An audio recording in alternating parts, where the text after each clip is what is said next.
If you or a loved one has been injured in an accident, don't whine. Call 1-800-LAW-LINE. You can trust that the personal injury law firm of Zalman, Schnurman, and Miner will treat you with respect and fight for your rights. Don't whine. Call 1-800-LAW-LINE for a free consultation. Our goal is to transform your pain into payment. If there is no recovery, there is no fee. We handle all type of accident cases and value the opportunity to help you. The sooner you call, the better. If you are injured, call 1-800-LAW-LINE so we can discuss how to transform your pain into payment. Don't be a whiner. Call Zalman, Schnurman, and Miner at 1-800-LAW-LINE. Zalman, Schnurman, and Miner, personal injury attorneys. Don't whine. Call 1-800-LAW-LINE. That's 1-800-LAW-LINE. Connecticut's best values at Town Fair Tire. They honor all manufacturer and valid competitor rebates, offer the most free services for life, plus give you the guaranteed lowest price. Nobody beats Town Fair Tire. Nobody. Town Fair Tire. Hi, we're Wren Kitchens. In our 50-year history, we've made and installed millions of quality kitchens, and now you can find us at the Home Depot across the tri-state area. With thousands of styles and colors to choose from, we offer a free home measurement service and expert design consultation. All of our kitchens are made in the U.S. and delivered directly to you and installed by our specialist fitters. We cut out the middleman to save you money. And with our flexible financing, you can spread the cost over 7 years. Come down to Wren Kitchens at the Home Depot now. Finance subject to credit approval. Offers may change. See website for more details. Get connected with WFAN to talk about your favorite teams. The Fan on the Odyssey, iHeart, and TuneIn apps. It's KM to AM on WFAN. Sports Radio 101.9 FM. The Fan. WFAN. Yeah. I'm here, kind of. Let's do it, man. Another quick one. And I need it. I'm a little under the weather. Or at least just like allergies. Keith McPherson on the Fan. Yeah, the Yankees lose, the Mets lose. 888-808-1019. We got bullpen problems. We got guys that came over from the NL Central to New York that can't pitch for New York problems. What the hell? What the Helsley? Devin Williams. Yeah, throw Camilo Duvall in there, too. If you just listen to the Yankees post game, we'll start there. I thought I was going to come in tonight and say, to the victor, go the spoils. Let's start with the team that won. I just thought that the Yankees were going to win that game. That's a game that you got to win. That's a game you absolutely got to win, and they found a way to lose. And then even though they rallied, I mean, where do we start, man? The will to Warren, young Will Warren, finding his way. You know, he was doing all right. He had retired 8 in a row. You know, obviously Yordan Alvarez has a career-high 4-hit night, and he got to him. That's one of the best hitters in the league. You know, the Astros just got one of their best players back. And you know what? I thought about this Astros team because everybody in baseball today was talking about Salazar and Framber Valdez from last night. And we learned more today about how they shut the clubhouse down, how they had to get their stories together. So you have a fractured clubhouse. Like, that's a real issue. And I heard Eric Kratz talk about it, former Yankee catcher, Brewer catcher. Dallas Braden, former pitcher, talk about it. I was on a podcast today talking about it. Like, you know, what Framber Valdez did is so dangerous and just like, I don't know, whatever. So in my head, I'm thinking, we got the Astros right where we want them tonight. I'm thinking that, game 2 here with Will Warren on the mound going up against Jason Alexander, who shoved against the Yankees in Yankee Stadium. But, you get a Stantonian blast and, the Yankees take an early lead. And I don't know, at least for the most part, I was feeling good about the Yankees getting this win tonight to just take the series. They were up 3-1 until obviously Pena homers off of Will Warren. And, Austin Wells got to do a couple push-ups, man. Austin Wells I had the thought today, he homered today, and he hit it hard running just in case it didn't get out. But he's got 2 homers today where the iron was unkind, or this year, not today. Yesterday, or 2 days ago now, he had one that bounced right off the top of the rim. And then I remember in Yankee Stadium when it was raining, maybe it was early in the season against the Diamondbacks, he had one that bounced back. I remember Stanton saying, you just do push-ups in between your at-bats to get that extra strength. But, yeah, it was a Ramon Urias sac fly for that first run. And then, Jeremy Pena homers, and they take Will Warren out. Should they have kept Will Warren in? No. Should they have taken him out sooner? I don't know. A lot of people are going to blame Aaron Boone tonight, and we'll get there. I'm with that. Play stupid games, win stupid prizes. And I guess if you can kind of guess my tone, like, I thought I'd be mad. And I after listening to the post game and unpacking everything, I'm not mad. I kind of expect this, right? Like, I kind of expect them to stay stuck on stupid with Devin Williams. I kind of expect them to be, looking for help. It's been Yankees versus the umpires since Brett Gardner banged his bat on the dugout. These umpires are trash. It's standard. How many times have you heard me say that? ABS ASAP. Hashtag ABS ASAP. Automatic balls and strike system as soon as possible. How many nights have I talked about, like, this is going to, I just said it last night, this is going to rear its ugly head in the postseason. I hope it doesn't hit the Yankees or the Mets. But these inconsistent umpires, their God complex, it's going to change the outcome of a game that decides a series. 888-808-1019. I'm talking about this guy, Walsh, the home plate ump today. There's pictures floating around of him being a Red Sox fan. Oh, don't blame the ump, Keith. Oh, what does it matter what team he grew up rooting for? He's the same guy that had that really sketchy call when it was Orioles versus Blue Jays, and they investigated him then. He had a pitch right down the middle that he called the ball. And I remember, the announcers were saying, you couldn't set it on a tee any better. It's like, what is this guy seeing? This guy tonight, I'm looking at, I just retweeted it. Home plate umpires blind. C. Schmitty NY said, did this guy just pump fake a strike call? Like, I think the game was just too big for this guy. And then obviously, Devin Williams gets tossed, Aaron Boone gets tossed, and, Matt Blake had something to say. And I saw a tweet from, Brendan Cuddy of the whole interaction. And then Eric Bolin said crew chief Adrian Johnson, who has been very aggressive tonight, first with Boone, and then just now shooing Matt Blake into the dugout, he'll be the home plate ump for Carlos Rodon versus Christian Javier to decide the series later on tonight. So I guess you can look forward to that. But it is egregious. The game ends where they take the bat out of Jazz's hands, and he's highly upset. And I give him kudos. He had an at-bat where the strike 2 call was low. It was BS, and he overcame it. He overcame it. He ended up working a single. I know you can't complain about the umpires, but we're not complaining at this point. We're calling it out because it's a problem in baseball. It's a big problem. It's a major problem that these guys are so inconsistent. And if you just heard the postgame, Devin Williams talking about he missed 4 strikes. That's why Devin Williams getting ejected. Come on, bro. Devin Williams, he wouldn't yell at a Yankee game. Devin Williams just literally showed the guy 4 fingers and said, you missed 4 calls. And he did. But Devin Williams shouldn't have been out there, one. I thought we moved on from that. When I got off the roller coaster, it was August 8th. Same team, right?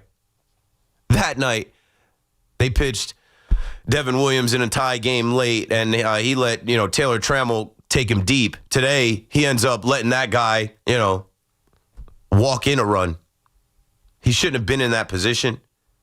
I'm kind of just going off the top of my head here from watching the game and sitting here, listening to the post game and how everything kind of unraveled. What a terrible inning. Camilo Doval sucks. What a disappointment he's been. But then, I heard Austin Wells talking about they only had one pitch comm that speaks in Spanish, and that was an issue that they communicated to the home plate umpire, and he didn't care. Like, what? And then, he said, the next time there's an issue, and I don't know, he ended up with a balk, and I mean, that inning, that 4-run eighth inning was a disaster, but it was almost like you could smell it coming. It was almost like you could smell it coming. And little things defensively, ball will find you. People might talk about Stanton out there in left field. I know it was an 80% catch probability for a guy like Cody Bellinger. I know Stanton took a couple steps in and didn't get to that ball, but I'm not going to pick at Stanton in left field. He's doing what he has to do for the team while we wait on, I don't know, someday Judge is going to come back and throw. And that's another thing. I know Judge got on base as they rallied late, and I can give them kudos for that. I can give them a little bit of a pat on the back, but it's too late for pat on the backs. Like that actually did piss me off. Like, you lose that game 8-7, and it's like they had a rally in their bones. Shouldn't have given up 4 runs in the 8th inning the way that we did. But with Judge had 2 at-bats, first pitch swinging, flying out, and I'm like, have a damn at-bat. This is Aaron Judge, the most feared hitter in the league. You're only DHing. You're only hitting. See some pitches, bro. I don't know, man. I know we think Judge is beyond reproach. He's not. Talking Baseball put out a graphic that they clipped off of Yes Network. Says Astros have Aaron Judge's number. Versus the Astros, he's batting .203 with a 720 OPS. Even tonight, man, he started off 0 before he got. I'm just like, Judge, come on, Brody. Have an at-bat. Have an at-bat, please. We're trying to, push you as an MVP for this year. And this is an important game. Volpe's another one. Just can't get right. Can't get it done. It's pitiful. 3 strikeouts. And it's just like, bro, put the ball into play. Like, at least McMahon with a sac fly tonight. He gets the job done. McMahon with a double tonight. McMahon with 2 hits tonight. Ben Rice, another one. Couple hits tonight. Wells getting it done. Jazz getting it done a little bit. Stanton with the Stantonian blast. Belly saved by the belly, but too late. Saved by the belly. That would have been awesome if they didn't give up 4 runs in that inning. And that's going to be the focus. I know that's going to be the focus. And my issues there, even before we got there, right, I just knew they weren't going to manufacture a run. Live by the home run, die by the home run. Giancarlo Stanton, Ben Rice, Austin Wells. And, the whole bullpen is pretty much rested after an off day, and then you have Max Fried go. Fernando Cruz ends up giving up 1. Okay. Luke Weaver ends up giving up 1. Okay. But, their propensity, their itch, their fetish, their obsession with going back to Devin Williams, right? I know he was a low-lev Dev, and then he wasn't. And I remember talking to you last night about how they're going to keep doing this. He had a spot against the White Sox where he couldn't get it done. And then Aaron Boone got on Talking Yanks, and what did he say? Oh, yeah, there was an 80 hopper, and the guy dropped one into right field, and that's just going to happen. No. Bad things happen with this guy on the mound. Consistently. He doesn't have that look about him. Consistently. And if you have an umpire behind home plate that has been inconsistent all game, the Yes Network told me in the beginning of the game that he was pitcher friendly. Okay. But you have this umpire, I cannot wait to see that umpire scorecard come out. You have this umpire that is trash. Devin Williams, I don't know, man. I don't know.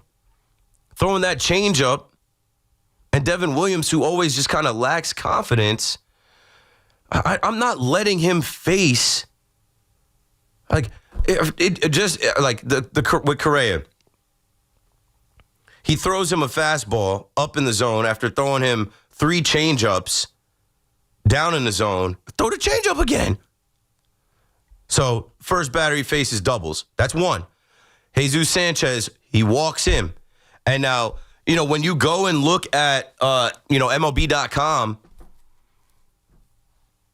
they're borderline pitches, man. They're borderline pitches where you can't blame the umpire. They're not dead on strikes. So that's a walk. And then, okay, he gets an out with the strikeout, but then he walks Christian Walker. Right there, I don't know if I'm letting him face. I'm not going to keep going because it feels like I've seen this episode before. It feels like impending doom. It feels like somehow disaster is about to happen. And I don't even know if I'm going to Devin Williams there in the 8th in a tie game. I'm just not. It isn't, I don't know. If I am managing the New York Yankees, I would have stopped that a long time ago. Hello? You know what I've been calling this? And I know C-Mac's been calling it the gauntlet. It ain't the gauntlet at this point. It's the final exam. This is the last test. It's not a gauntlet because even if they don't survive this gauntlet, they're going to the postseason. This is the final exam, bro. That's what I've been saying. Oh, typical Yankees cramming for the final exam. That's a failing grade tonight. 888-808-1019. I'm not letting Devin Williams, I'm not living and dying with Devin Williams. They care about this dude so much. They must want to resign him. He's not going to. He's not staying here. They die so hard on their trades because they traded for this guy. Got rid of Nestor Cortez. Go check out what Nestor Cortez was doing. You're playing a team that your fans hate. And you're putting a guy on the mound that half your fans hate more. So, I'm taking him out of the game. Boone, you can affect the game. You have to. Stop the bleeding. I'm just not. You got to face 3 minimum. After he gets that first out, and then he walks another guy. I think I've been saying that. Them's the rules. You can't be walking multiple guys. You walk 2 guys coming out of bullpen, you're done. And even if it's not on you and it's borderline because the ump is in over his head, that's what I felt like tonight. This game was too big for this umpire. So know that, and then go out there and stop this. And then what happens? For Taylor Trammell was with the Yankees briefly, but he's a whole bum. I'm throwing him fastballs in the zone, but you know what? You're afraid because he took you deep in Yankee Stadium. He did throw him 3 fastballs, but they weren't in the zone. They're all over the place, man. It's just stupid, bro. It's so frustrating watching this over and over again and expecting different results. And Camilo Duvall, what a joke. This is a guy who was a closer. Now, this is the guy that you have to go to, and I guess you could say they didn't have many other options, but they do. They always have other options. Like I said, the bullpen was rested coming off a off day, and coming off of Max Fried giving you length. I don't know. I put it on Boone. I put it on Boone to know better, bro. Paul Blackburn pitched yesterday. You could have figured that out some other kind of way, but you just got this fetish for Devin Williams. You just got to put Devin Williams in the spot. And then to call on Camilo Duvall to clean up Devin Williams' mess is crazy. It doesn't make any sense. So play stupid games, win stupid prizes. What did Camilo Duvall come into the game and do? He just he didn't stop the bleeding. He ended up had us gushing blood. And just not with a big knife, just with a little twist. Oh, man. And then you knew it was wraps. You knew it was wraps after that. A single and that balk and that. I do have a problem with that. A wild pitch. But if Austin Wells is communicating to the ump that there's something going on with the pitch comm, bro, you are supposed to be an official. You are supposed to be impartial. You are supposed to be umping, officiating the game. You can't ignore stuff like that. I don't know. That's kind of crazy. They should be investigating this guy. And then it is tough to see them actually rally, come back. Like I said, McMahon with a single, Judge with a single, Cody Bellinger. I hope he finishes his career as a Yankee. Like the defense that he had on display in right field, and then being clutch like that, man. Get these guys to October and have Boone get it together. Like get it together without doing these stupid experiments, thinking, oh yeah, maybe this is no. Like have a quicker hook and like act like you have some urgency. And then obviously, Jazz. I mean, if Stanton is staying in the game and we're not putting in a defensive replacement, and Jazz is up there and works a walk, and the home plate ump takes the bat out of his hands and just ends the game like that, and we don't get Stanton up, you're left thinking about what could have been. What could have been. Stanton could have potentially won the game, and that's a tough game to lose, and that's all I got to say about it. 888-808-1019. Joey is in Manhattan on the fan. Go for it, Joey. Yo, what up, bro? You just pretty much called every point. You know what I mean? I talked about your kid the other day about the pooping story last 2 weeks ago, right? You hit every point. They should have left with 2, 3, 4. They had it set up. They should have never met Jazz. Shouldn't do that. They should have left Stanton at 4 and made Jazz 5. That move, I think, from Boone was just bad. You feel me on that one? Yeah, I mean, it just in hindsight, but when they were up, when they were leading, when Stanton hits that home run and puts it on the freaking tracks out there, it's like, hey, No, you're right. You're right there. And then Boone, if you watch the post-game show, when they asked him, like, what'd you do with Devin Williams, put him in, it took him 5 seconds to come to answer. He's like, I had to go. He's got to go right now. He can barely speak. He didn't know how to answer the question. But it's like, he didn't know how to answer. You've been asked that question how many times? You've been asked that question many times this year? Please, if anything, in a tie game on 4-4, you're going to put Devin Williams in, of all things? Yep. Like, you really put him in there 4-4? Yep. Thanks for the call, Joey, because, you touch the fire once and get burned. You're going to touch it again and touch it again and touch it again. That's like a 2-year-old. I got a 2-year-old kid at home. I'm like, bro, you just keep doing some of the same stupid stuff, but I understand you got a baby brain. Aaron Boone doesn't have a baby brain.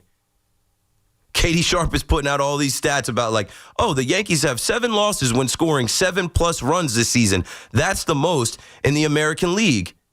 The Yankees have 12 losses when leading by 2 or more runs in the 6th inning or later this season. That's the second most in MLB. Come on, man. That's just dumb. They have too much talent to have those type of stats under their resume for this 2025 season. I got to take a break. 888-808-1019. Keith McPherson on the fan. We'll be right back. Throws for the end zone. The home of the NFL on Westwood One is WFAN. Touchdown! The Cowboys take on the Super Bowl champion Eagles to kick off the 2025 season. 8:20 tonight. Thursday night football on the Fan. 101.9 FM and always streaming on Odyssey, TuneIn, and the iHeartRadio app.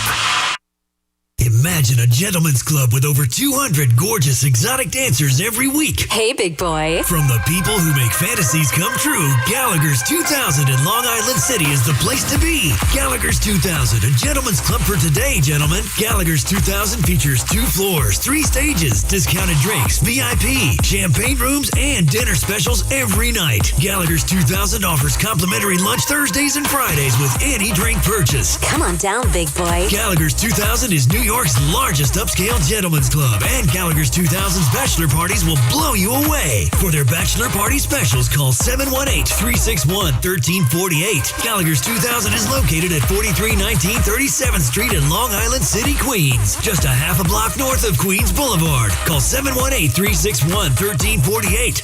Gallagher's 2000 is unlike any club in New York. Come tonight for the time of your life. Gallagher's 2000. Let your imagination run wild. Your home equity could vanish almost overnight, stolen by scammers who forge a deed and transfer it out of your name. The FBI calls it house stealing, and the worst part is you may not know it until it's too late. Find out if you're already a victim now at HomeTitleLock.com. Use promo code RADIO for a 30-day free trial, a title scan, and access to a title specialist, a $250 value. Go to HomeTitleLock.com now. Promo code RADIO. Millions are choosing NordVPN to stay safer online. Get NordVPN today with 77% off and up to 3 months extra. NordVPN will encrypt your online traffic and help you avoid phishing, scams, and malware. Get the special NordVPN deal today at nordvpn.com. This offer includes a 77% discount on a 2-year plan and up to 3 extra months. Savings and additional terms apply and can be found on nordvpn.com. The offer is valid until October 15th. Wesley Financial Group is not a law firm. Hi, I'm Chuck McDowell, the timeshare cancellation guy. In 2011, I founded Wesley Financial Group with one goal in mind: to help honest folks out of their timeshares permanently. Today, I run Wesley with my 2 sons, a real family business, treating every client and every employee like we'd want our own family treated. That philosophy has helped us grow into the largest, most trusted timeshare cancellation company in the United States. Fortune magazine even recognized us as one of the best places to work. Why? Because we genuinely care. In fact, some of our former clients were so moved by their experience working with us, they joined our team so they could help others to timeshare freedom. If you're stuck in a timeshare, give us a call. Let our family help your family. Call Wesley now for your free timeshare exit kit. 800-949-1441. That's 800-949-1441. 800-949-1441. Town Fair Tire is Connecticut's largest name brand discount tire dealer. We give you the guaranteed lowest prices on all name brand tires and honor all manufacturers' rebates. We even honor our competitors' rebates. With over 100 stores from Connecticut through New England and an inventory of over 600,000 tires, you'll always get the right tire at the guaranteed lowest price. Nobody beats Town Fair Tire. Nobody. Name brands at discount prices. Town Fair Tire. This city lives and breathes sports. WFAN is where Yankees fans argue with Mets fans and Giants fans debate Jets fans. Live, loud, and daily. The Fan, 101.9 FM and always streaming on the Odyssey, iHeartRadio, and TuneIn.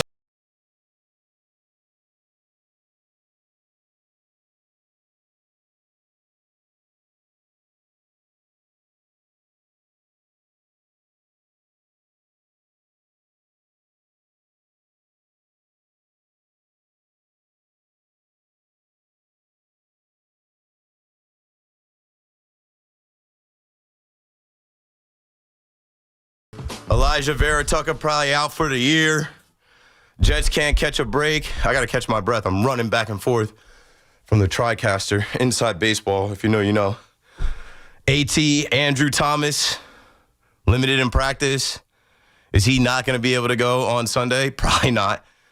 So you're starting off week 1 without your best offensive lineman, one of the best players on your team. He, never plays. Same thing with AVT. He's always hurt. But AVT's a swing guy that, if you were hanging your hat on this Jets offensive line being a strength of the team, I don't know, man. We don't have time to get into it. It's just a trash day. Ryan Helsley, as I see Mendoza in the post game talking about we got to get him right, and talking about how do we help this guy because right now we're not doing that. How do you help this guy? How do you help the team? Get rid of this guy. Don't use this guy. How many times do you have to see this guy get rocked? Yeah, he hits triple digits, but they hit it. It's flat. I don't know, bro. Mendoza went to Aaron Boone's school of managing. So you had to know. Spider-Man meme, you had to know. Ryan Helsley gives it up. Wait till later tonight. Devin Williams going to do the same. Bruce is in Flushing on the Fan. What's up, Bruce? Keith, I need to vent. Number one, I totally agree with you. The AVS system has to be done next year, if not by the playoffs. Obviously, they won't do that, but by next year, it has to be in. Because I've been watching baseball since I was a kid, since about my first remembrance of baseball was the 65 World Series. This is the worst umpiring people I've seen. Yeah, it's eroded. They're letting anybody in now. And I actually am connected with a couple people that know some of these umpires and some of the stuff that I'm hearing behind the scenes about these guys that get the job. They're losers. They're nerds. And they get this God complex behind the plate and they think that there's something they're not and that they can't be wrong. But anyway. Okay, let me tell you, in how many ways did Boone lose this game tonight? Number one, you saw that Warren was losing stuff in the fifth inning. He got by the fifth inning. Okay, you got the run in the top of the sixth. Right then, you should have taken Warren out and started off the inning with Cruz. That's number one. Number two, if you have a 4-1 lead, you take Stanton out, and Boone said, "Oh, you can't take Stanton out. It's only the sixth inning." Yeah. Why not? And he led off the eighth. Yeah. And then I don't know if you picked this up because you may have been traveling to the station. Boone had the nerve to tell the press that nobody could have caught that ball. That Stanton. No, it was an 80% catch probability. Stanton took 2 steps in, and he's not very fleet of foot. Bellinger gets that ball. Dominguez probably lets it hit off his glove. And also in the seventh, you have Weaver come in, do a decent job. Why not pick him in the eighth again? He's done 2 innings before. Okay. And so I didn't say that, but that's what I mean by they have this itch to go to Devin Williams. I know he gave up a run, but I think they just have this plan, this script. Weaver threw 22 pitches. Maybe they felt like that was too much, but then Devin Williams throws 34. And also a key point in this game is Volpe is at the plate against the left-hander, second and third, and strikeout. Yeah, there's nothing to say anymore. No, you're going for a pennant, correct? So why don't you admit that it's okay not to play Volpe every single day? You put Cabby in at shortstop. If Cabby is there, he probably drives in a run or two, but they refuse. Sack fly, at least something, bro. It's just like Volpe's at bats are just like, we gotta cut the nonsense already. I'm with you. It's just like it's enough already. Between Devin Williams and Anthony Volpe, it's like they're charity cases. It's like they get to play because of I don't know, bro. I don't want to say too much. It is what it is. And if you had to pick somebody in the eighth inning instead of Williams, you bring your clothes in for 2 innings. He's done that before too. I was thinking the same thing, and he's ready to go. But you know what? To clean up the mess, they go to Doval instead of David Bednar, and I guess in their mind, they're saving him for the rubber match.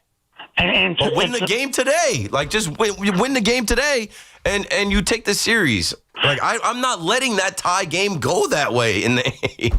Joe Torre had a philosophy: win the game today, worry about tomorrow. Right. So and Boone does not have that philosophy, and it's apparent. Even though Warren is a young kid, I understand that, but Warren is the weak link in our rotation. I predict tomorrow we will win the game because we're hitting now. Roden will have a decent game, so we'll take 2 out from Houston. So even though everybody's upset like myself tonight, don't worry. Are they going to hit Christian Javier tomorrow? I've seen Christian Javier dominate. Like, he's a tough pitcher, granted, but we beat Valdez. I think we'll win tomorrow. I really do. Yeah, I hope so because I need 8 out of 12, and the reason I'm with the number 8 out of 12 is because I need them to win every series. I need them to take 2 out of 3 here, Toronto, Detroit, and Boston. This game tonight had a postseason feel to it. It had a postseason edge to it. It had a postseason chess match type of feel to it late where you don't feel like you're going to win those chess matches that Aaron Boone is at the helm of. And it's just crazy. Instead of just doing the thing that we all feel is like the safer bet or the other option, they just force the option that they want to be right. That's literally what got me off of the train, feeling like this team was going to win anything this year. I'm like, they rather be right and end up wrong than just avoiding the obvious things.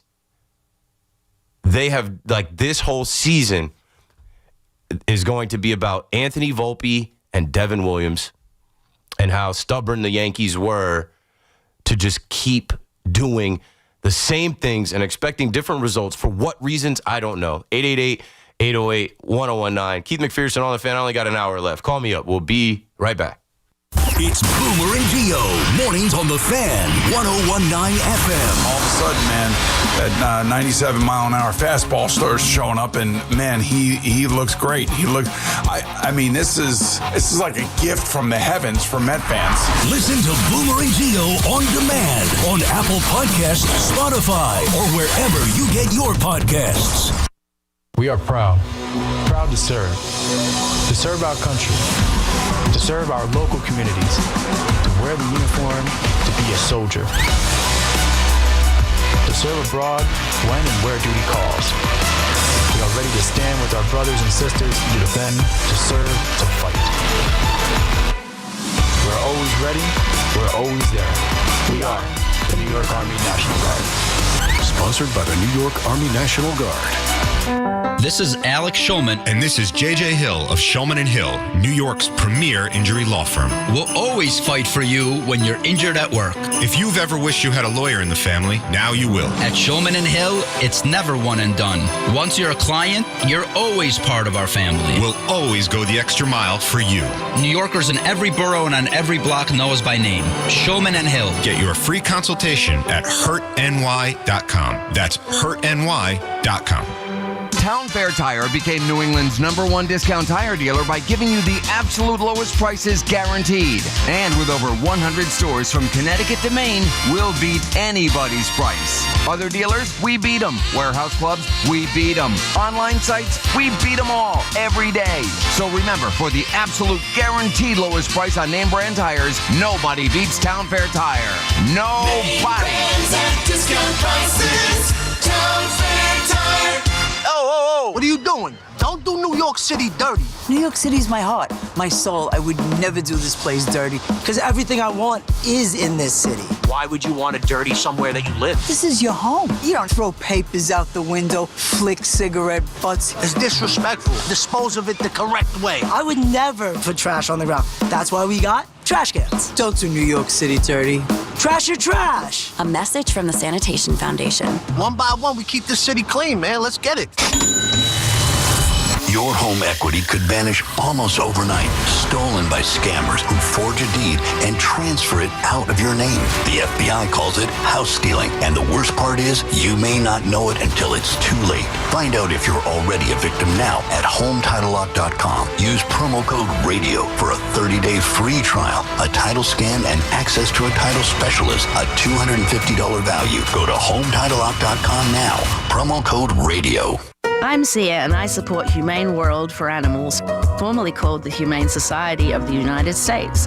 Together, we have created a new version of Peter Gabriel's beautiful song, Salisbury Hill, to celebrate Humane World for Animals and everything they do. Enjoy the song and join us in helping Humane World for Animals end animal cruelty.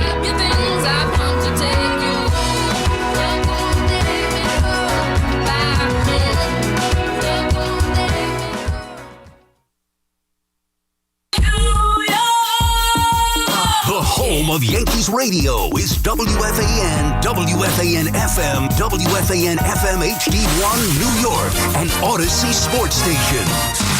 WFAN Sports Flash. Good morning at 1 o'clock. I'm Marco Belletti, and this report is brought to you by policeofficersrighttosue.com. Yankees built up a pair of 3-run leads, but the bullpen melted with Devin Williams right in the center of things again, walking in the go-ahead, allowing 4 runs in the 8th as the Astros scored 6 times off the Yankees' pen for an 8-7 victory.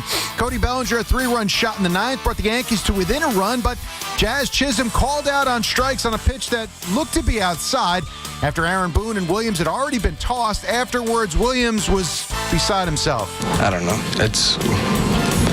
That's just ridiculous to have the inning that I had, and then for us to, Jazz got the bat taken out of his hands on a pitch that was a lot further from the zone than pitches I was making. Couple that with the Blue Jays' victory, Yankees find themselves 3.5 back in the AL East.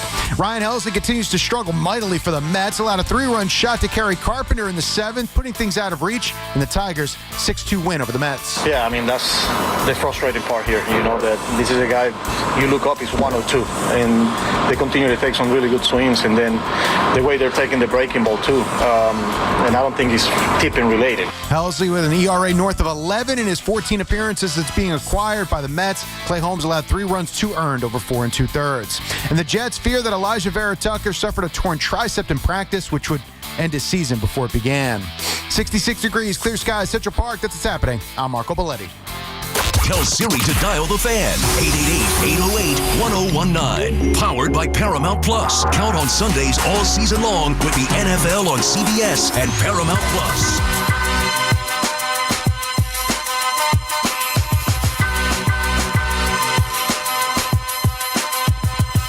Hey, yo. Inside the 1 a.m. hour on the fan in New York. 101.9 FM, 660 AM, WFAN.com. Streaming on the free Odyssey app and live streaming on YouTube. WFAN YouTube. I see you guys in the chat. Behave. Behave. I don't know how Kamala Harris's name entered the chat already. I don't know why y'all beefing already, man. See, this is what happens. The Yankees lose. They kill all the vibes. The Mets lose. They kill all the vibes. People are asking who you voted for in the chat, coming at people's necks. I appreciate the chat, though. I call the chat now the Night Watch. This is the overnight. Me into C-Mac, and let's hit as many calls as we can this hour. I'm done venting. You guys bring up what you want to bring up, what you saw from the game. It's one game. Take the series tomorrow. It's just unfortunate, right? Because as soon as you want to believe, as soon as you start to feel good about these guys, they show you. They told you. This is who we are. This is what we do.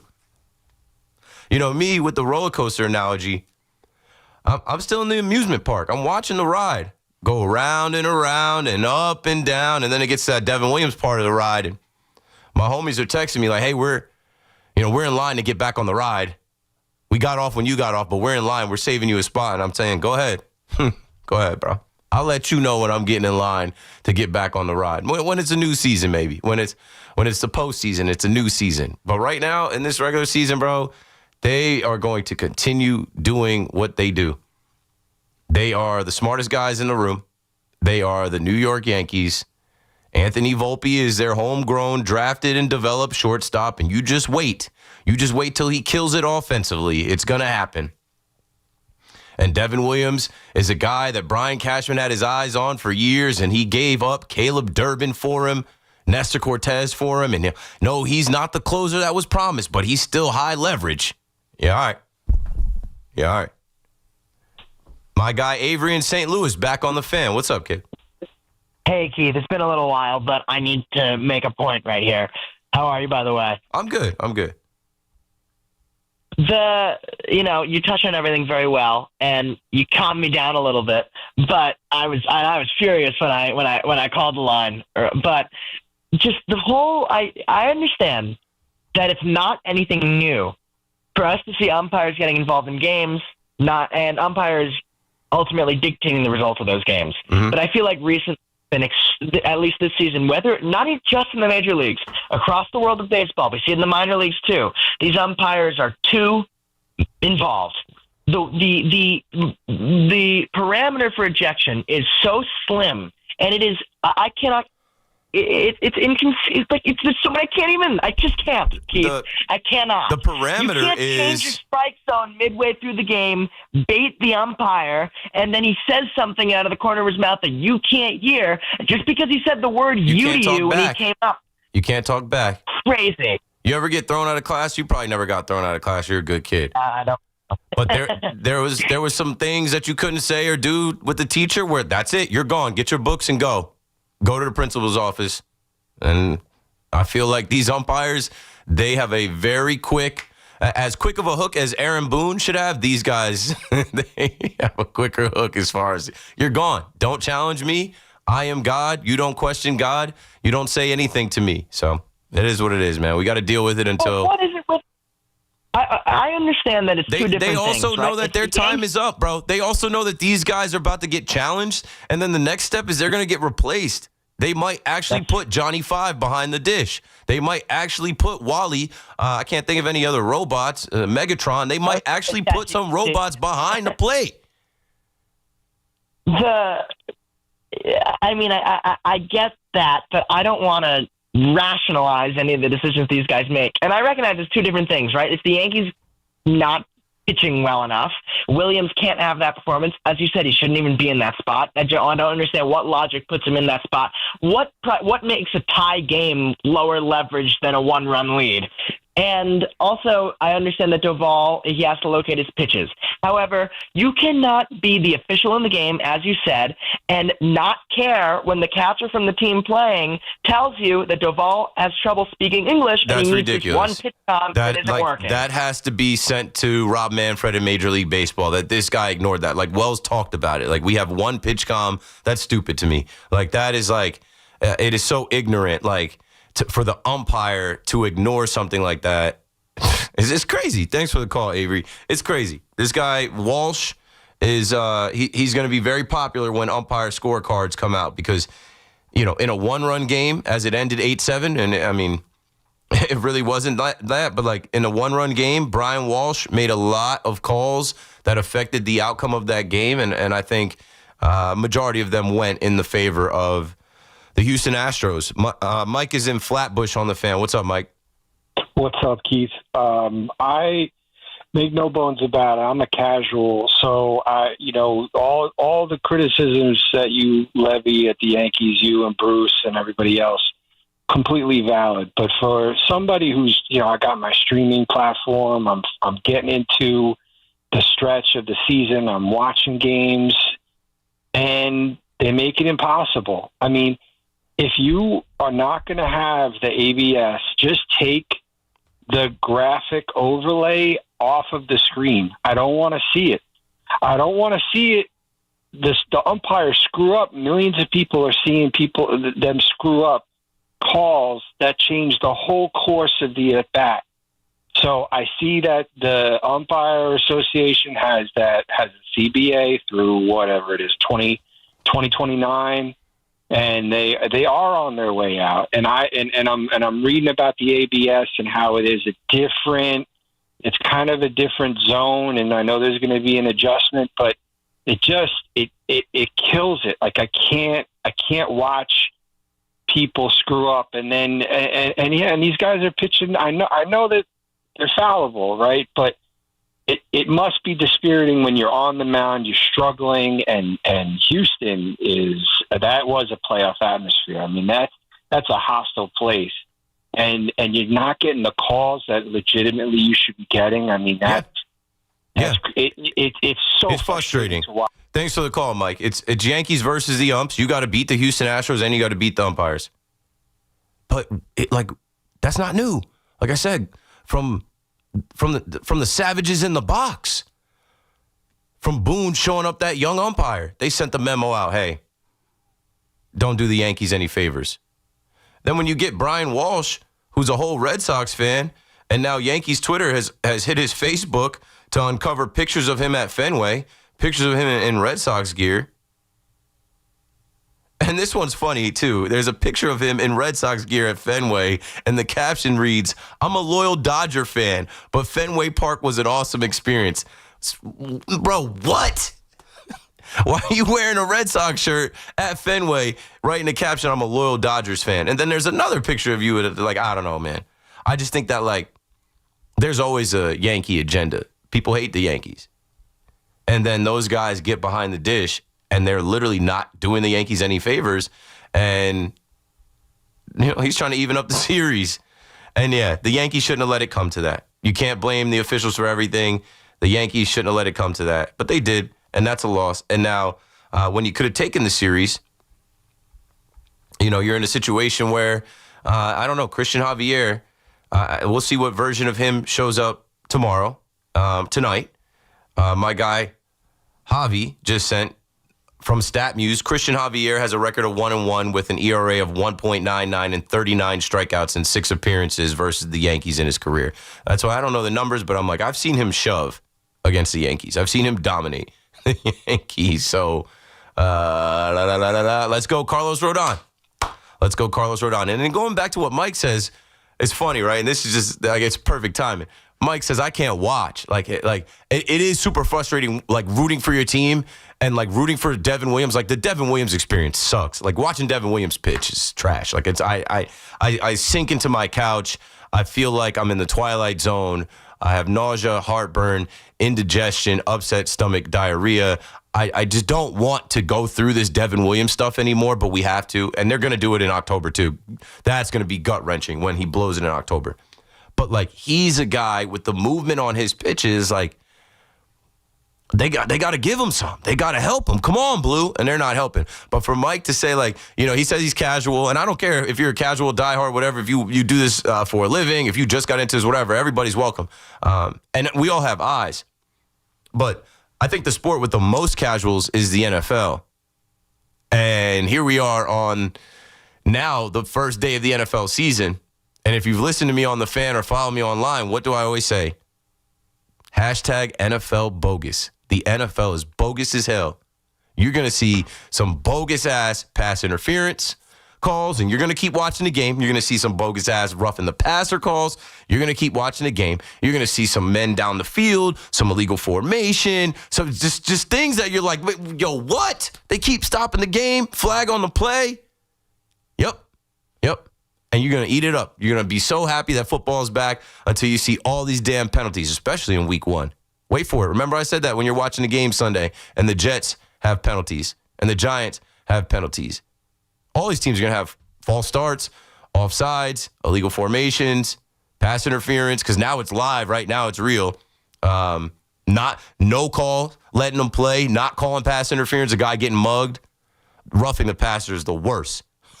Like, it's so pansy. Like, we've gotten this level now in the NFL. Like, when I was growing up, man, they were knocking guys like Steve Young and Troy Aikman's head off.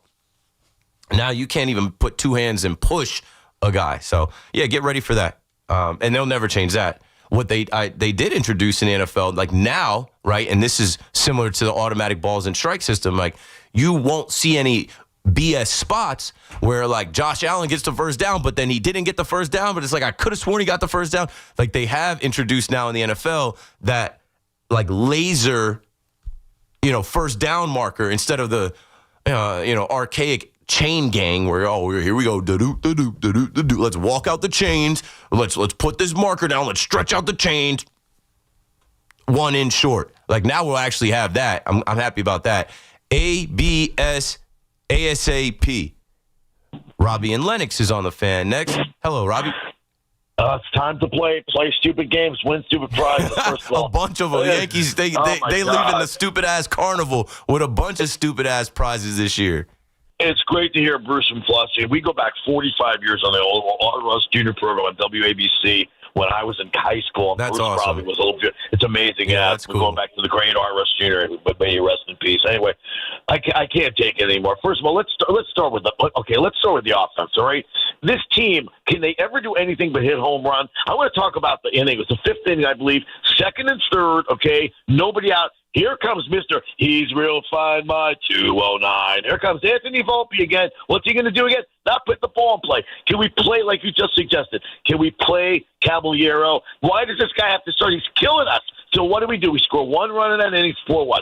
But here's what kills me, too. I mean, Weaver can't get anybody out, right? So now Luke is having problems. But you know what? I'll give Weaver a break because most of the time Weaver's really good. But why in the world, Keith, is Devin? As soon as Devin Williams is like, it should have been like the old Warner Wolf. Hey, folks, turn your sets off right now like this. Here comes Devin Williams. I'm like going, how is he going to blow this game? Why do I even want to watch this? Because they know it's going to be a problem. But here's where I can't stand Boone. Why do you leave him in the damn game? Why can't Tim Hill come in to pitch to the left-hander? Why can't you get Williams out of there after he walks the guy? Gives up a double, then walks the guy. Why can't you bring in Tim Hill, a ground ball pitcher that gets a double play, Keith? You explain that to me, and I'm sick David and tired Bednar. of- Send David Bednar in there for 5 outs, man.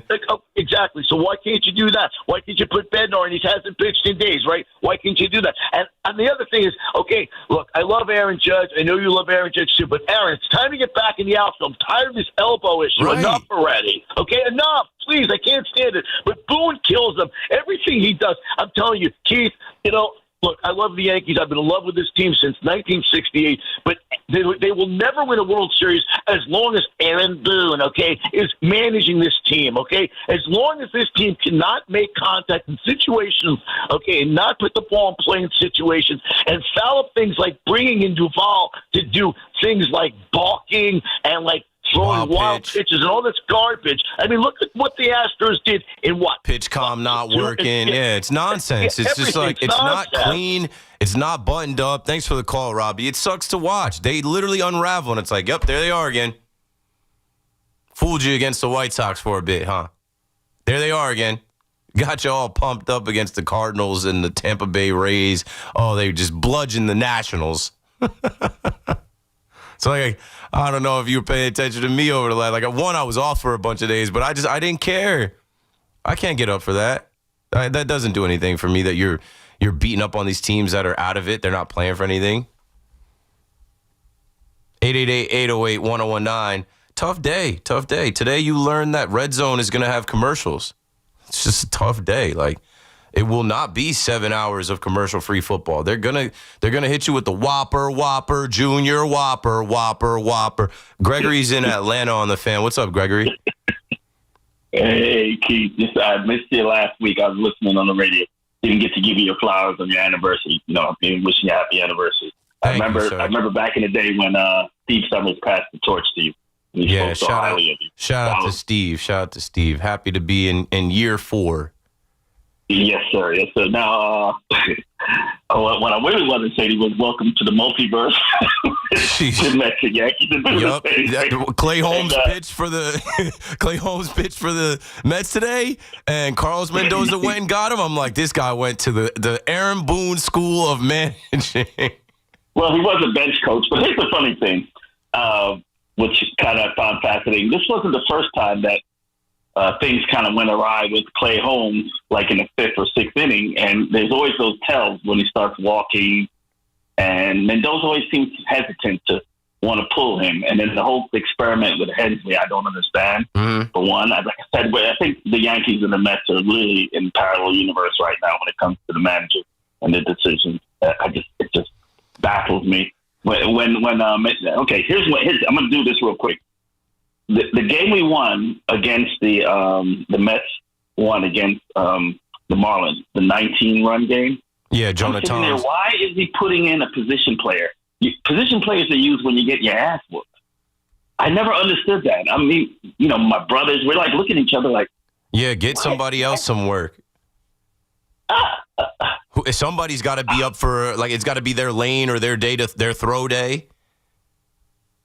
Yeah, like I said, man, it's hopefully they'll figure it out. But I'm not comfortable with Mendoza talking about, well, we got to keep working him so he can figure it out. There's only like 27 games left. Gregory, I'm talking about, like, I'm glad that they're finally done with Kodai Senga. I would suggest they do the same with Sean Manaea. But, like, what are you talking about? We got to get him right. We got to help him out. Like, dude, what else do you need to see? It's not working. It wasn't a good trade. You don't have any more games to blow behind the arm of Ryan Helsley. He's a liability every single time out. Like, the numbers that came out on Helsley today were laughable. They didn't make sense. Like, 13% of his earned runs, almost 14% of his earned runs in his career have come as a New York Met. He hasn't even been here. He's been here a month.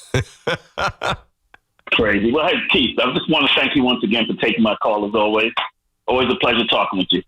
Thanks for the call, Greg, down in the A. Yeah, we'll squeeze in a little Mets here. 13.6% of Ryan Helsley's career earned runs have come as a Met, but only 3.5% of Ryan Helsley's career innings pitched have come as a Met. He has literally just got into the Mets uniform, and it has been a disaster.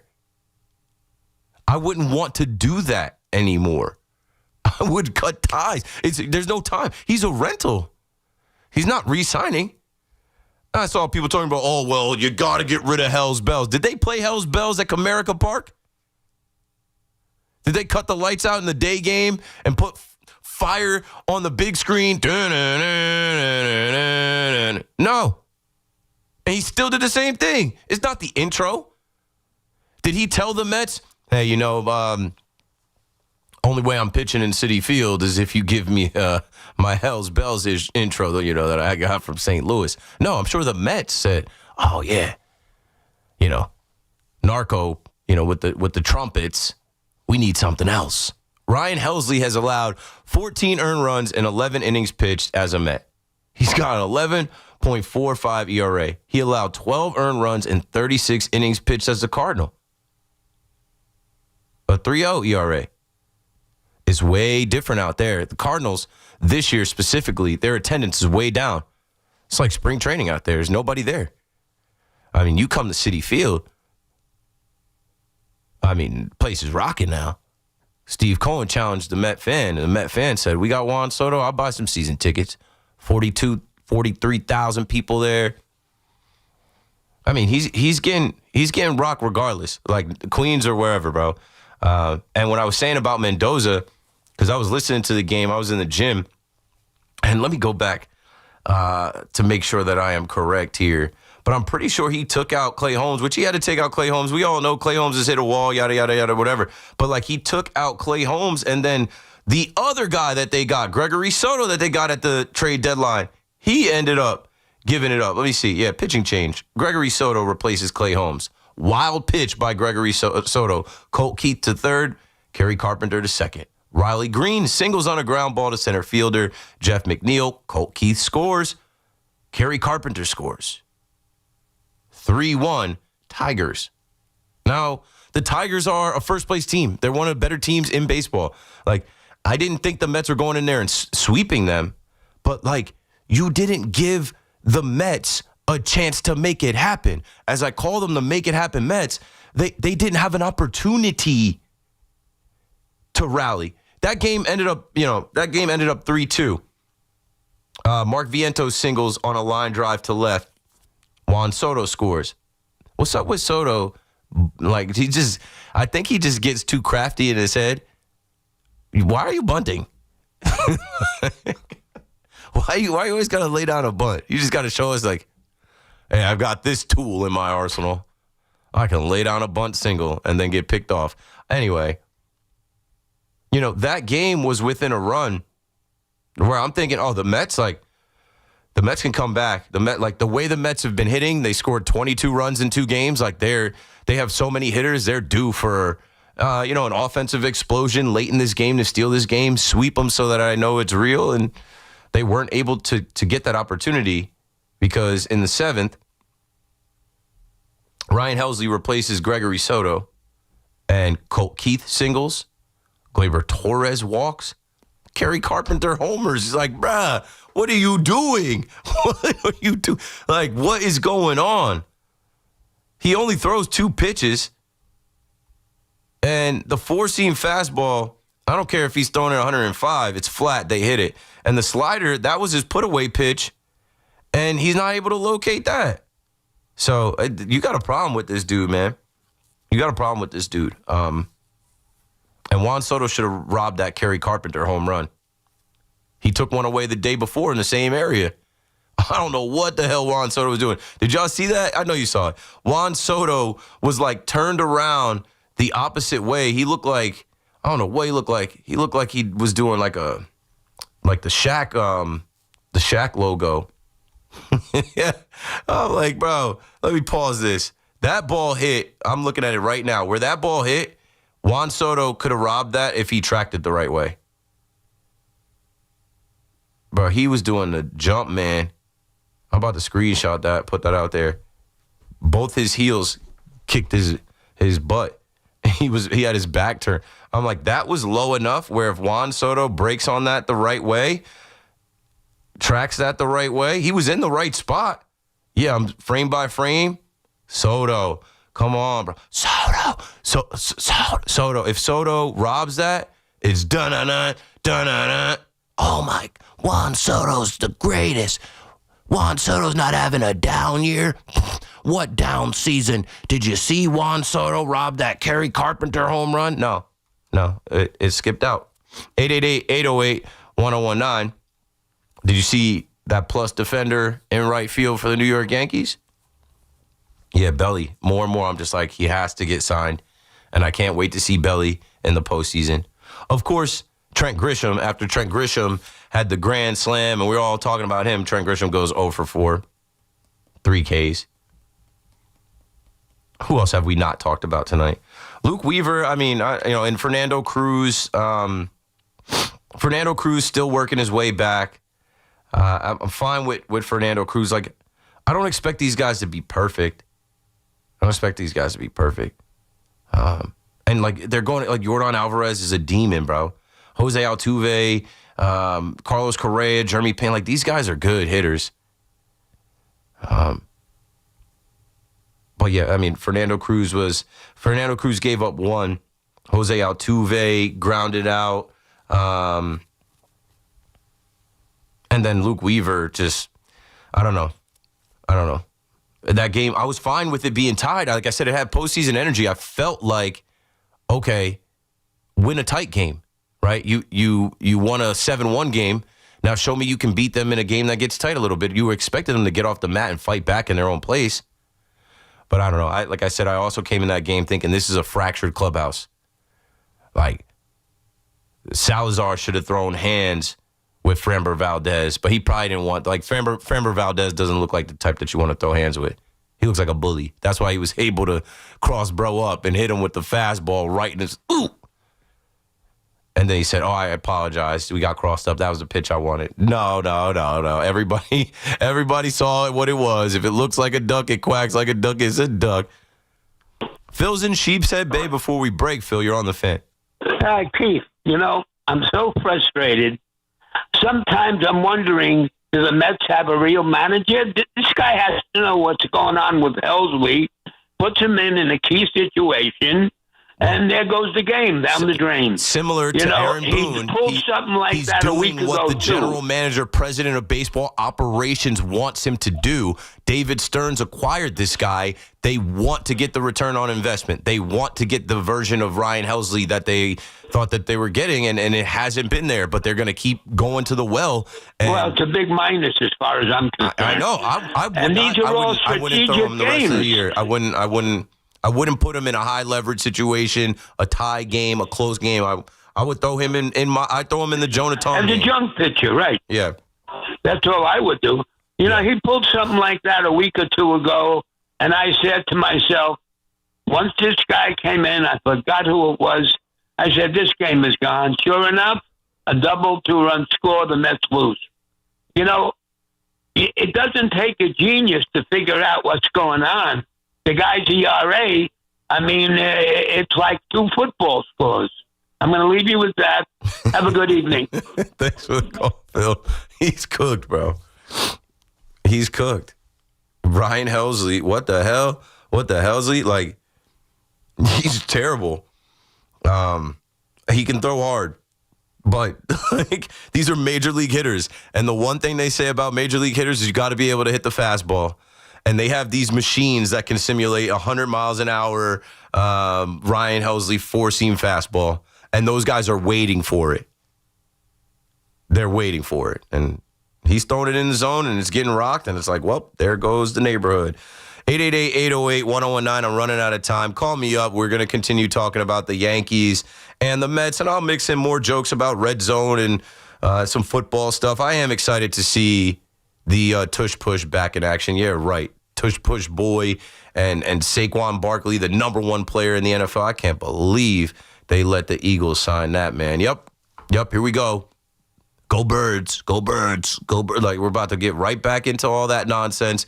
The most punchable face coach in the NFL, Nick Sirianni, and the Eagles, and we're going to have to watch their whole banner celebration. And yep, football's back. Keith McPherson on the fan. I'll be right back. Every Saturday at 8 a.m., it's Kickoff with Boomer and Mike Valenti, where the guys break down the biggest headlines and storylines from across the NFL. I look forward to breaking down that game with you, but I know we do have some NFL news to get into and talk about. Kickoff with Boomer and Valenti is brought to you by Nationwide. For your insurance and financial needs, Nationwide is on your side. The Fan, 101.9 FM, and always streaming on Odyssey, TuneIn, and the iHeartRadio app. Injured? Don't be a whiner. Call me, attorney Mark Miner. I'm Mark Miner, and I have over 30 years of experience handling personal injury cases. If you or a loved one has been injured in an accident, don't whine. Call 1-800-LAW-LINE. You can trust that the personal injury law firm of Zalman, Schnurman, and Miner will treat you with respect and fight for your rights. Don't whine. Call 1-800-LAW-LINE for a free consultation. Our goal is to transform your pain into payment. If there is no recovery, there is no fee. We handle all type of accident cases and value the opportunities to help you. The sooner you call, the better. If you are injured, call 1-800-LAW-LINE so we can discuss how to transform your pain into payment. Don't be a whiner. Call Zalman, Schnurman, and Miner at 1-800-LAW-LINE. Zalman, Schnurman, and Miner, personal injury attorneys. Don't whine. Call 1-800-LAW-LINE. That's 1-800-LAW-LINE. Hey, Connecticut, if you want name brand tires at the guaranteed lowest price and the most free services, then get to Town Fair Tire. Because nobody beats a Town Fair Tire deal. Nobody. Town Fair Tire. At City Harvest, we're on the road every day rescuing millions of pounds of nutritious food for New Yorkers in need, transforming surplus food into sustenance, sustainability, and smiles. That's how we feed good. Donate at cityharvest.org. Your home equity could vanish almost overnight, stolen by scammers who forge a deed and transfer it out of your name. The FBI calls it house stealing, and the worst part is you may not know it until it's too late. Find out if you're already a victim now at HomeTitleLock.com. Use promo code RADIO for a 30-day free trial, a title scan, and access to a title specialist, a $250 value. Go to HomeTitleLock.com now.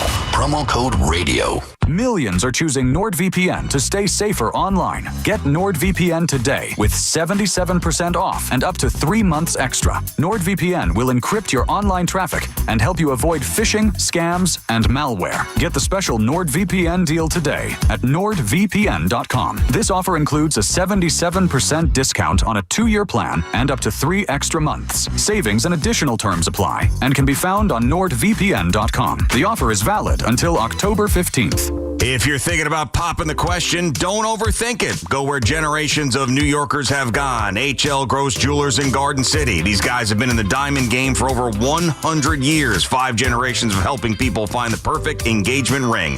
No pressure, no games, just the best prices, real education, and one-on-one honest service you want when you're making a big decision. Don't make the ring buying experience stressful and trust HL Gross in Garden City. Visit online at hlgross.com. Imagine a gentleman's club with over 200 gorgeous exotic dancers every week. Hey, big boy. From the people who make fantasies come true, Gallagher's 2000 in Long Island City is the place to be. Gallagher's 2000, a gentleman's club for today, gentlemen. Gallagher's 2000 features 2 floors, 3 stages, discounted drinks, VIP, champagne rooms, and dinner specials every night. Gallagher's 2000 offers complimentary lunch Thursdays and Fridays with any drink purchase. Come on down, big boy. Gallagher's 2000 is New York's largest upscale gentleman's club, and Gallagher's 2000's bachelor parties will blow you away. For their bachelor party specials, call 718-361-1348. Gallagher's 2000 is located at 4319 37th Street in Long Island City, Queens, just a half a block north of Queens Boulevard. Call 718-361-1348. Gallagher's 2000 is unlike any club in New York. Come tonight for the time of your life. Gallagher's 2000. Let your imagination run wild. health surprises can change your life in an instant. You've seen it happen to others, but it doesn't have to be your story. At Princeton Longevity Center, we customize actionable and proactive health plans to maximize your lifespan and take control of your health. Our Cancer Check program combines cutting-edge technology with top medical expertise to keep you ahead of potential risks. With advanced full-body imaging, genetic testing, and multi-cancer detection blood tests, we look for even the earliest signs of problems. Results are analyzed by expert physicians who craft a personalized plan to safeguard your future. You're not just a patient, you're a partner in your health journey, backed by a team committed to helping you live longer, healthier, and more vibrantly. Our programs have saved hundreds of lives and empowered countless others to take control of their health. Be proactive with your health for the ultimate peace of mind. Call 888-8000-PLC or visit PrincetonLongevityCenter.com. Sal Licata here, and wow, are we thrilled with the incredible job CertaPro Painters did on our house. So clean, so efficient, they actually listened to us and even satisfied my wife, which, as you know, isn't easy. If you've been putting off painting because of the economy or tariff worries, don't. Painting your house is the easiest and most efficient way to protect and raise your home's value. Do what we did. Call CertaPro Painters today. Each CertaPro Painters business is independently owned and operated. Get the scuttlebutt on your favorite team, the Fan, on the Odyssey, iHeart, and TuneIn apps.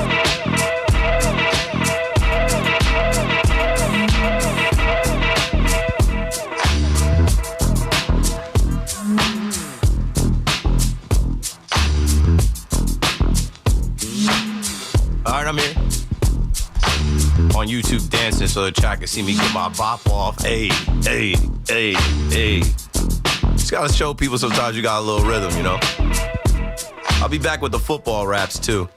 Working on that. Week 1 coming. You know, thinking about putting bars together, and I'm thinking about this Jet situation, right? AVT down. It's just like, come on, bro.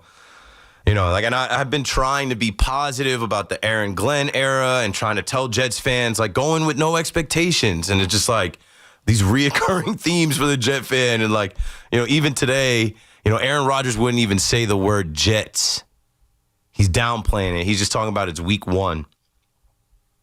But you know he's got a chip on his shoulder. Like, this is Aaron Rodgers. He's got a chip on his shoulder from, you know, when he went to junior college, and then he went to Cal, and then, you know, he wasn't drafted in the top picks in the first round, and he had a chip on his shoulder against the Packers because they drafted Jordan Love, and they didn't draft him any wide receivers. And if you don't think he's coming in here trying to embarrass Aaron Glenn and Darren Muji in their first, I don't know.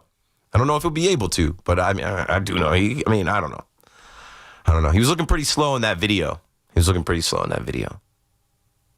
One thing I will say, it's a lock that Sixburg is in the building. It's a guarantee. There's going to be a ton of Steelers fans, and they're not traveling from Western Pennsylvania. They're here already. I remember going. Shout out to Uncle Mike. I remember going with Uncle Mike to a Pittsburgh Steelers chapter in Jersey City where they watch games on Sundays, and it's 2 floors and it's all Steelers fans. And like those terrible towels, they travel. And they travel well because they're everywhere. So, I'm hearing the reports about how many tickets have been sold. Yeah, there's going to be plenty of Steelers fans that live in the tri-state area, not Western Pennsylvania, that are going to be at that game. So, man, Justin Fields better have something to prove. Justin Fields better be ready to go. And he's got familiarity with those guys. Like, I don't know, man. But, you know, the Jets have familiarity with Aaron Rodgers. I need a Sauce Gardner pick. I need a Sauce Gardner interception off of A-Rod. After he gave him the chain, he put the Icy 8 chain on him. Yeah, I need some sacks. I need a Will Johnson sack. Or Will McDonald, Jermaine Johnson. I don't know, man. Don't boo him. Don't boo Aaron Rodgers. Don't poke the bear. Don't do that. He's got enough motivation. You know, it didn't work out and whatever. You shouldn't boo him because, like, he was willing to come back. He took that flight to come back and try to. Aaron Glenn and Darren Muji, you know, they said to him, "You want to play football?" Of course I want to play football. And like the last thing I'll say on it before we go back to the Yankee and Met calls at 888-808-1019. You know, these shows when the game starts at 8:10 and don't get on until 12:30, you can't really do a show on where we are with the Jets and the Giants and the NFL and the Mets and the Yankees, whatever. I'm just kind of rambling, but Aaron Rodgers is not winning the Super Bowl this year. I saw Ben Roethlisberger, of course. He's smoking the Pittsburgh pipe, talking about they could win the Super Bowl this year. The Pittsburgh Steelers, they're going to stay at 6. But this is Aaron Rodgers' Super Bowl, folks. Aaron Rodgers coming back to MetLife Stadium. This is his Super Bowl. Just to kind of thumb his nose, like at the end of the game when they all shake hands and he sees his former Jet teammates and he sees Aaron Glenn and Darren Muji again on the field, like in that element where that's his element, not a conference room. Like, woo, the NFL script writers, boy, they are phenomenal. The NFL script writers, that pen is scorching. I can't wait. 888-808-1019. Nick is in Franklin Square. Nick, you're on the Fan. Nick is in Franklin Square. Nick is gone. We tried. Let's go to Chesky in Queens on the Fan. What's up, Chesky? Hey, how are you? I clearly agree with you about both. Regarding Devon Williams, I am not a fan of his at all for the Yankees. He's been awful in ninth inning, but he actually, it's not a question of high leverage, low leverage. Even in important situations, when he hasn't been closing, he's been pitching actually decent in the earlier than ninth inning. And if we admit that the umpire actually blew 4 calls, then that changes the whole context of the game. So I don't know if it's fair to totally kill him. No, I don't know. I think it's fair. I just think it's fair because of a track record, right? And so, like, here's another KD Sharp stat. Entering tonight, Devin Williams had allowed a 728 OPS in high leverage plate appearances and a 321 OPS in low leverage plate appearances. How do we define high or low leverage? What's their definition? Because I think in general he has always pitched high leverage, just not ninth inning. Yeah, but he came into the game in the 8th inning in a tie game. That's high leverage. Like that's like no. What I mean to say is I thought when he's been awful, it's been when he was closing, and when he wasn't closing, he had pitched much better. No, so not always closing. The night that pissed me off, it wasn't a closed situation. It was I think it was the 9th inning, and it was a tie game.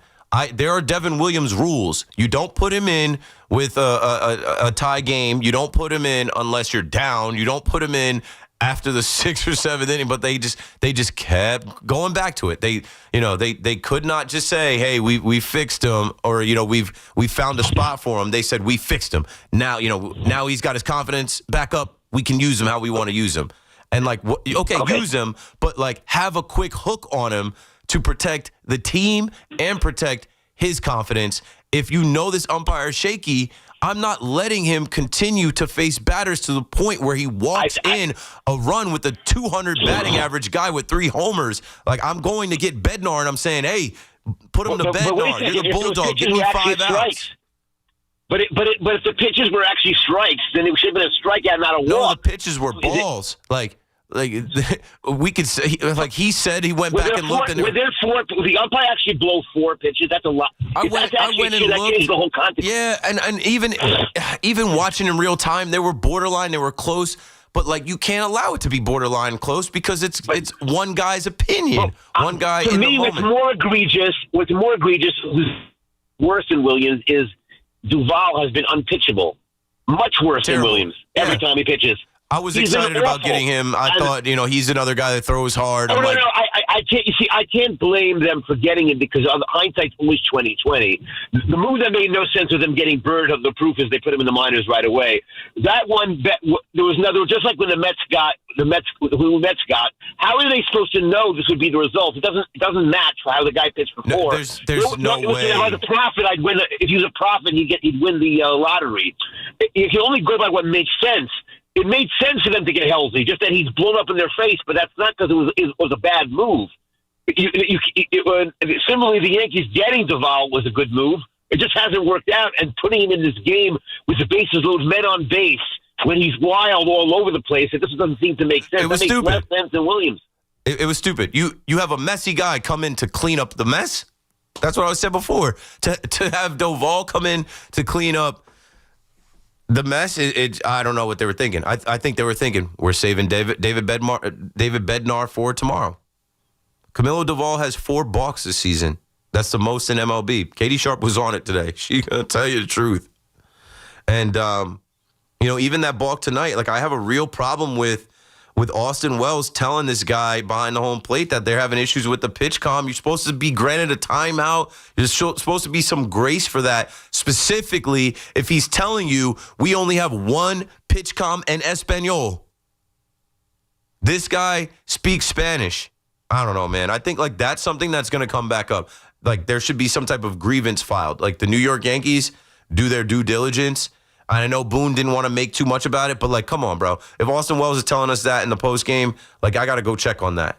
I got to go check on Buddy. I got to go ask him like, hey, was this something that was brought to your attention and you kind of never mind it?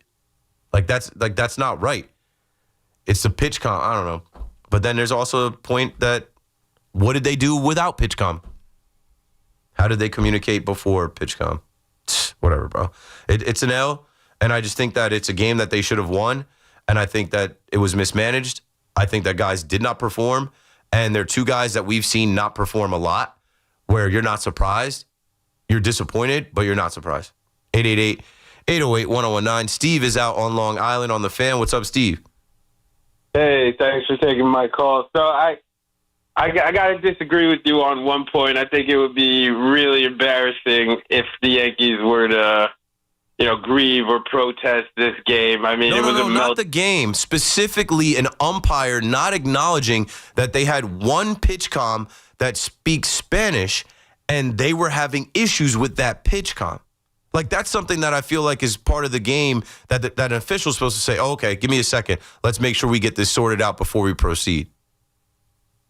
Still, yeah, I mean, of course, I agree with that, but this is just a meltdown of the bullpen, and But before we got in there, right? Before Camilo Doval even got in there, from Will Warren to Fernando Cruz, Luke Weaver, Devin Williams, they gave the lead back. So, and then did Doval let the other shoe drop? I mean, that's my point.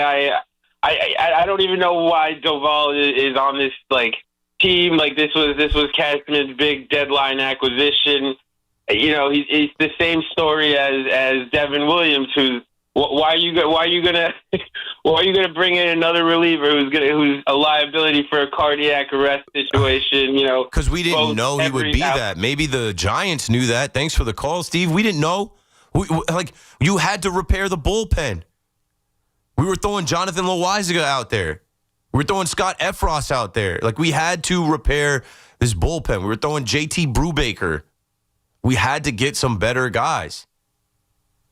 Weaver got hurt and missed time. Fernando Cruz got hurt and missed time. I'm sure there's some other bums off the scrap heap that I've already forgotten that the Yankees rolled out there. Anyway, 888-808-1019. I'm running out of time. Let me make sure I got to everything that I wanted to get to. Oh, Roman Anthony. I didn't mention that. Roman Anthony is going to be done for the regular season. The Yankees won't have to deal with Roman Anthony in Fenway next weekend. It's unfortunate. That young man got paid. That young man was balling. And when you think about the big 3 in Boston of him, Marcelo Meyer, and Christian Campbell, Marcelo Meyer had a wrist surgery last month, early August. Christian Campbell got sent down. They might as well call him back up. They traded away Rafael Devers. We don't got to worry about Rafael Devers. Rafael Devers got to worry about Kyle Freeland. Kyle Freeland want all the smoke with him. Over what? He showed me up in my ballpark. Yeah, he showed you up in your ballpark. It's the first inning. It's a 2-run bomb. That's out there a mile high in the sky. The unwritten rules of baseball came back. You don't hear about that as much anymore. We used to always hear about the unwritten rules of baseball. They don't exist anymore. But there are still some guys in Major League Baseball that are like, hey, you're not going to show me up. I'm going to let you hear about it. Bench is about to clear. That's what the Mets need. That's what the Mets need, somebody to be pissed off. Like, Kerry Carpenter goes deep. Nah, we got to fight about it. We'll fight everybody. We're gonna benches are gonna clear. You guys got to fight Juan Soto. Oh my God, all this guy does is talk about Juan Soto. Ash is in North Brunswick on the fan. What's up, Ash? Hey, Keith. First off, I got to say I really respect how you climbed up the ladder. I'm a high school tutor. I used to tutor a lot of students out in like Red Bank Regional, Ocean Township, Ocean High School. Short conference. Yeah. Short so thing. All the other Rumson country mostly. A lot of rich students out there. But yeah, I know some girls from that way. Yeah. After a long day of work, and like I heard the post game, and all I heard was like this umpire's call. And I had to look it up, and I know. And then after, I texted my boy Caesar out in L.A., who's a big Yankee fan, big fan of yours. Told me like don't call him up. Like there was a lot of bullpen errors. Devin Williams, effed up again, and I understand all of that. I understand all the callers calling in about that. But I saw that pitch, and I heard you a couple of days ago saying like this is going to happen in the playoffs. Yeah, like something like this is going to happen, and you couldn't be more right. After I saw that call, like I don't get that. Like that was, and I don't even know about the Boston Red Sox thing with this Bosch Empire, Brian Bosch. I don't get any of that. But like you were absolutely right. Like this is going to happen in the playoffs. Like to a point where they're going to change a rule. I just want to know what you think about that. Yeah, it's inevitable. I'm not weighing too heavy. Like I'm not going to think too much about the loss to the Yankees. But I'm really thinking about what could happen in the playoffs. So I just want to get your thoughts. Thank you. Yep, you can bank on it. The baseball gods are planning on it because you've had the automatic balls and strikes system for years now. It's available. I first saw it in action in 2023 at the Futures game in Seattle during the All-Star weekend. Spencer Jones was playing in that game. It was sick. I loved it because it added a flair for the dramatic to the game. It added suspense to hey, they're tapping their head. They're about to challenge this. And if we have it, right? If you went to spring training this year, you saw it. I was at Yankee spring training. I sat right by it. They have it. What's the wait? What's the hold up for? We're trying to get it right. So you know what has to happen? Like anything else, when you have the elixir, when you have the remedy, you need someone to I hate to use the phrase die, but you need, because it's not that serious, but someone's season is going to die on a couple egregious calls. And we just got to hope it's not the Mets or Yankees, because we'll never live it down. We'll always remember wow, they took the bat out of this guy's hand, or Stanton didn't come to the plate, or wow, this Judge got rang up on a low strike. It was terrible. This ump had such a God complex. And you think these umps don't know that this is coming? That is when they really start to get exposed even more. When the automatic balls and strike system comes and you're challenged and we're all waiting, dum, dum, dum, dum, dum, dum, dum, and you're showing up in the game and you're heckled now because those fans, this guy sucks. So it's on the way. You can mark my words. We're going to be, and when it happens, I don't need credit for it. I just see it coming because this year I feel like more than ever, man, this guy, Brian Walsh, tonight, it came up and I remember that pitch. It was down the middle. He called it a ball. There are 5-year-olds that could stand behind the dish and see that was a strike. The first woman umpire, the first freaking pitch that she called, making history, she called incorrectly. Gotta love baseball. You gotta love it. It is. It is something else, man. Enjoy the show. That's it for my show. That's all I got, man. Oh, go look up Francisco Alvarez challenging a call down in the minors, and go look at Francisco Alvarez grand slam. He will not be deterred. That's my favorite Met. He's coming back. He will not be stopped. And I got to stop. That's it. Let's see. What else I have in my notes, man? I don't know. Football. Chris McMonigle is coming up next. If you're hanging out on the live stream, stay there. I'm going to drive home, and then I'll join you guys in the chat. That's all I've got for tonight. Keith McPherson on the Fan. See you tomorrow. Good night. Sports Radio 101.9 FM. The Fan. WFAN New York. It's BT and Sal. Middays 10 to 2 on The Fan. 101.9 FM. You want to talk about some money poorly spent? I mean, I focus on Cashman. Stearns has some answering to do as well. 100%. No question. The only difference is that this is only year 2 That's for why him. I'm not going nuts. And a lot of these guys are not necessarily his guys. And last year was a success, so we want to be fair. Yeah, but, no, 100% I'm with you. Listen to BT and Sal on demand on Apple Podcasts, Spotify, or wherever you get your podcasts. We are moving now. Electric bikes are everywhere. They are quiet and very fast. Teens ride them on the roads, in bike lanes, but also in places they should not be, like sidewalks and parks. Look out! When you ride, wear a helmet. Don't speed. Watch out for pedestrians and cars. New York State and your community have specific rules for electric bikes. Follow them. Go to trafficsafety.ny.gov for more info. A message brought to you by the Governor's Traffic Safety Committee. With over 90 years of combined legal experience representing the law enforcement community, Decolator Cohen & DePrisco, LLP, continues to strive to educate police officers of their civil rights to sue in line-of-duty accident cases. The 2025 Police Officers' Right to Sue newsletter can be viewed on policeofficersrighttosue.com and provides successful results in varying line-of-duty accident cases. These results include damages recovered from RMP accidents involving the City of New York and civilian motorists, station house defects, ricochet injuries from the range, private premises slip and falls, sidewalk slip and falls, construction defects, snow and ice cases, and injuries emanating from defective RMPs. In any LOD accident, it is important for the officer to take photographs of any defects, injuries, or damage. It is also essential to draft the line-of-duty report and detail the cause of the accident in the paperwork. Remember, there's a 90-day time limitation to file a claim against a municipality. If any law enforcement member has a question regarding a potential lawsuit, contact Decolator Cohen & DePrisco, LLP at policeofficersrighttosue.com or call 1-800-901-1529. We all hear the radio ads about the IRS. They tell you to be afraid, to be scared, and they try to frighten you into calling. I'm not here to do that. Tax Relief Advocates is different. TRA is here to tell you that if you owe money to the IRS, whether it's $5,000, $50,000, or $500,000, we have a solution. It doesn't matter if you're sitting in your car, at work, or with your kids. No matter where you are, call now. 800-575-6986. Don't lose hope. TRA can eliminate or reduce what you owe to the IRS. Generous programs are now available that can give you a fresh start. Our passion is taxes and helping individuals fix their IRS problems. We have over 1,000 5-star reviews on Google and an A+ with the Better Business Bureau. You don't need to be afraid of the IRS any longer. End your tax nightmare today by visiting us online at TRA.com or call 800-575-6986. That's 800-575-6986. Tax Relief Advocates. Real solutions for real people.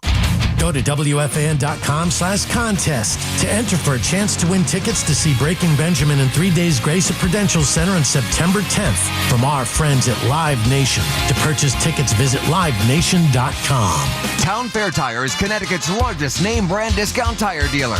We give you the guaranteed lowest prices on all name brand tires and honor all manufacturers' rebates. We even honor our competitors' rebates. With over 100 stores from Connecticut through New England and an inventory of over 600,000 tires, you'll always get the right tire at the guaranteed lowest price. Nobody beats Town Fair Tire. Nobody! Name brands at discount prices. Town Fair Tire. Millions are choosing NordVPN to stay safer online. Get NordVPN today with 77% off and up to 3 months extra. NordVPN will encrypt your online traffic and help you avoid phishing, scams, and malware. Get the special NordVPN deal today at nordvpn.com. This offer includes a 77% discount on a 2-year plan and up to 3 extra months. Savings and additional terms apply and can be found on nordvpn.com. The offer is valid until October 15th.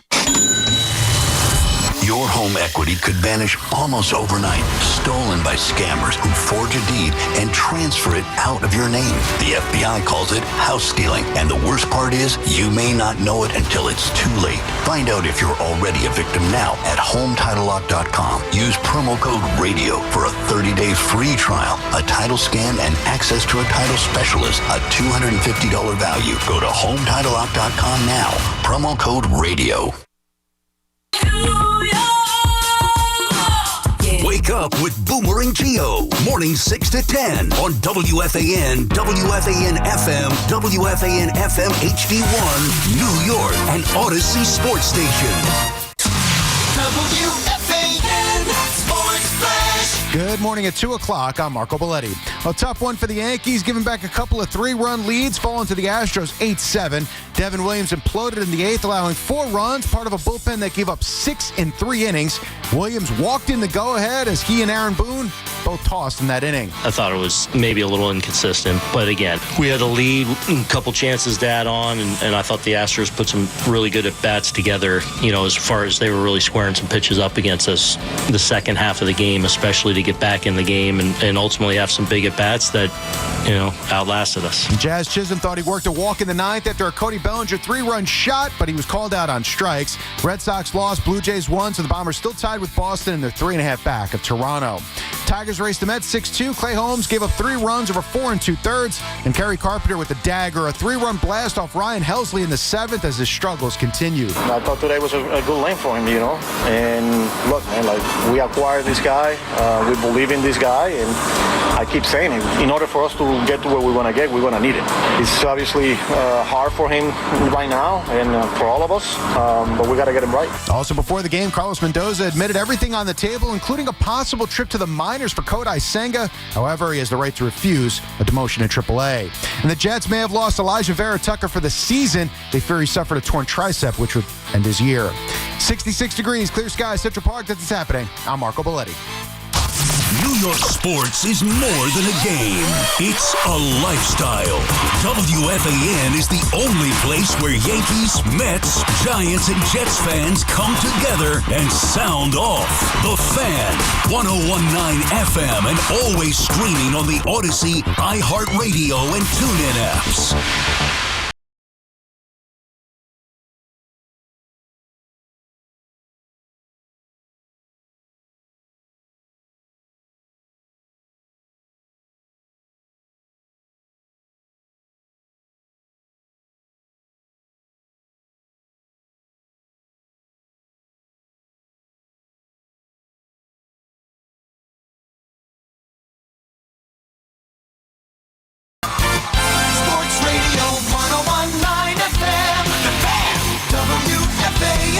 Yes, sir! Yes, sir! 202 on the Fan. McMonigle here with you. I got you for 3 hours until we get you to the warm-up show at 5, 888-808-1019. We got Fleegs on the other side on this Thursday morning. Helsley and Williams, the gifts that keep on giving. As both of these teams don't know when to stop using these relievers who can't get anybody out. Unbelievable. We'll get to football. We'll get to the devastating injury for the New York Jets. But we'll start with our baseball team, specifically the Yankees here, as game 2 of the gauntlet. That not just me, I heard Keith say, I like to call it the gauntlet. Not me. Everyone calls it the gauntlet. We have latched on to the word gauntlet. The gauntlet that is these 12 games. Game 1 went really well. Game 2 is a frustrating loss for the New York Yankees. They had a 3-0 lead. They had a 4-1 lead. You get a couple of home runs, and we know the records when the Yankees hit multiple home runs in a game. Will Warren was looking good early on. And then, of course, you lose the same way the Yankees have lost so many games, with the bullpen implosion, and particularly, obviously, Devin Williams. And I understand, look, I don't think Devin Williams should have been in this game in that spot. I do understand it on some level. I'm different than most people. I do think, no one's going to give Weaver any flack. Weaver has to get out of that inning. Every single guy they went to in this game, every single guy Boone goes to in this game gives up runs. That, part of it is, they're going to have to find a way, this bullpen, right? As they're taking on these teams now over these 12 games. They're all playoff teams, blah, blah, we've gone over it. The issue with this team right now is that I don't know, what this bullpen is. That's the one thing that does scare me a little bit. Both these teams, obviously, the pitching for the Mets, we'll get to it. But Cruz is just coming back from injury. Weaver was not good in this game. I mean, you're hoping on Weaver and Bednar, and that's the thing about the Devin Williams situation, because for me, I think in this game, Boone is trying to stay away from Weaver. From Williams. You want to stay away from Williams, right? Everyone's like, oh, we'll bring him in earlier, or, he goes to Cruz to get out of the sixth after Warren gives up the home run to Pena. He gives up runs. Obviously, there's the issue of Stanton in the outfield, as Judge still can't play the outfield, and you need Stanton's bat in there. But Cruz gives up runs. Then you go into that inning in the seventh with Weaver. He gives up a run. Thankfully, gets out of it with just a tie game. And now you're in the eighth, and you can bring in your closer, Bednar. That's what I would have done. I would have brought in Bednar. But I think the plan was to take that lead in the seventh and go Weaver and Bednar and split the last three innings between those two relievers and leave Williams off of it. But they're unable to keep the lead, and we see it time and time again. This manager, and really every manager in baseball, once the game is tied, he treats it completely different. Once they blow the lead, once they don't have that advantage, then the game is treated completely different. But the point is, for both of these teams, with Helsley and with Williams, as they are clearly the story of today, as Helsley gives up the 3-run home run to Carpenter and blows that and has that game blown open by Detroit, and Williams blows the game in the eighth. Look, we could talk about it because I have no problem going him over Doval. Doval stinks too. Doval's been terrible. The trade deadline has pretty much been pretty awful for both of these teams. When it comes to the reliever market, I mean, everyone they brought in pretty much stinks. Soto was able to have a 1 1/3 innings. He hasn't been great as of late, but he pitched well into this game. But Rogers has been okay, soft contact, but hasn't been great. And for the Yankees, Doval has stunk. Bird they brought in immediately went to the minor leagues. And Bednar has obviously turned into their closer. But Duvall, he comes in, and he's a mess too. And that's what's frustrating about this game too, because they end up scoring the 3 runs, and Bednar comes in after Devin Williams is squeezed by the umpire. And obviously that's going to be a big story. Brian Walsh, the home plate umpire.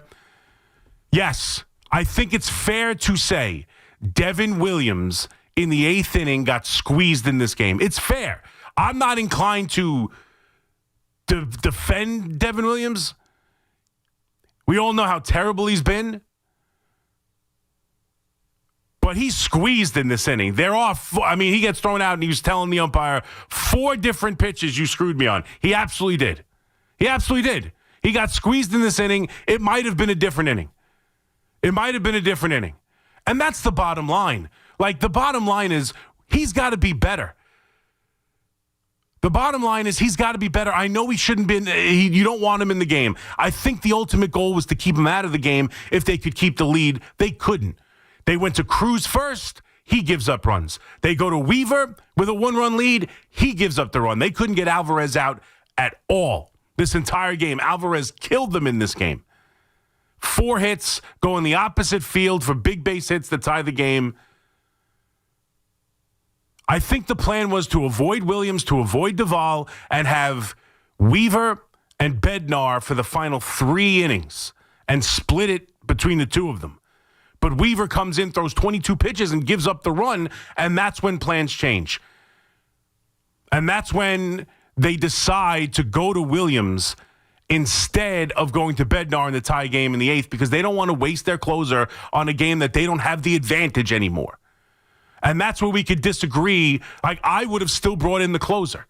I would have brought in Bednar. I would have tried to get through the 8th inning and see what happens. But these teams, we see it over and over again. It's not just Boone. The minute you lose that advantage, they don't want to chase with their closer. They're in the middle of this long stretch. It's the gauntlet. They're not going to treat these games like they're Game 7 of the World Series. As much as we want them to, they're not going to.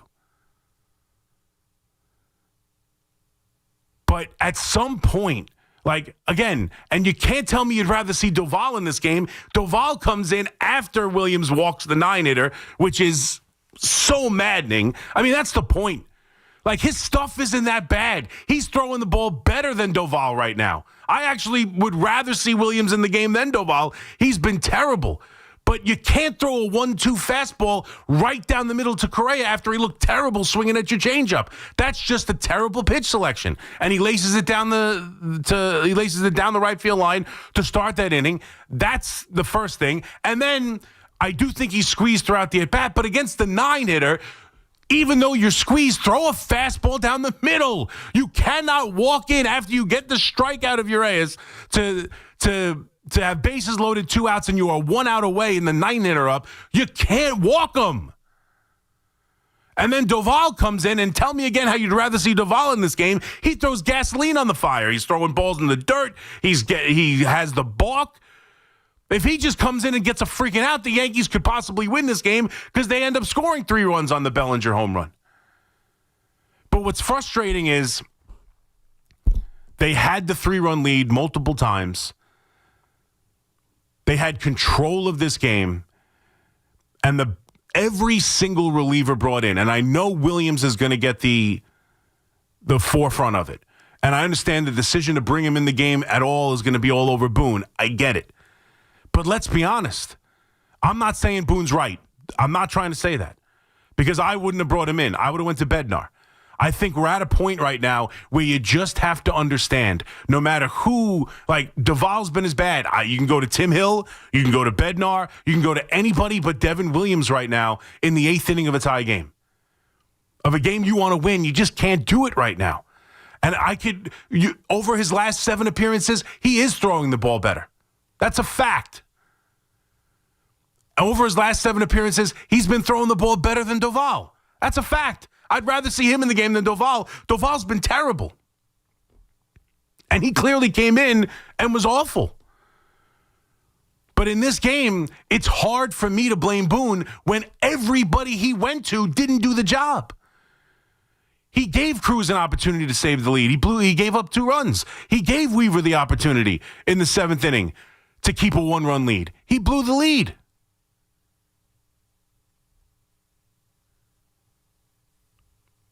That's the bottom line. Everybody he brought in didn't get the job done. And it's just like this Yankee team is going to find a way to not be able to handle prosperity. They get the really good win to start this series, the 7-1 win. They have the 3-0 and 4-1 lead. They get the home runs. The offense really doesn't do much after that. And we got to talk about Anthony Volpe, who had miserable at-bats, had an opportunity for a sacrifice fly, didn't get it done. There's a couple of plays in this game. Obviously, the ground ball to McMahon where he decides not to come home with Alvarez at third base. It looked like he had a clear play at home plate to cut off a run there. He decides not to do it and just throws Altuve out at first base. That leads to the 4-3 score before going to the 7th where Weaver blows the game. But, it's not just about Devin Williams. That's what's going to be the forefront of this. The umpire is going to be the forefront of this. Everyone they brought in was unable to get the job done. Everyone they brought in. And then you just feel it spitballing. And if they could have just got out of the inning without throwing the wild pitch, without the balk, they actually an opportunity to win the game. Bellinger gets the 3-run home run. That's what's frustrating about it. But right now, one good one, one bad one. They have an opportunity tomorrow to take the series. They got Carlos Rodon on the mound. I understand we're going to get mad. And look, I get it. And for both teams, really, right now, it's ironic. Helsley and Williams are almost a carbon copy.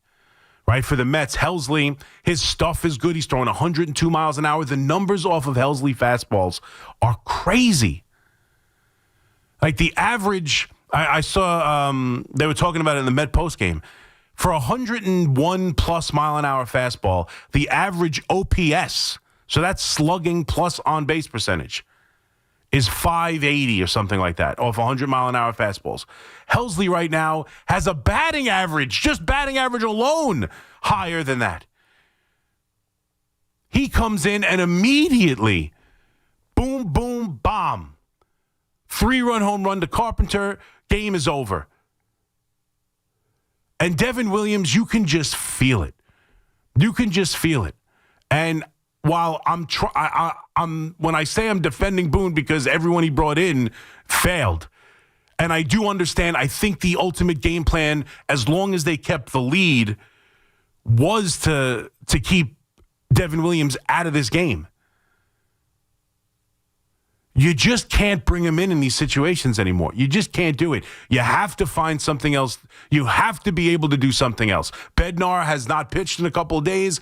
Bring him in the 8th inning and give yourself a chance in the 9th. I don't understand why they continue to do this.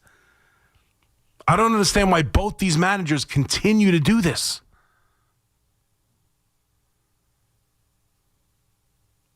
And then you're listening to Mendoza saying you got to get him right. It's only a couple weeks left. Now, the one thing I'll say is last year, the same thing happened.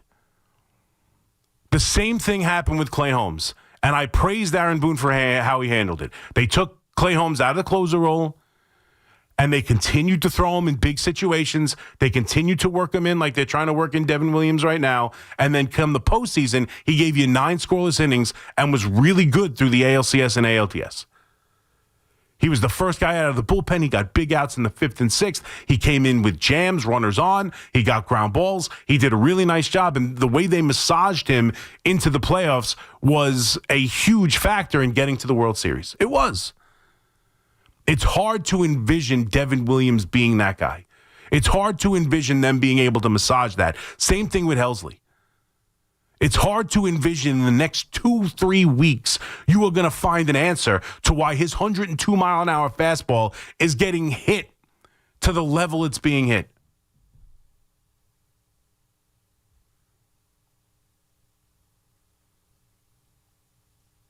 But they continue to throw these guys out there in situations that they have no business pitching in.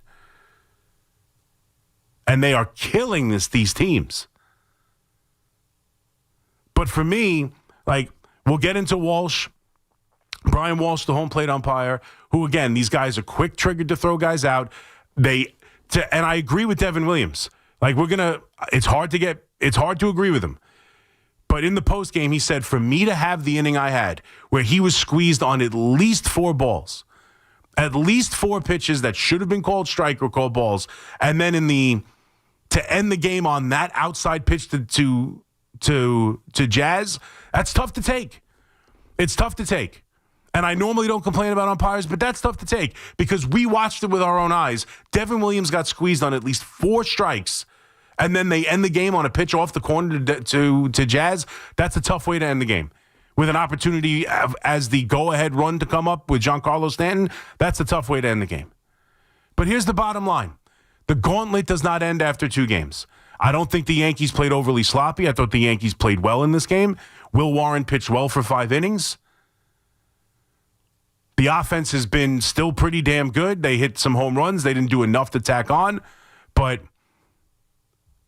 they played a clean, crisp game for the most part until really Devin Williams comes in the game in the 8th. But this bullpen's got to be better. That's the bottom line because we know they don't go deep into these games. Right, even the starting pitching staff, you're going to get maybe Max Fried. We'll see Carlos Rodon, who has another big start. How many times have we said that this year?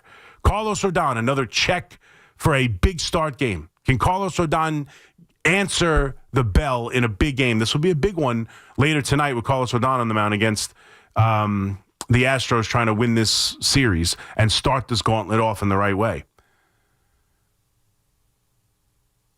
But you're going to have to rely. Cam Schlittler, we don't know how deep he's going to go into games. You got Will Warren. You got Luis Heel. You're going to need your bullpen that's well-rested. We talked about how well-rested the bullpen is. They scored 7 runs the other night. Blackburn was able to just pitch the 8th and 9th. The bullpen was completely rested, and yet Cruz couldn't get it done. Weaver couldn't get it done.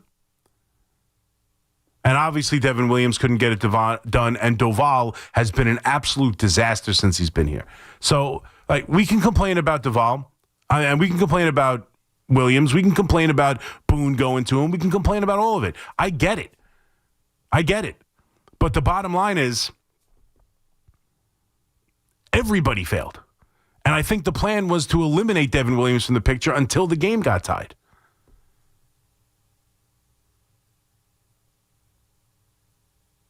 And they got to go out there today and win a series. It's one game. It was only one game when they won it, and it's only one game when they lost one. They got to go out there and finish this thing and play better today. But at some point, the New York Yankees have to look at themselves in the mirror. At some point, the Mets, and we'll get more into the Met game as they drop the final game against Detroit, but ultimately take 2 of 3. And the Yankees will look for the series win tonight. But at some point, Aaron Boone and the New York Yankees are going to have to look at themselves and say, look, even if I understand it, even if Devin Williams was throwing the ball well, even if, I don't want to waste Bednar in a tie game and theoretically maybe lose my closer, have to throw him 2 innings and end up losing the game anyway. I understand the thought process of only wanting to use your closer to secure a victory. That is how most teams handle it. Not just Aaron Boone, most teams. Most teams handle it where they're not pitching their closer unless if he's successful, they win. And in a tie game on the road, that's not the case. But at some point, you can't continue to throw Devin Williams into these situations, even if it makes sense on some level. Because he's just incapable. There is no... I know I push back on the idea that analytics is killing the game and analytics this and analytics that. At some point, you have to acknowledge that this goes beyond the numbers, that Devin Williams is incapable right now, mentally, to get through these innings. He was right there. Last night was a perfect example of Devin Williams being unable to get through it. He gives up the leadoff double, he walks 2 batters, and yet he manages to get the big strikeout, and he's there with the 9-hitter, and he can't throw strikes. I know he got squeezed in one pitch in that at-bat, but you can't throw a 3-1 changeup down. You just can't do it. Not to the 9-hitter, not in a tie game in the 8th inning. He's incapable of getting through these innings. Helsley is incapable of getting through these innings. And you can say it until you're blue in the face that we're going to need everybody. Going to need everybody. If we want to get to where we're going, we're going to need everybody. Right now, these games are too important to just hide behind we're going to need everybody. You didn't need Devin Williams last night. 888-808-1019. McMonigle here with you on the Fan. Overall, it's one game. You know me. It's one game. They have an opportunity with a 15-game winner in Carlos Rodon on the mound later today to take this series. I thought they still played fairly well. They had the lead into the 7th inning. Weaver, the guy you trust, one of the 2 relievers you absolutely trust, couldn't get it done.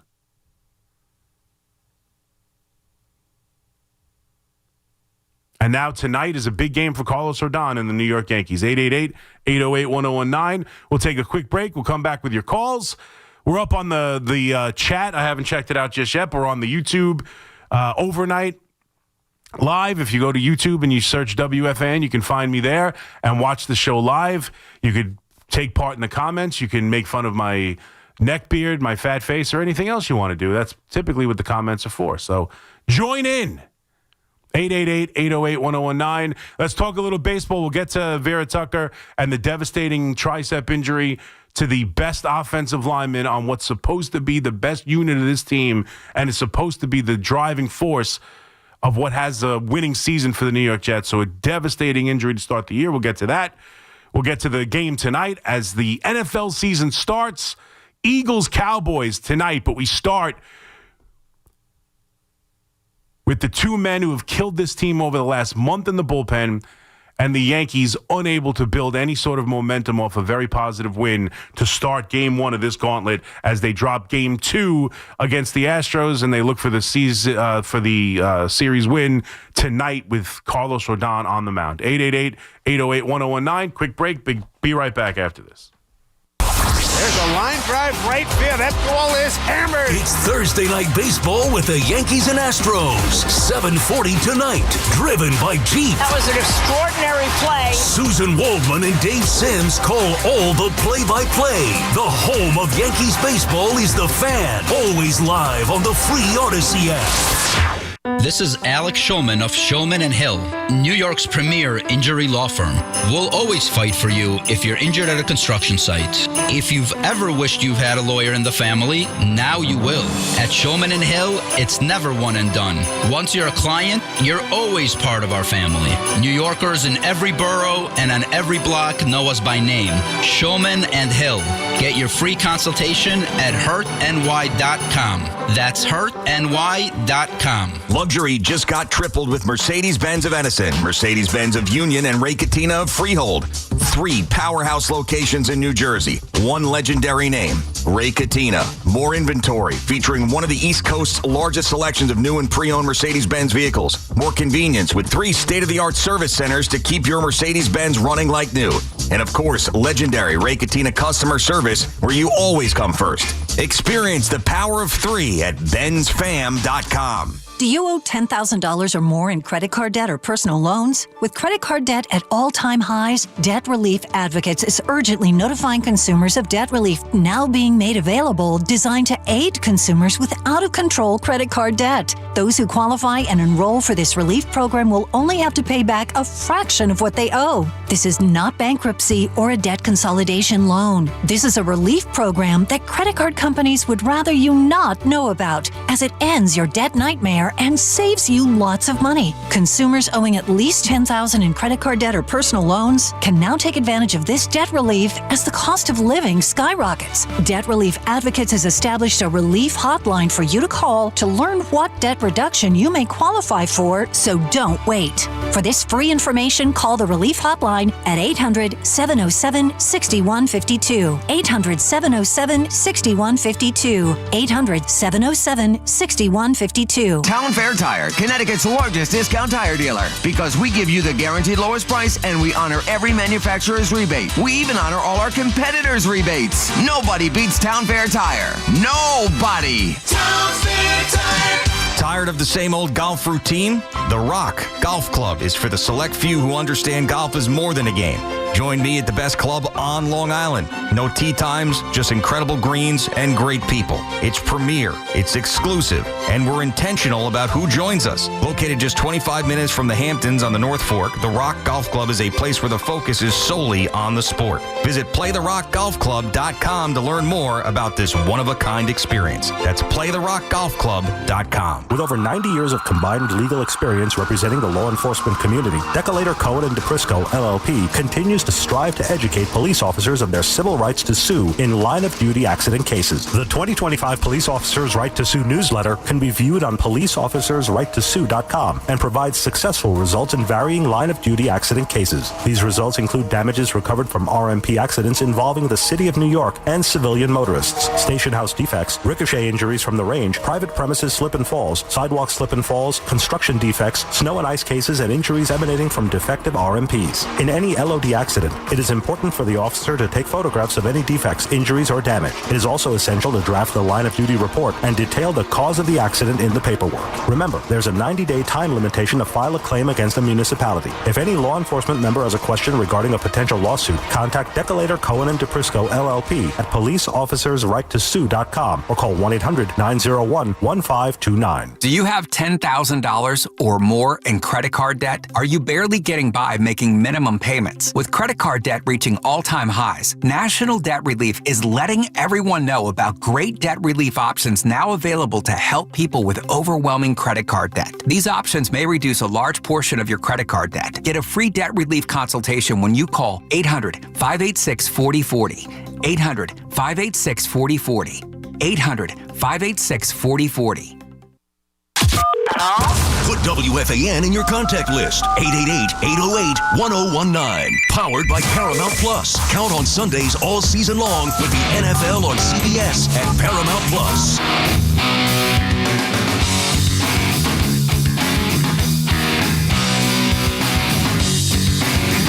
All right. 2:29. McMonigle here with you on the Fan. Frustrating loss for the Yankees. It felt like they were about to take this second game, take the series victory.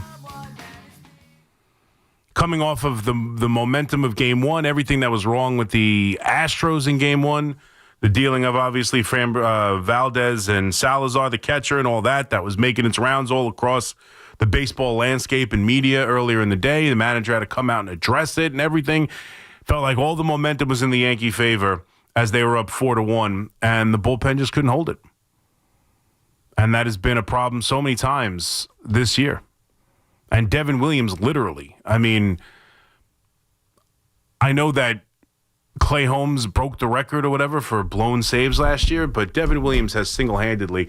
Now, I don't know if can you say Devin Williams lost this game when it's tied in the 8th when he comes in? I know Bellinger ends up hitting the 3-run home run, so you could say if he gives you a clean inning, you win the game. You don't know if that's exactly what would have happened, but it's tough to say he's the absolute reason you lost when he entered the game tied. But he has single-handedly cost the Yankees 5, 6, 7 games easy. And while, again, I kind of understand going to him, I do. You're not going to go. I don't think you're going to go to Tim Hill there to lead off with Correa. We've seen Tim Hill against right-handed hitters. So I just don't think I'm going to start Tim Hill there in that inning against Carlos Correa. And you could go to Bednar. That's probably what I would have done. But we have seen the managers don't want to do that. He does not want to bring in Bednar. And, you probably throw him 2 innings if you don't score in the 9th. Or either way, you probably throw him. If you bring him in the 8th, you're probably pitching him the 8th and 9th. Now he's not available for tomorrow, and he could pitch those 2 innings. The Yankees don't score, and you waste them. They don't like doing that. That's why I heard someone as I was calling in, played to win the game today. They were tied. They didn't go to Devin Williams to hold a lead. They were tied. Weaver blew the game. Weaver blew the lead. Weaver. I know no one's going to get on Weaver because we like him. But Weaver blew the lead. And there's nothing that says Williams can't throw strikes to the 9-hitter after getting the big strikeout.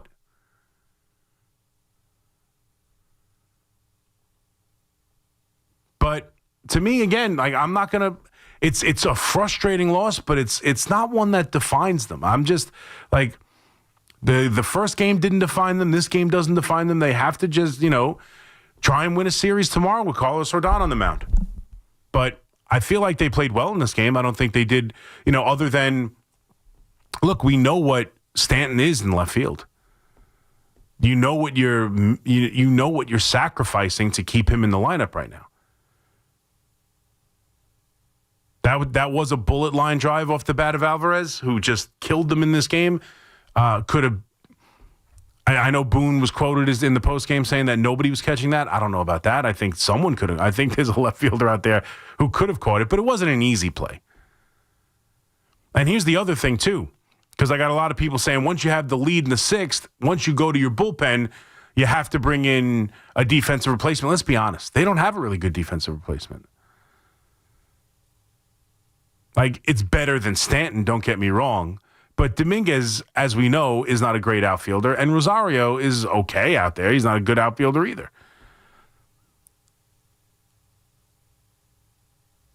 But it's just one game. That's it, one game. And you know how I feel about this gauntlet. It's overblown what it means and how important it is. And, I heard Keith, you need 8 wins. I heard, you need this many, you need that many. You don't. You need to win the division. That's what I'm trying to do. And last night sucks because after being down 6-0, I think, at one point, the Blue Jays rallied back, beat the Reds, and now it's 3.5, 3 in the loss column behind the Blue Jays. And they got to go out there and figure out a way to win this series. Tonight's a big game. This is one of those games, again, for Carlos Rodon. Carlos Rodon has had a really good year. Carlos Rodon leads the American League. Him and Max Fried both have 15 wins. He was an all-star. He has been excellent for the Yankees this year. You can't argue it. But there will always be, even if he pitches well tonight, there's going to be, will he be there for the big game in the back of your mind? That fear that he won't show up for the big spot. He's earned that fear. He's earned our distrust in those big spots. And hopefully, tonight can be at least partly building, more some sort of confidence in him because this is a big game.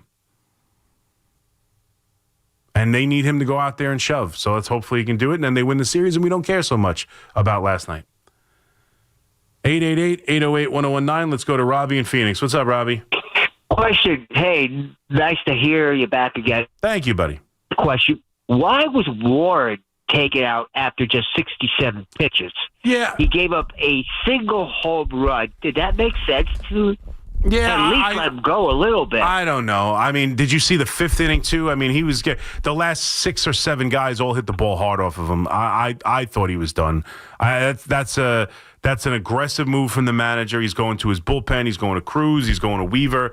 I had no problem with it. No, I understand it's 60 pitches, but it wasn't about that. It was about effectiveness. I mean, he got out of – I mean, he had some balls hit on the nose that just happened to be at some people. I thought he was about to get pounded, so I had no problem. I didn't want Warren to go through the middle of the order for a third time after giving up the home run to Pena. I didn't. Okay, well, and that I can understand. Here's my other thing. When they go back home, I don't think he should play Volpe. Yeah. He can't put Devin Williams out there again at home. At home. I have a feeling if that game was at home, you wouldn't have seen him out on the mound. I don't know about here's that. who I don't know think about that should that. play shortstop. Well, I think Cabrera should play shortstop and Alonso third. Who? Because Alonso can hit. Alonso? No. The guy from Tampa Bay that's now Caballero. part-time at third base. Yeah. He should play shortstop. I don't want to see Volpe. Yeah. I think we need to... I don't know who you're talking about to play third. Rosario? McMahon had 2 hits in this game. He had the sacrifice fly, and he's played a brilliant third base, other than he could have went home on the play to Alvarez. I'm starting to, I think Caballero shortstop, it makes a lot of sense. He was a spot. I mean, look, he can't get thrown out of that game, but I trust him more to put the ball in play. I haven't seen a ton of him defensively at shortstop, but he can't be worse than what Volpe's been, at least this year. I don't know if it's a major upgrade, but Volpe has been so bad making errors on easy plays that you can't argue that he'd be worse than Volpe defensively. He can only be better. I just don't know how much better. I haven't seen him that much at shortstop. But I liked him on the bench because I like to be able to implement a base stealer whenever I want and impact the game in a moment where I need it impacted. But it's getting to the point where Anthony Volpe is just, there's no benefit to playing Anthony Volpe anymore. And Caballero brings a little something. He puts the ball in play, brings speed. When he gets on the bases, he steals bases. He creates pressure on the defense. I'm not opposed to last night was some ugly at-bats.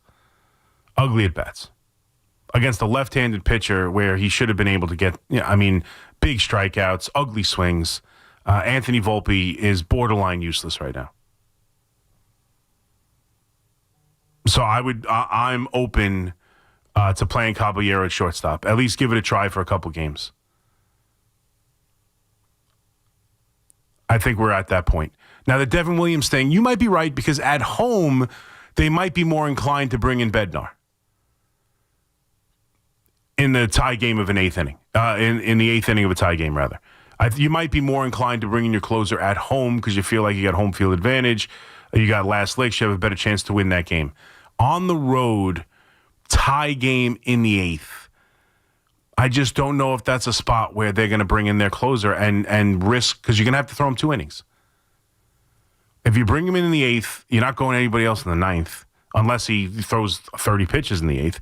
But if he gets you through the 8th, you're going to throw him in the 9th, and I just don't think they want to waste Bednar in a tie game. I don't think that's how they view. I don't think that's they don't think that is a smart decision. Again, I don't want to see Williams in that spot, but I don't know, unless you're going to throw Bednar, you can't tell me you want to see Duvall. I have to be honest. I'm there with Duvall. And watch him come into this game. He's got that same feeling like it's just going to go poorly. You can sense it. Doval has been a huge disappointment. So I don't even think there's a difference right now between Williams and Doval. To me, the plan was get Cruz through the 6th, and then you have the 7th, 8th, and 9th between Weaver and Bednar. And then Weaver had a bad inning. He gave up the run. He threw 23 pitches, and he wasn't going to go back to him. And he wasn't going to go to Bednar because the game's tied now. And that's why it opened the door for Williams. But at some point, you can't even do that. Even if I could make the argument like I am making, even if you can make the case on why it makes sense to go to Williams, it doesn't make sense because of what he is right now. And he is a reliever right now. He is a pitcher right now who can't make it through. You can sense it. You can feel it. He can feel it. We all can feel it. At some point, you got to just be willing to give in to that. At some point, you have to be willing to acknowledge that and say, look, right now, he just can't do this. And they don't want to admit it. Raphael in Washington Heights. What's up, Raphael? Hey, how you doing, man? I think I blame more Boone the way he managed the bullpen because the bullpen was rested. I would have brought on Cruz from the beginning instead of, bringing back Warren because he started to get hit hard. And unfortunately, he gave up the home run. Yeah. And also, I don't know. I think I would have run lighter instead of Doval because every time Doval comes in, like he sucked. He hasn't been good. Yeah, I mean, you could have brought in lighter instead of Doval after to get out of the mess. I don't disagree with that. After Williams, you could have brought in lighter. I mean, you could have went to lighter in the tie game as well. I would have done. I could have argued for that over Doval or Williams. I don't know why they continue to go to Williams, but Doval's been terrible. Every time he comes in, it's something. It's something like either he balks or there's a pitch violation or it's just frustrating. Yeah. Like, and I'm tired. Like, I know it's crunch time. Like, I don't. He better not pitch in the playoffs because I can't trust him. Like, why? I don't know. It's frustrating. Yeah, no. Listen. That was the trade deadline acquisition of Doval has been a disaster. The trade acquisition of Ryan Helsley has been a disaster. Like, there's just. To think of like what the New York Yankees acquired some of the better closers and three of the better closers in baseball since the start of the offseason. They brought in Devin Williams, they brought in Doval, they brought in Bednar. Two of the three can't pitch. That is, I mean, again, we all want to hate on Brian Cashman, fine.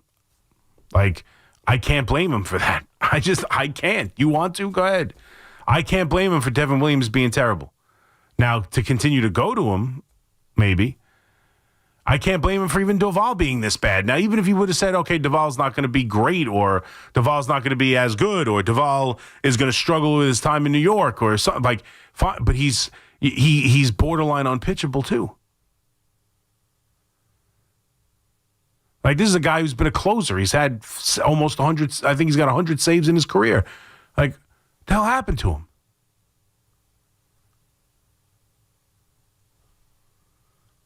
Paul in Buffalo. What's up, Paul? Chris, in general, I'm not a big fan of changing the game of baseball. I don't like interleague play. I don't like the wild card system. I don't like pitchers not hitting in the National League. I do like the pitch clock. But I'll tell you what, I'm salivating. I cannot wait. Yeah. I hope they fire every umpire in the game and replace every one of them with artificial intelligence and robots. Yeah. These men all suffer from personality disorders when they are behind the plate. You can tell these kids were bullied in high school, and I'm not here to bully them now. I'm sorry they were bullied in high school. I'm sorry they were all undersized and got picked on. But you can tell that's who the kids were that become home plate umpires. I mean, you just want to punch every one of them in the face. Well, I mean, I think that's a bit strong. Can't but stand I don't Williams. understand. Yeah, he's awful. Right. but he got squeezed. Yeah, absolutely. And it was so obvious, and the umpire is just such a jerk. He knows he was wrong, and it's just, there's no consequences for him. That's why every fan hates umpire. This guy should be fired. He shouldn't ump another game this season at a minimum. Yeah. He should lose his job. That's what should happen. Yeah, that, of course, won't happen. I don't know but he should lose his job. I don't know if he should lose his job necessarily. I mean, I'll tell you this, though. Like, we saw it twice now. Like, yesterday with Caballero, and then 2 days ago with Caballero, and last night with Devin Williams. I don't care what is said. Unless it is extremely demonstrative and in your face, there is no reason to throw. He walks up and he says, "You blew 4 calls." Why does he need to be thrown out of the game for that? No reason at all. There's no reason. Just like, yeah, whatever. But like, even if you disagree in the moment, maybe you go back and realize after you look at the film that you did blow 4 calls. But like, even in the moment, if you feel it's patently ridiculous that you blew 4 calls, just say, yeah, whatever, bro. Like, why would you have to throw guys out? Caballero, I don't care what he said. He was calmly speaking. He wasn't even speaking with his hands. Like, he was just calmly talking. And I don't care what he said. There's no reason to throw him out. I don't care what the magic word is. Just turn the other cheek and walk away. I don't understand why they are so quick to throw people out. It's crazy. Now, Boone gave him enough. I'm sure Boone deserved to get thrown out. But, like, Devin Williams did not deserve to get thrown out of the game. And that's Boone's job. That's part of baseball tradition. You're playing a role, almost like a manager in a WWE event or something, and you get into it with the ref, they throw you out. That's one thing. You don't do that to a pitcher after you already screwed him over in the at-bat.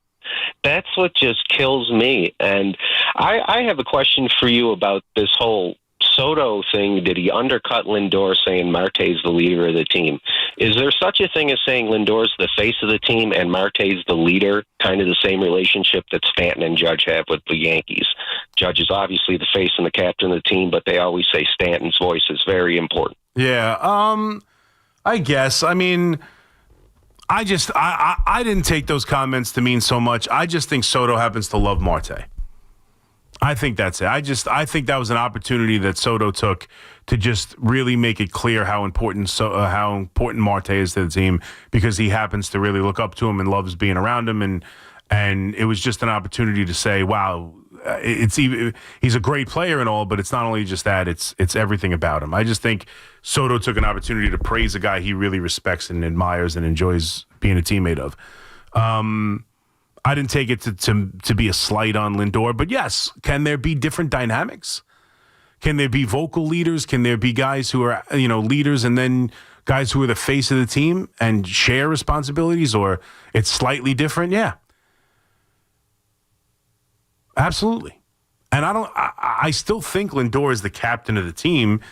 Like last year, Vientos, right? We talked about it when during the offensive struggles and they were going to fire Chavez, and we talked about bringing JD Martinez as a possible hitting coach. Like last year, he was very important to the team. Last year, Vientos talked about how having JD Martinez around was important to him. Veteran bat, us against the world talk kind of started with him and everything. And it was just, he was a good guy to have in the clubhouse. Doesn't necessarily mean he's the captain or the premium leader or the guy everyone looks to at every moment, but he's one of the voices in that room that was valuable. And I think Juan Soto just took an opportunity to praise a guy he respects and admires a lot. I don't think, Marte is the leader of the team. But if it is, you bring him back. If Juan Soto wants him back, you gave him a suite, you gave him a wardrobe, give him his favorite player. But there's definitely different dynamics. And yes, Stanton has become, for the New York Yankees, a prominent voice. There's no doubt. When they got the rings for winning the American League Championship last year, he said, "I better not see anybody wearing these. This isn't what we came to win." And we don't get swept at home at the beginning of the year during the Diamondback series or that kind of thing. While I would still say Judge is clearly the captain and the leader of the team, Giancarlo's voice is prominent. And he hits another home run in this game. And look, he out in left field, it's going to be a struggle with him out in the outfield. They need Judge to get back. Like that, let's be honest about Judge too right now. He wants to get all over. He wants to, go back on the comments of Aaron Boone. As Aaron Boone said, yeah, I don't know if he'll ever, this year, if we expect him to throw the same as he normally does. He pushed back on it. That was about a month ago. And he's still not in the outfield. And he had some miserable at-bats swinging at the first pitch, flying out on check swings and lazy fly balls. He did not have a great game, even though he does get on to continue the rally in the ninth, and it leads to the 3-run home run from Bellinger. But that was just a frustrating loss that they should have. It's a game you gotta find a way to win those games, and they've lost too many games just like that this year. Too many games just like that. And again, Devin Williams is an interesting case here because in this particular game, I think you can make a strong case that, I think you can make an argument that pitching him in the 8th inning makes sense. But it's past that. It's past the idea of, well, it makes sense. It's almost like, look, it's got to be anybody else but him because it's deflating to lose the game with Devin Williams on the mound now. It's almost worse to lose it with Devin Williams. I know that's stupid and it goes against what I normally would say. Losses are losses and there's not much to take out of different things. But, it's more deflating to have Devin Williams do it again than it would have been to have Leiter do it or to have Tim Hill do it. It just would have been. And it's just, the minute, and he's bound to do it. What a terrible pitch to Correa. He's got a 1-2 count. I believe Correa swung and missed twice at the changeup, and he tries to elevate a fastball, and it's right down the middle. You can't throw a 1-2 fastball right down the middle to lead off the inning of Carlos Correa. You just can't do it. And then you can't walk the 9-hitter. We could blame Boone all we want. Devin Williams has had a career as one of the best relief pitchers in the sport. Find a way to throw strikes to the 9-hitter. After you strike out the 8-hitter to get you almost out of the jam. Find a way to get through that inning. And then, yes, I totally agree. Doval would not have been the pitcher I brought in. I would have brought in Leiter. I would have brought in anybody else.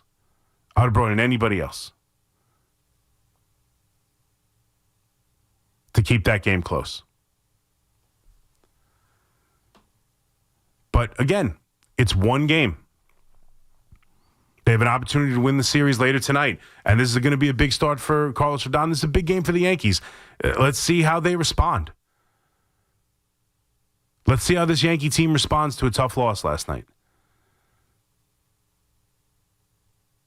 Because that's what it's about.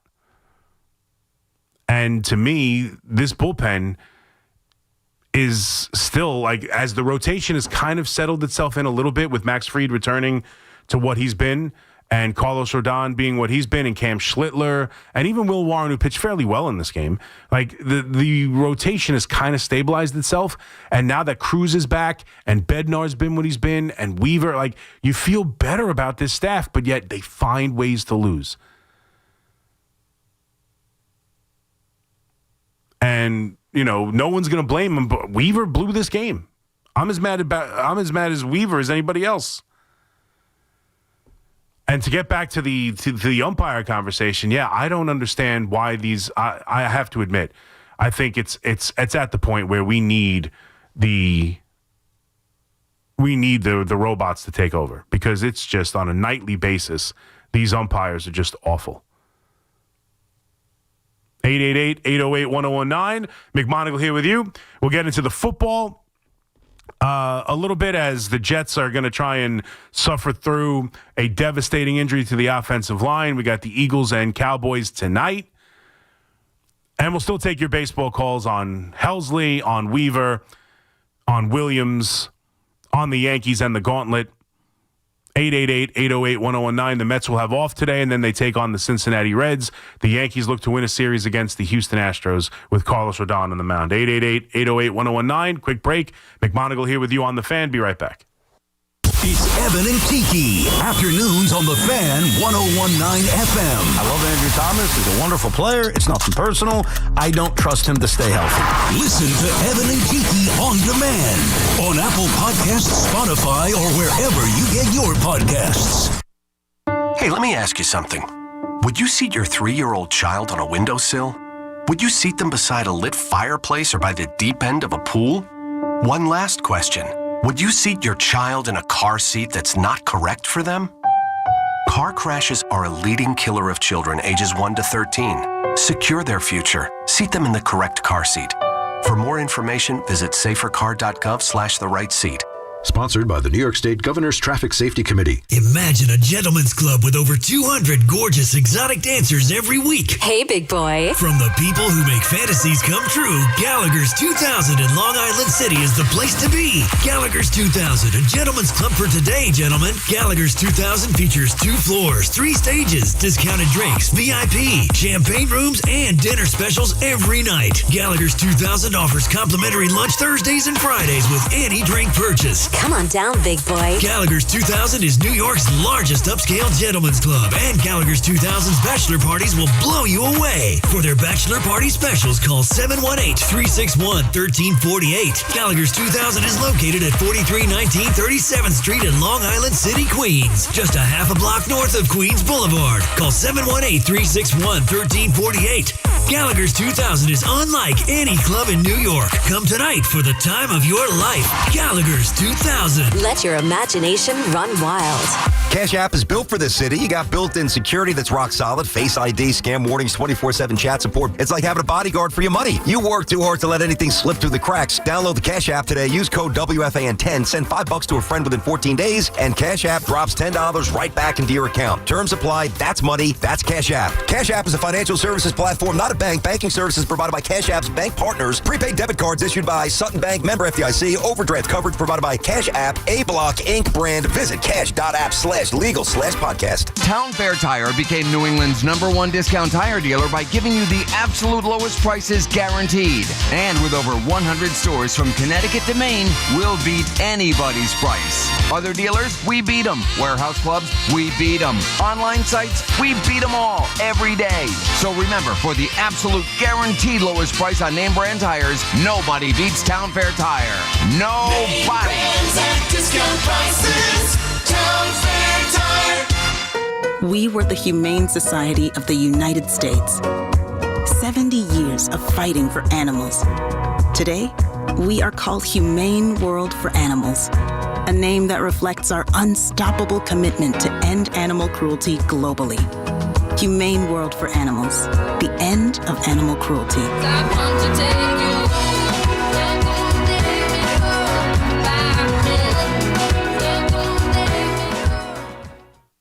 Millions are choosing NordVPN to stay safer online. Get NordVPN today with 77% off and up to 3 months extra. NordVPN will encrypt your online traffic and help you avoid phishing, scams, and malware. Get the special NordVPN deal today at nordvpn.com. This offer includes a 77% discount on a 2-year plan and up to 3 extra months. Savings and additional terms apply and can be found on nordvpn.com. The offer is valid until October 15th. With over 90 years of combined legal experience representing the law enforcement community, Decolator Cohen and DePrisco, LLP, continues to strive to educate police officers of their civil rights to sue in line-of-duty accident cases. The 2025 Police Officers' Right to Sue newsletter can be viewed on policeofficersrighttosue.com and provides successful results in varying line-of-duty accident cases. These results include damages recovered from RMP accidents involving the City of New York and civilian motorists, station house defects, ricochet injuries from the range, private premises slip and falls, sidewalk slip and falls, construction defects, snow and ice cases, and injuries emanating from defective RMPs. In any LOD accident, it is important for the officer to take photographs of any defects, injuries, or damage. It is also essential to draft the line-of-duty report and detail the cause of the accident in the paperwork. Remember, there's a 90-day time limitation to file a claim against a municipality. If any law enforcement member has a question regarding a potential lawsuit, contact Decolator Cohen and DePrisco, LLP at policeofficersrighttosue.com or call 1-800-901-1529. Do you owe $10,000 or more in credit card debt or personal loans? With credit card debt at all-time highs, Debt Relief Advocates is urgently notifying consumers of debt relief now being made available, designed to aid consumers with out-of-control credit card debt.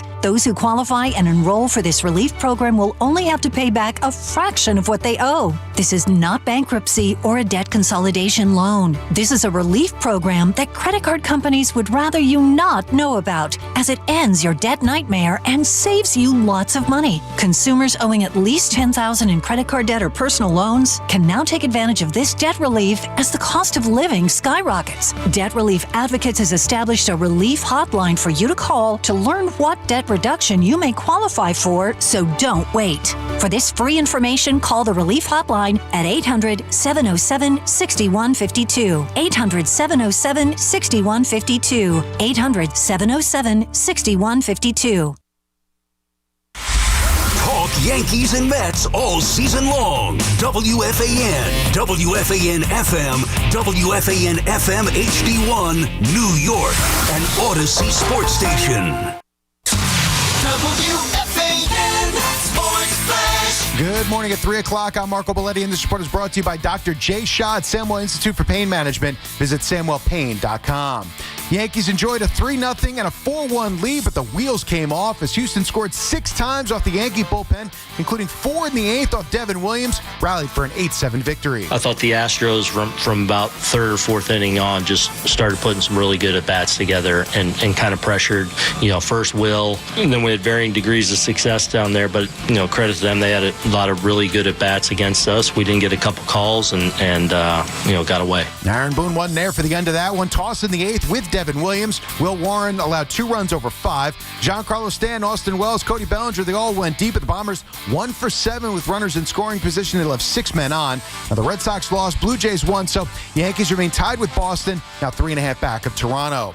Mets unable to complete the sweep of the Tigers as Kerry Carpenter, a huge 3-run shot off Ryan Helsley in the 7th. Detroit pulled away for a 6-2 win. That homer there is a fastball, on the power zone from the lefties. When he's effective, when he's at his best, he's able to elevate the fastball, and right now we're not doing that. Clay Holmes allowed 3 over 4 2/3. Before the game, the Mets also discussing all options for Kodai Senga to get him right, including a trip to the minors. However, he'd have to give his approval. And just days before the start of the season, the Jets getting a potentially crushing blow. Elijah Vera Tucker feared to have a torn tricep, which would end his season. Vera Tucker continues to deal with the injury bug, having missed big chunks of 2 of his first 4 years. 66 degrees, clear skies, Central Park. That's what's happening. I'm Marco Belletti. Talk New York sports here. The Fan. So, obviously, we just heard there again from the update, Senga. The Mets are talking to him, and we'll find out Friday whether or not he's willing to accept the stint in the minors. Fliegelman was on this a week ago to send him down and see if he could work on things with him, and I would be surprised if he says no. I don't know how you can say no. I don't know how you could look the organization in the face, miss all of last year with all those injuries, pitch the way he's pitched now since coming back, and not be, as they're battling for, a wild card spot, as they're battling to get into the postseason down the stretch of the season. I don't know how you can argue, because this is a way to set yourself up for success. So I think he's going to say yes, and I don't know what they do if he says no. I would think he's going to say yes. And hopefully he can go down. Now the question is, do they call up Sproat?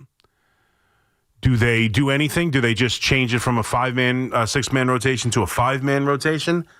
I would think, that's what I would do. Right?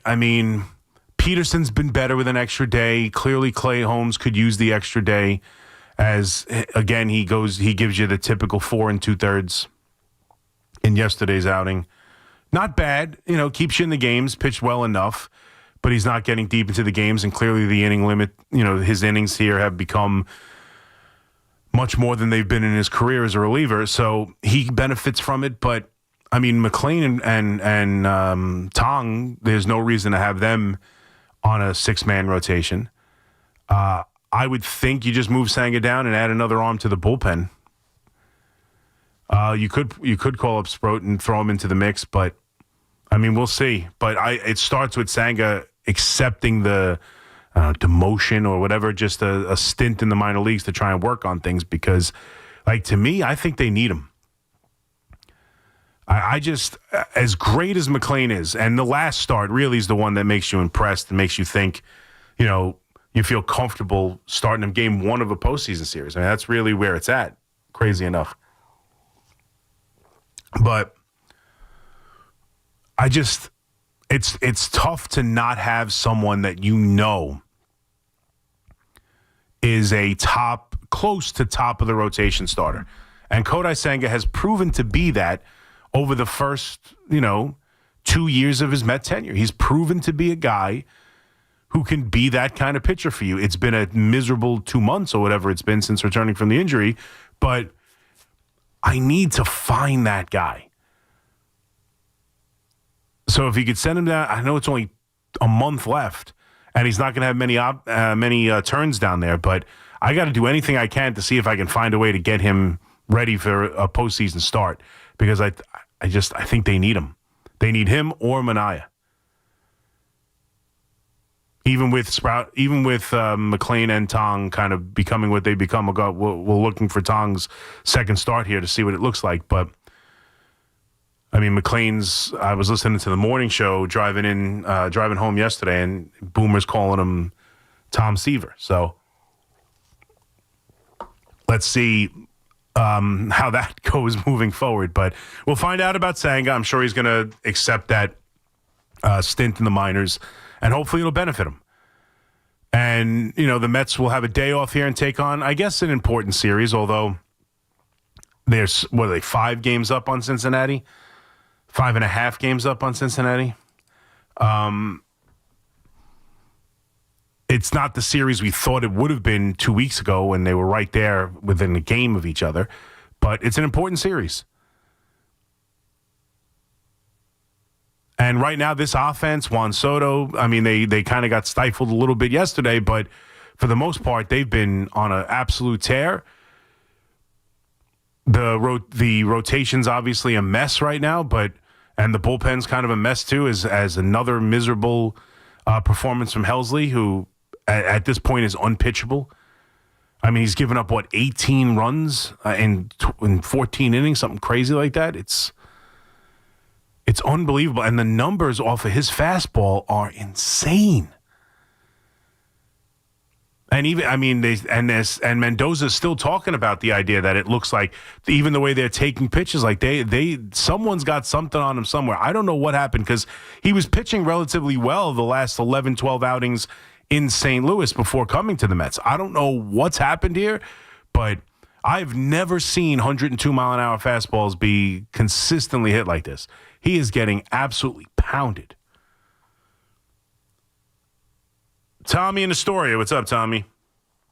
Hello, Christopher. How are you, kid? Good, buddy. How are you? What a better way to start off my 60th birthday than to talk to the best guy. Oh, happy birthday. Well, thank you very much. Happy birthday to you, sir. What's going on? Thank you. Look, let's take a break from talking about these terrible bullpens. I got a question for you. Let me throw this out. I've been wanting to ask you this for a couple of weeks. I'm going to make you the GM of a baseball team. You're starting a new team, right? You're starting off, right? I'm going to give you 2 sets of players. You tell me who you're going to take, okay? Okay. The first group is going to be the Yankee group. You get Dominguez, Wells, Rice, and Volpe, right? Dominguez, Wells, Rice, and Volpe. Okay. Second group, Met group. Vientos, Beatty, Alvarez, Mauricio. Who you taking? You're starting off a team. It's pretty close, right? Yeah, I mean, I guess I'd have to say the Mets. Alvarez, yeah, I would think you'd have to say the Mets. Volpe has done, pretty much nothing. Dominguez isn't even a starter right now. Wells is Alvarez has shown more at his best, but Wells has probably, been able to stay healthier, and he just hit his 20th home run. So I mean, I don't know, but I would still say the Mets. Vientos was a stud, and I think Mauricio has an opportunity to be a stud. Is Wells a good? I don't watch the Yankees as much as you do. Is Wells a good defensive catcher? Yes. Well, he's good at framing ball. That's pretty much what defensive catching means these days. He's not great at controlling the run game necessarily, but he frames pitches very well. He ranks high in Major League Baseball for framing pitches. Right. And but Dominguez, they're not like down on Dominguez, right? He's just he can't hit right-handed, right? He's just not a good outfielder. Yeah, no, he can. He right now he's just not a good enough outfielder to play every day. And with Grisham playing the way he's playing, the way Rice is playing, like there's just no room for him right now. He hasn't distinguished himself. Now we'll see what happens next year. And that's an interesting conversation, actually, because a lot of people are talking about the idea that, they don't want Grisham re-signed under any circumstance because you want to develop Dominguez. I don't know if you could look at it that way. I mean, Grisham's been so good. He's still, 28 years old. And Bellinger's a free agent too, right? Bellinger is going to opt out. He's got a. Go ahead. I'm not saying people kill Cashman, but getting Bellinger and Chisholm, you don't get a guy like Jazz Chisholm in a trade deadline that often. I mean, that was a dynamite trade. Yeah, I mean, it really was. No, I mean, I know he kills Cashman, but that was it. He had a home run with that one. No, absolutely. The Jazz trade was a great one, and the Bellinger trade's a great one. There's no doubt. The Devin Williams one's a disaster, I guess. I mean, I will see what Durbin turns out to be. Obviously, no one cares they traded Nestor Cortez, but Durbin's playing well. But yeah, I mean, it's amazing that this has worked this has been an enormous flop. I can't remember. Randy Johnson wasn't this bad, obviously. But it was disappointing. You thought Randy Johnson was going to come over and be incredible. I can't remember being as excited for a pitcher. Like, I thought it was a brilliant trade. I was so happy Devin Williams was coming here. So happy. It's amazing how bad it's been. And last night, I kind of want to be fair to him. He got squeezed. He pitched better than what actually happened on the mound, but it's not good enough. And that final at bat, he's just got to throw strikes. I don't care what. If he hits one in the gap, he hits one in the gap. He's the 9-hitter. You got to throw him strikes. Phil in Tom's River. What's up, Phil? Good morning, Christopher. How are you today? Good morning. How are you? I'm doing wonderful. I got to listen. On June 1st, the Mets starting rotation ERA was under 3. The bullpen was under 2. Mm-hmm. Since June 1st, it's 5.36, the starters. And the bullpen with Helsley, I don't know offhand, but why don't you do something before? The starting pitching has been horrendous since June 1st. Mm-hmm. Nobody can get out of the 4th or 5th inning. Nobody. Yeah. Clay Holmes, he's a 4-inning pitcher. He's almost triple his limit right now as a pitcher that he's ever pitched ever in his career. Why don't they move him to the bullpen, Chris? I don't understand. You're going to kill this guy's arm. I don't know about that. I mean, who else are they going to start? Listen, you got McGill coming up. You got to send Senga down. Bring Sprout. Why not give?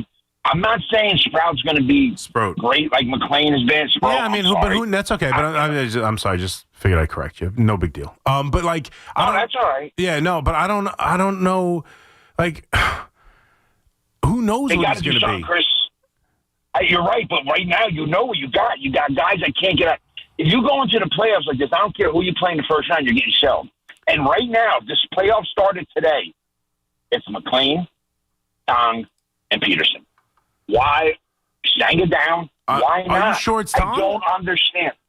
Well, who else are you going to put in there? Clay Holmes. Chris, nobody can get out of the 4th inning. Yeah, Chris, I know, but Clay Holmes pitched. Again. Clay Holmes pitched it. Well, he got out of the 4th. He pitched 4 2/3 and gave up 2 runs. That's what I'm saying.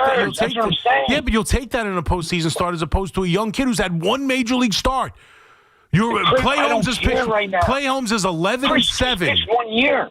What? He pitched 1 year. It's not like he's been an all-star. He's been an all-star. I know he's as a reliever, As a what? Tell me. As a what? Thank you. I understand, but he's pitched all year.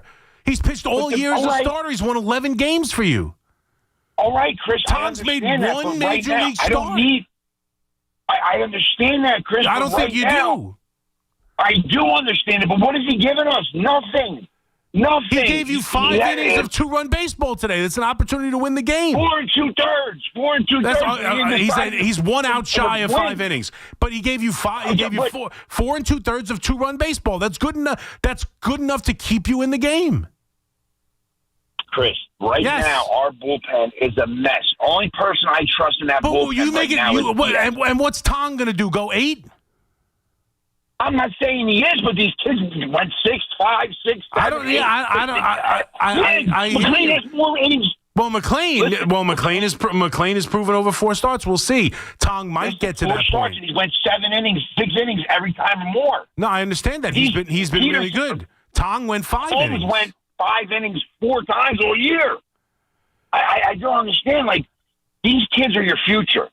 Get them up here now. See what they are got up here now. They're not. Sproat's not up here. Just that they brought up 2 out of the 3. Sproat's coming up. I would. Okay, then why not the third one? I guess I don't know because there's a month left and you can't rely. You can't rely on 3 rookies to make postseason starts for you. Like you make it sound like that's the answer because I don't know. I mean, you could, but good luck with that. You think that's easy? How many times has that happened in the history of baseball? You haven't even seen him. Tong's made 1 start. You're telling me already he's better than Clay Holmes because you don't like how many Clay Holmes. I'll tell you right. I would tell you right now in a postseason start, if Tong gives you 4 2/3 and 2 runs, you'll sign for that in a heartbeat. You would sign for that in a heartbeat. You would take Tong giving you what Clay Holmes gave you yesterday every single time in a postseason start. Have you watched these postseason games? They don't let these guys go deep. The bullpen's going to have to improve. I'm just saying. Who's been pitching better? You want to knock Clay Holmes? Who's been pitching better? Who's been pitching better? Peterson, not over the last month. He hasn't been. With his 7 ERA. I'm open to moving Clay to the bullpen, but I mean to get on Clay when he's been one of your better starters still. I know he doesn't go deep in the game. What do you think Tong's going to do?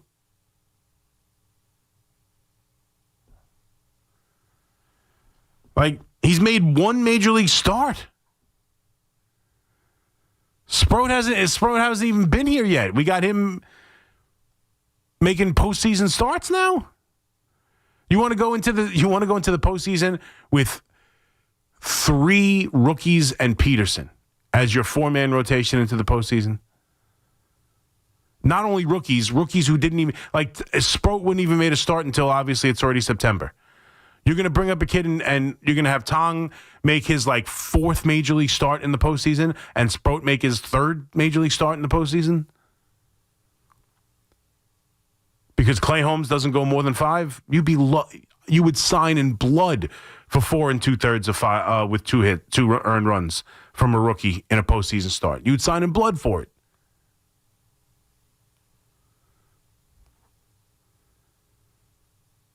I get it. You want these guys to go deep, but you make it sound like you have that answer. Sproat, I don't even know.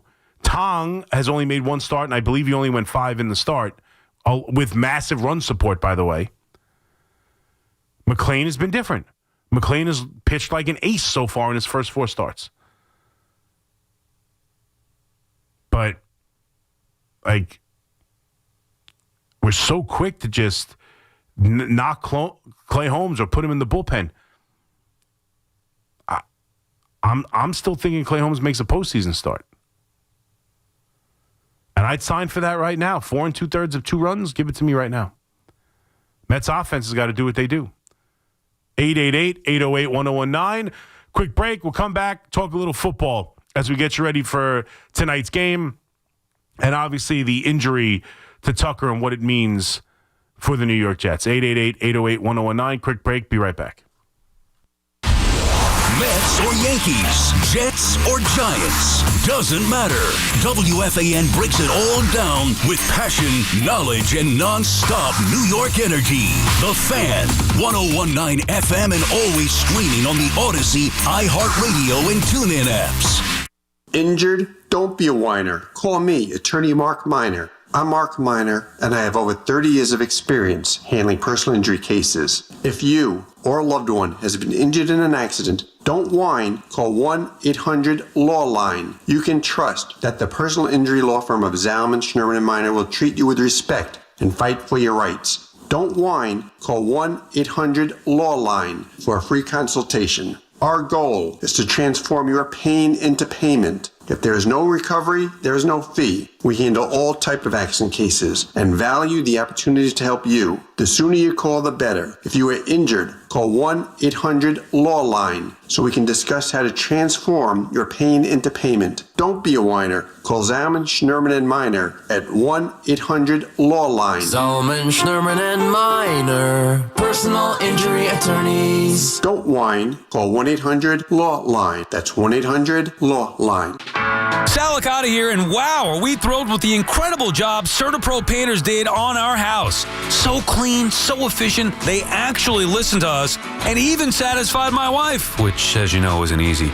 If you've been putting off painting because of the economy or tariff worries, don't. Painting your house is the easiest and most efficient way to protect and raise your home's value. Do what we did. Call CertaPro Painters today. Each CertaPro Painters business is independently owned and operated. At Hanover Bank, we're more than just your bank. We're your neighbor. Our decisions are made locally by people who live and work right here in your community and who understand what matters most to you. And your deposits, they stay local, benefiting the businesses, homes, families, and futures that make our towns thrive. We believe in true relationship banking, individual service, and commitment to community. Visit HanoverBank.com to learn more today. That's HanoverBank.com. Hanover Bank. Forward together. Connecticut's best values at Town Fair Tire. They honor all manufacturer and valid competitor rebates, offer the most free services for life, plus give you the guaranteed lowest price. Nobody beats Town Fair Tire. Nobody. Town Fair Tire. Tired of the same old golf routine? The Rock Golf Club is for the select few who understand golf is more than a game. Join me at the best club on Long Island. No tee times, just incredible greens and great people. It's premier, it's exclusive, and we're intentional about who joins us. Located just 25 minutes from the Hamptons on the North Fork, the Rock Golf Club is a place where the focus is solely on the sport. Visit playtherockgolfclub.com to learn more about this one-of-a-kind experience. That's playtherockgolfclub.com. We all hear the radio ads about the IRS. They tell you to be afraid, to be scared, and they try to frighten you into calling. I'm not here to do that. Tax Relief Advocates is different. TRA is here to tell you that if you owe money to the IRS, whether it's $5,000, $50,000, or $500,000, we have a solution. It doesn't matter if you're sitting in your car, at work, or with your kids. No matter where you are, call now. 800-575-6812. Don't lose hope. TRA can eliminate or reduce what you owe to the IRS. Generous programs are now available that can give you a fresh start. Our passion is taxes and helping individuals fix their IRS problems. We have over 1,000 5-star reviews on Google and an A+ with the Better Business Bureau. You don't need to be afraid of the IRS any longer. End your tax nightmare today by visiting us online at TRA.com or call 800-575-6812. That's 800-575-6812. Tax Relief Advocates. Real solutions for real people. This is J.J. Hill of Shulman & Hill, New York's premier injury law firm. We'll always stand up for you if you're injured in a slip and fall. If you've ever wished you had a lawyer in the family, now you will. At Shulman & Hill, it's never one and done. Once you're a client, you're always part of our family. Shulman & Hill. We're not just New York's law firm, we're your law firm. Get your free consultation at hurtny.com. That's hurtny.com. Online security is a must, and millions are choosing NordVPN to stay safer and more private online. And you can do that too. Get NordVPN with 77% off and up to 3 months extra.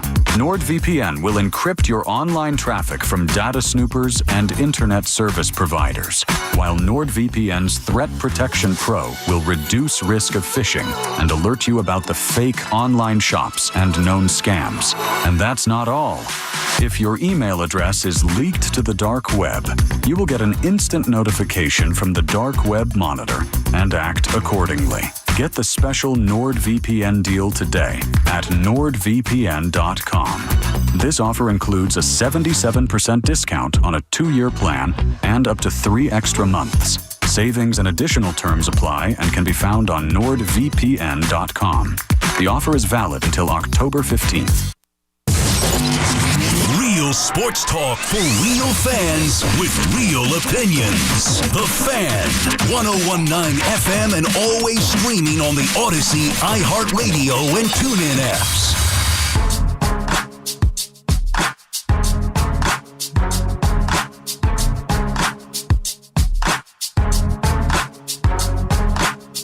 All right, so the football season is upon us. Tonight, Eagles-Cowboys to start the year. Obviously, it's fantasy football time as well. I was last night 3 drafts. I had one in person with my neighborhood, so we were all there. So I'm doing the draft in person. Then I had 2 drafts on, remote through the computer. One started at 9:30, the other one at 10 o'clock. And I'm also trying to watch the Yankee game on my phone. I was busy there for a second. And I'm scoring the game because I'm that crazy when it comes to these Astros games. So, I literally have my book where I'm scoring the game. I have the laptop where I'm doing 2 different drafts. And I have the draft that's in front of me, the live draft with, my neighbors. And people are trying to talk to me. I must have been the most rude. I was like, huh? Yeah, no. I heard a couple what about? I'm like, no, sorry. Trying to talk sports to me and stuff. I'm like, I can't. I'm all over the place. But that's and then of course my sons want to do a fantasy draft, and my brother-in-law doesn't want to do it or doesn't have time to do it. So I'm gonna have to figure something out tomorrow or later today now before the game gets started to come up with some sort of league to put them in. I don't know. Never ends. It never ends. But hopefully for the New York Giant and Jet fan here, we won't be only focused on our fantasy team come October, which has been too often the case. You already know they put out the video and everything. I think the New York Giants are going to win the first 2 games of the year. I don't know about after that. I think the season's going to be better than people expect, but I just have a weird feeling about the first 2 games of the year on the road in the division.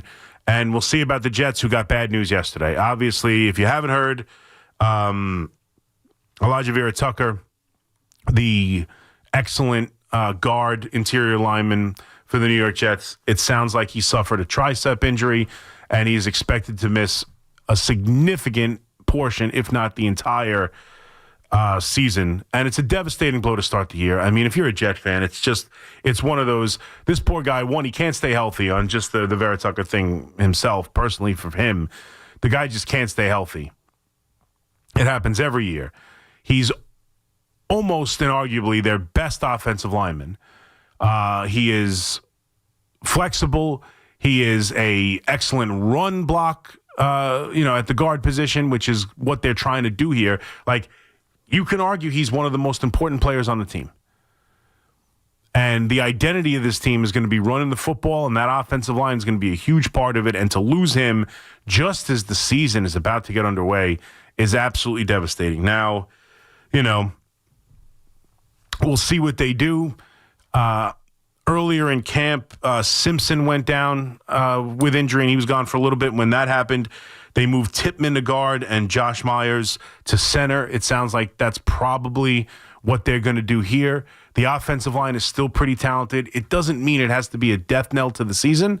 We'll see what this group does, but it's just one of those things where it's like, man, you're looking to get off to a good start. You're looking to build something here, and you're looking to build it through that unit. And to lose the best offensive lineman you have right before the season starts is an absolute gut punch. I mean, you just start to think this franchise is cursed. That's just a miserable injury. Now, again, it doesn't have to be a death knell. I think the offensive line is still pretty talented even without him. But they're going to look to run the football. That's going to be their identity. And this was supposed to be the unit that was going to define this team, really. Certainly offensively. It's about the offensive line. It's about blocking it up front.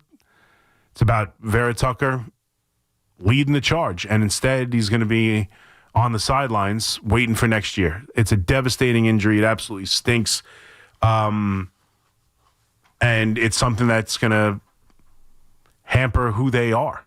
It's going to impact what they're trying to do. So it's so unfortunate to see it start right at the start of the year. But it doesn't mean this is where the coach, right? The coach is a culture builder. This is where the coach comes in. They're going to have to find a way to coach it up. Make sure this offensive line doesn't suffer because they're not changing they're not changing that thought process. They're going to run the football. They're going to run the football with Allen. They're going to run the football with Hall. They're going to run the football at their quarterback. Now, we'll see. I mean, there's some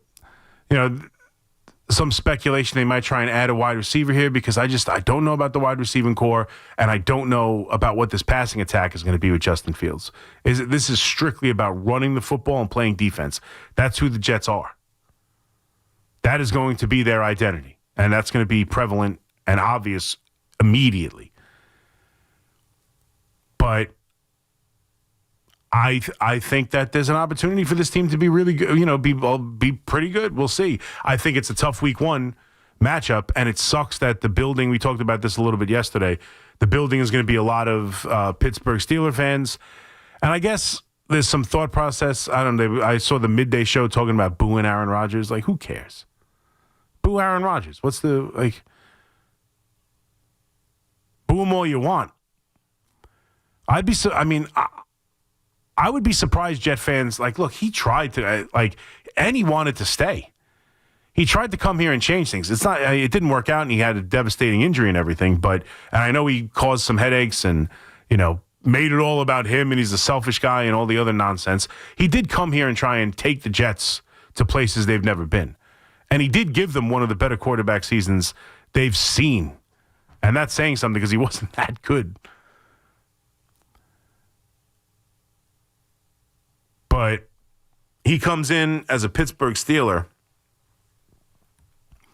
and it sounds like it's going to be a 50-50 building, which is still impossible for me to understand. I mean, this is the game to go to. This is the beginning of the new genre. This is the beginning of the new era. This is the beginning of the Aaron Glenn tenure of New York Jet football, and you'd rather sell your tickets to Pittsburgh Steelers fans? Then you get the Vera Tucker news. It's hard to build optimism around these football teams. It is. Even yesterday, I probably overreacted to Jackson Dart being the second string quarterback. It annoyed me. But I don't know when we would see Jackson Dart.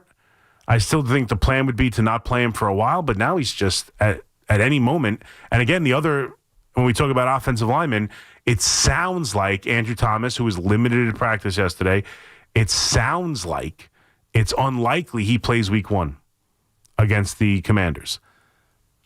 If you don't have your blindside protector, anything can happen to Russell Wilson, who's 40 years old or close to it. And now you've got Jackson Dart as your second string quarterback looking to come in. I don't understand it. But as we get closer to Sunday, we'll get into the picks and everything. Tonight's game, 7.5 point spread for the Eagles. I didn't know. I guess there's a Saquon Barkley documentary coming out, which I had heard of. I did not know it's being directed by Martin Scorsese. That Martin Scorsese is doing it's just unbelievable, Saquon Barkley. It's just unbelievable. Now the great New York director, Martin Scorsese, is going to direct a documentary or has directed a documentary about Saquon Barkley. But I think tonight the Eagles roll. I think the Eagles roll tonight. I wouldn't be scared by the 7.5 points. I wouldn't know what else to do. I probably won't touch the game. I'm not the biggest. We'll give you picks and everything. I'm just saying, for me, I like to get the season underway a little bit before I put too much money on a lot of people love the first week. A lot of people do all the homework, and they feel like they have an entire offseason to focus on these first week games, and they love betting the first week. I tend to kind of dip my toes in the water the first week or two, but I think tonight I'm on the Eagles. I just think they're a far better team. I think the Cowboys right now, I think Schottenheimer is a disaster as a head coach. Whether or not Micah Parsons literally has a back injury and whether or not that trade will prove to be good in the long run, it doesn't change the fact that it makes them a much lesser effective defense without one of the premier edge rushers in the sport. I think it's their run game looks like it's going to struggle. All they really have is a passing attack. That's who they are.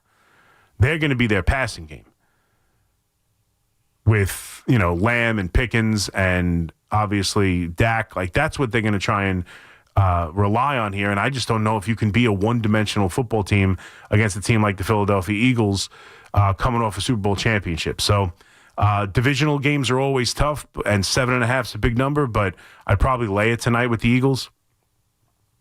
But looking forward just to have football back.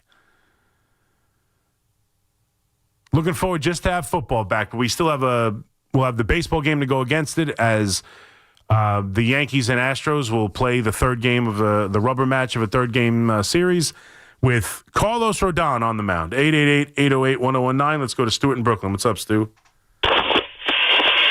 Like I said to Mike, what was Williams in the 8th inning? Come on, Chris. What's that? Why was Williams pitching in a leverage situation? I thought we were not going to go there. No, I mean, I think they are going to go there. I didn't want him to go. I don't want him to go there. He's got to have some other option than him. Like who? I mean, it's either Bednar is the only guy you could really. I mean, you want to throw Leiter there? I'm not going to throw Tim Hill against Carlos Correa to start that inning, and you can't tell me Duvall because he's just as bad. No. What about Weaver? Or did he already? Yeah, pitch? Weaver pitched in the 7th, Mm-hmm. and he blew the lead. Like, Weaver blew the lead, too, It's not like it wasn't just Williams. Cruz gave up a couple runs. Cruz gave up 1 run. Cruz gave up a run. Weaver gave up a run. Williams obviously walked too many guys. But Duvall was the one. Duvall doesn't have to come in and immediately give up base hits, balks, and wild pitches. So now, who do you trust 7, 8, 9 in the bullpen? I guess Cruz, Weaver, and Bednar. That's it. Mm-hmm. Well, I would agree with you on that 100%. Yeah, Cruz and he pitched Cruz and Weaver first. I think he was trying to avoid Devin Williams.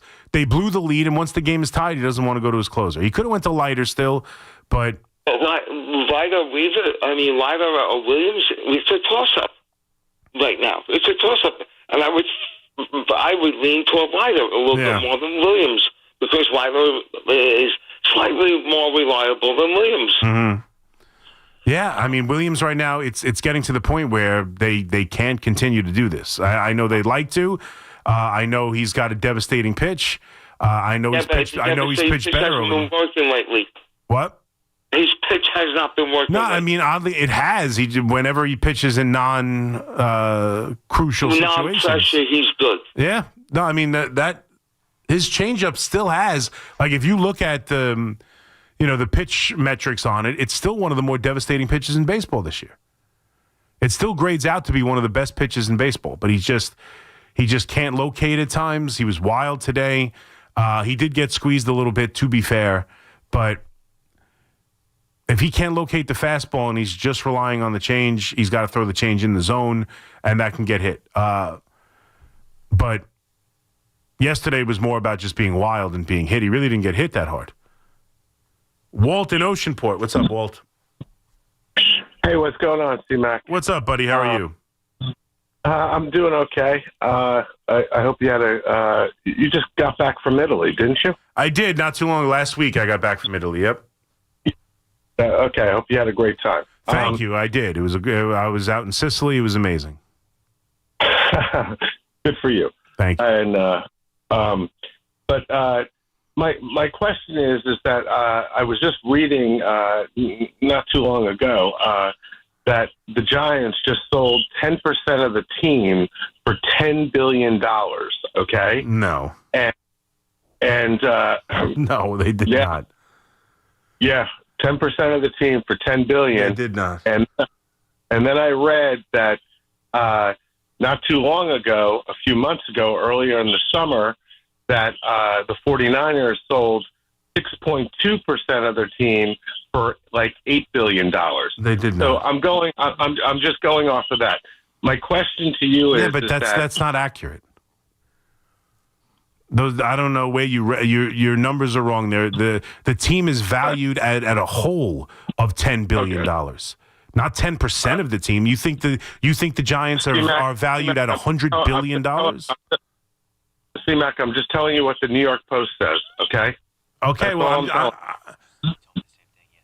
okay, and so now my question to you is, okay, and I'm probably catching you off guard because then I can switch to the Yankees if you'd like. No, I mean, I can't imagine. I mean, Fliegelman's telling me that Marco was saying the same thing. There is no way that the team is valued at $100 billion. So I don't know how selling 10% of it works. Maybe it's $10 billion over years or something. But like, the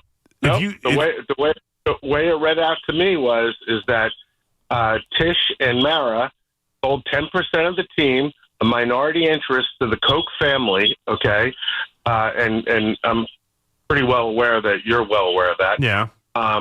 For $10 billion. And I'm like, and so now what does that make the Dallas Cowboys, the Giants, the Jets, any other NFL team worth? Because now you're talking about... Okay, all right. Here's the thing. Okay, I think I know. This is the Koch family is reportedly agrees to 10% of the team at a $10 billion valuation. So they're buying 10% of a team that the entire team is being valued at $10 billion. They're buying 10% of a $10 billion team. They are not buying 10% for $10 billion. Okay. Then I might have misread that. Yeah, that's what it says. Reports, Koch family to buy stake in Giants at $10 billion valuation. So the team is being valued at $10 billion, and they're going to buy 10% of that, which would be $1 billion. Okay. There's no way the team is being valued at $100 billion. Okay. Well, thank you for correcting me on that. Okay. I might have, No, it just didn't make sense to me. There's because the Cowboys are valued at like $12 billion or something. That's the most. There's no way that the Giants are a $100 billion organization. There's just no way. Okay, well, thank you. I misread that. But that's where it brought into line that I'm not a huge proponent of having Jackson start or even play. I mean, if we see him in like week 9 or 10, 11, that'd be fine. Yeah. Okay. And just to see him, okay, just to see like what he does. But I'm sorry. I mean, collectively between Russell Wilson and Jameis Winston, I mean, you've got 20 years of like big time quarterbacking. I mean, I understand that Jameis Winston has thrown, a ton of interceptions, but he's thrown just as many touchdowns. Right. And Russell Wilson, his career speaks for itself. I mean, but why draft those guys if now all of a sudden you're going to hang your hat on a kid who comes out of Ole Miss, okay? And by the way, he needs to learn how to slide feet first, not head first, so he doesn't go into concussion protocol. Yeah. But, I mean, I think you got to utilize those guys first. I don't disagree with you. I don't necessarily need to utilize Jameis Winston. Like, Jameis Winston's there in case I need to, but in case it comes up and I have to. But I'm fine with never playing Jameis Winston, but because as long as Russell Wilson's playing well. And right now, Jameis Winston's the third-string quarterback. Jackson Dart is the second-string quarterback. That's what the Giants chose to do it that way. But I agree with you. I don't want to play him for a while. I'll tell you exactly where I would consider bringing in Jackson Dart. So they got these two games, the Commanders, Cowboys, home against the Chiefs, home against the Chargers, on the road against the Saints. Eagles, this is the stretch I would avoid. October 9th, I think that's Sunday night football, or maybe it's Thursday night. Eagles at Giants. Then the Giants go on the road to Denver, could be one of the better defenses in the league this year, and then back to Philadelphia to play the Eagles. You've got Eagles at home, flying out to Denver to take on a Broncos team that's got arguably the best defense in the sport, and then back to Philadelphia. I'm not even considering playing him until after those 3 games. Then they're home against the Niners. Once you clear the Eagles, could you consider playing them? Maybe. Depending on what the record is, too. Because if they're winning, then I'm not messing with them. Or if they're winning on some level. I don't expect them to be winning. But if they're winning on some level, if they're close to 500, if they're, respectable, I'm not changing streams, man. I'm just not. In my mind, ideally, Jackson Dart doesn't play the whole year. I don't think that's going to happen. I think he's going to play this year, but that would be my ideal thing, is that they're competing. They're playing meaningful games in December, and Jackson Dart's sitting. That's what I would do. To me, it's one or the other. To me, it's start him from the beginning or go with the intention of winning games with Russell Wilson and take it as long as you can. Now, by making him the second starter, making him the second string guy, it plays into the notion that they believe he's ready. You don't put him an injury away from having to play unless you believe he is close or, much closer than we would have suspected, or game ready. So at any point, if Russell Wilson struggles, or if they believe him to be the better quarterback in the room, they might make that move. I would like to see it take as long as possible. I'm okay with waiting. I can wait. I want to give him as much of a leeway, as much of a runway rather. I want to give him every opportunity to watch and learn. I think guys benefit from it. I think he'll benefit from it. But to me, I wouldn't mind, waiting until home against the Packers, or get past the Lions and play the Patriots. I would hope to make it all the way to the end of the year. Steve in Rockland, what's up, Steve? Man, Chris, I'll tell you, I know why you know what?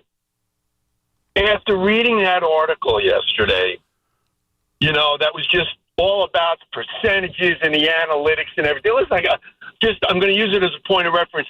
I know why the Yankees traded for Devin Williams, because he is the perfect analytic. If that is what's driving you, he's your guy. But what the Yankees have learned, and what Yankee fans have learned, Devin Williams is exactly like a box of chocolates. You never know what you're going to get, man. All right? I'm not going to I'm not going to knock him. I'm not going to boo him or anything. Of course I want him to succeed. But that was just difficult, and he nearly wriggled out of it. I think if he wouldn't have, run up the pitch count, maybe they would have let him go. But that was harsh, and the other thing I want to say is that, I've been watching Milwaukee, and I'm Caleb Durbin. How come that name sounds familiar? Because he was the dude that they traded for. He's the starting third baseman for the best team in baseball. And from what I've seen of him, he's pretty good. He's having a pretty good rookie season. We'll see. I have a hard time getting annoyed by it. He was a prospect nobody heard of, and Devin Williams. You want to mention analytics, whatever you want to say analytics. How about just good baseball numbers? The dude had the dude had an ERA under he was at the beginning of the season. He was voted the best reliever in all of baseball. Yes, I mean all of those things, Chris. Yeah, I just feel like sometimes he. What? Oh man, the whole thing, and the clutching of the Yankee fans are all clutching their pearls. That was a rough game to lose, man. Yeah, it was a rough one to lose, I guess. I mean, look, you never want to blow a lead. They had a 1-run lead in the 7th inning and lost it, and then the wheels came off with Doval, which unfortunately has been a common theme with Doval. But I don't know. Maybe I'm crazy. It's not that devastating a loss. They got to go out and win now. They got to go win this game. They had a 3-0 lead and a 4-1 lead. You'd like to hold on and win that game. It sucks. It sucks. And then whenever the bullpen blows a game, it's frustrating. But it's one game. They got to go out and now take the series. They still have an opportunity to win the series. And I don't think they played overly poorly. The pitching fell apart in the end. They were able to jump out into the lead. I thought they played defensively well. They turned double plays. Stanton out there, that's going to be an issue while he's out in the outfield, and we'll see if he's in the lineup today. But I didn't, you got to go out there and now win a series. They have an opportunity with Carlos Rodon on the mound. Eddie and Rockland, what's up, Eddie? Hey, what's going on, Chris? What's up, buddy? That guy was real off on his numbers on the Giants valuation. Well, I just think he misread it because it says they bought 10% at a $10 billion evaluation. Means the entire team's worth $100 billion. Yeah, no, the team's worth $10 billion. They're buying 10% of a team that's being valued at $10 billion. Yep. But let's talk about that. Why does the Maras and the Tish need to sell 10%? Okay, the way the team grows, they could borrow from a bank and do a 10-year loan on $10 billion or whatever it is, or on $1 billion, and pay that back by just the growth of the money of what the team's evaluated at. They don't have to sell it to anybody private. Yeah, but I guess that's a Mara for you. Well, I don't know. I mean, I think other teams do it too. I don't know how the money can be used or whatever, but when they sign a lot of contracts and the money's front loaded, it's a technique to get the cash for those contracts that they sign. I don't know if you could do that with borrowing money. Maybe you could. I really don't know the dynamics of it, but I do know that that's why some of these teams will look to sell a little portion of the team. Like he just mentioned in the article, the San Francisco 49ers are selling 7% of their team as well. A lot of it is to get cash that they use to pay, signing bonuses and such when they sign contracts. Right, but if you were selling 10% of your house now to some guy or somebody, okay, and it's growing at whatever 15% every few years, that money's going to grow. It's going to grow. You don't need someone to buy it. You borrow from the bank and you let it grow, and then you reevaluate the team the house or whatever it is. Maybe you're right. I don't know if they can borrow. I think it's a technique for having that cash on hand and liquidizing. Maybe they can borrow and use the money the same. I'm not sure. But I think it's kind of like a way a lot of teams like to do things. Because, again, the San Francisco 49ers are selling pieces too. I know you're high on the Giants, but let me just make a quick point. I'm gonna look at the Giants this year like I looked at the Jets last year, which was I'm gonna go by who I think is the better coach going in the game. Okay. Like in the Washington game coming up, I think Quinn is 100 times better coach than Dable. I don't. I think the game will come. Well, okay. He went what to do you a think Super the Bowl, though, score's so gonna be? I can't argue that he's better. He went to a Super Bowl, but I don't think Dan Quinn's that great a head coach. All right, I know you don't, but everything he touches always gets better. But can you give me and everybody who talks about the last few years of Atlanta falling apart, that was on Matt Ryan. Matt Ryan was falling apart. Sure. No, I mean, okay, right, Matt Ryan barely did anything. Well, wasn't it Matt Ryan winning MVP? Score? Wasn't it Matt Ryan winning MVPs that got them to the Super Bowl then, or was that the coach? No, Matt Ryan. Listen, Matt Ryan was the MVP, and they were the offensive team of the year. Yeah, and the offensive coordinator probably had more to do with them winning than Dan Quinn did. And Dan Quinn never changed an offensive play. So when you're 3rd and 1 on the team's 22 and you go back and shotgun, that's not Dan Quinn's call. That's the offensive coordinator's call. Yeah. And what's his name, Matt Ryan, getting blindsided. That's his fault. That's not. Quinn didn't lose that Super Bowl. It's very convenient. It's very convenient because when the Giants do things, you seem to put the coach at the forefront of every decision made. But when you're trying to defend Dan Quinn because you want to put down Brian Daboll, wait you're a minute, really Chris, you're excusing everything. Well, wait a minute. You do the same thing with Daboll. You give Daboll all the credit for year one making the playoffs, but you don't give any credit to Daniel Jones. I give credit to Daniel Jones. He stopped turning the ball over. Matt Ryan won the MVP. Daniel Jones threw like 11 touchdown passes. The only thing you talk about Daboll is that first year that he went to the playoffs, and then you don't even give the credit to Daniel Jones. I give the credit to Daniel Jones. I mean, I give Daniel Jones the credit for winning that playoff game. Did you see Daniel Jones's numbers? Like, I mean, come on. We're talking about an MVP in Matt Ryan against Daniel Jones, who just didn't turn the ball over. Like, stop. Come on. Now, again, look. You want to say it's all about who's got the better coach? Then we'll see. I mean, if that's the only thing that matters, we'll see who wins this. Andy Reid's never going to lose the Super Bowl. But like, I don't think Dan. I think Dan Quinn's a fine head coach. I'm not trying to knock him. I don't think he's that great. Is he better than Brian Daboll? He went to the Super Bowl, so I'm not going to argue that he's not better. But I don't think he's. Like, I wouldn't feel that much better about the coaching matchup. I don't go into this game as a Giant fan going, oh, man, the big problem is we're going to be out-coached by Dan Quinn. 888-808-1019. Quick break. McMonigle here with you on The Fan.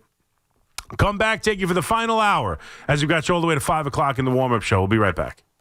It's Boomer and Gio, mornings on The Fan, 101.9 FM. The bulk of their team are young, aggressive, trying to make it athletes. And they add a guy like Micah Parsons. And now all of a sudden that tells the rest of the locker room that we're going for it. Listen to Boomer and Gio on demand on Apple Podcasts, Spotify, or wherever you get your podcasts.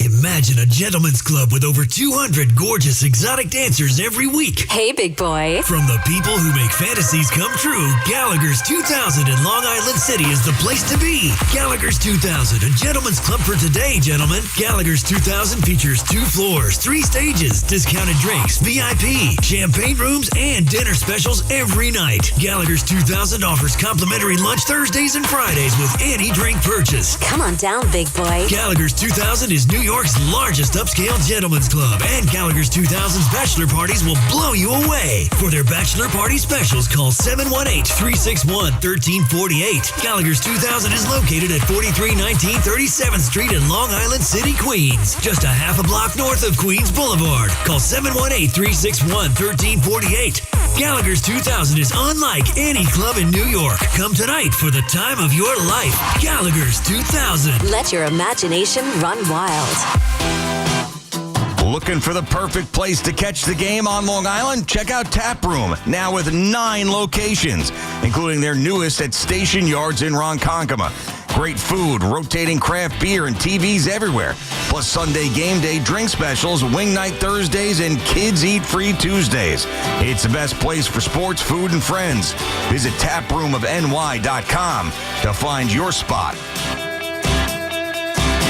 With over 90 years of combined legal experience representing the law enforcement community, Decolator Cohen & DePrisco, LLP, continues to strive to educate police officers of their civil rights to sue in line-of-duty accident cases. The 2025 Police Officers' Right to Sue newsletter can be viewed on policeofficersrighttosue.com and provides successful results in varying line-of-duty accident cases. These results include damages recovered from RMP accidents involving the City of New York and civilian motorists, station house defects, ricochet injuries from the range, private premises slip and falls, sidewalk slip and falls, construction defects, snow and ice cases, and injuries emanating from defective RMPs. In any LOD accident, it is important for the officer to take photographs of any defects, injuries, or damage. It is also essential to draft the line-of-duty report and detail the cause of the accident in the paperwork. Remember, there's a 90-day time limitation to file a claim against a municipality. If any law enforcement member has a question regarding a potential lawsuit, contact Decolator Cohen & DePrisco, LLP at policeofficersrighttosue.com or call 1-800-901-1529. Vanity Fair calls BritBox a delicious streamer. Collider says everyone should be watching. Catch Britain's next best series with BritBox. Stream acclaimed new originals like Code of Silence. You read lips, right? And Linley, based on the best-selling mystery series. Say hi, Linley.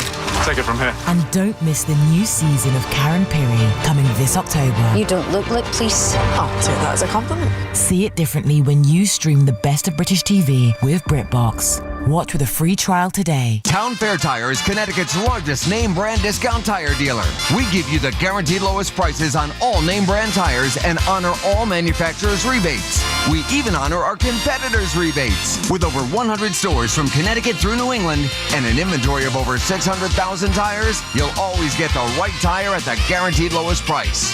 Nobody beats Town Fair Tire. Nobody! Name brands at discount prices. Town Fair Tire. Cash App is built for this city. You got built-in security that's rock solid, Face ID, scam warnings, 24/7 chat support. It's like having a bodyguard for your money. You work too hard to let anything slip through the cracks. Download the Cash App today. Use code WFAN10. Send $5 to a friend within 14 days, and Cash App drops $10 right back into your account. Terms apply. That's money. That's Cash App. Cash App is a financial services platform, not a bank. Banking services provided by Cash App's bank partners. Prepaid debit cards issued by Sutton Bank, member FDIC. Overdraft coverage provided by Cash App, A Block Inc. brand. Visit cash.app/legal/podcast. Oh, what are you doing? Don't do New York City dirty. New York City's my heart, my soul. I would never do this place dirty because everything I want is in this city. Why would you want to dirty somewhere that you live? This is your home. You don't throw papers out the window, flick cigarette butts. It's disrespectful. Dispose of it the correct way. I would never put trash on the ground. That's why we got trash cans. Don't do New York City dirty. Trash your trash. A message from the Sanitation Foundation. One by one, we keep the city clean, man. Let's get it.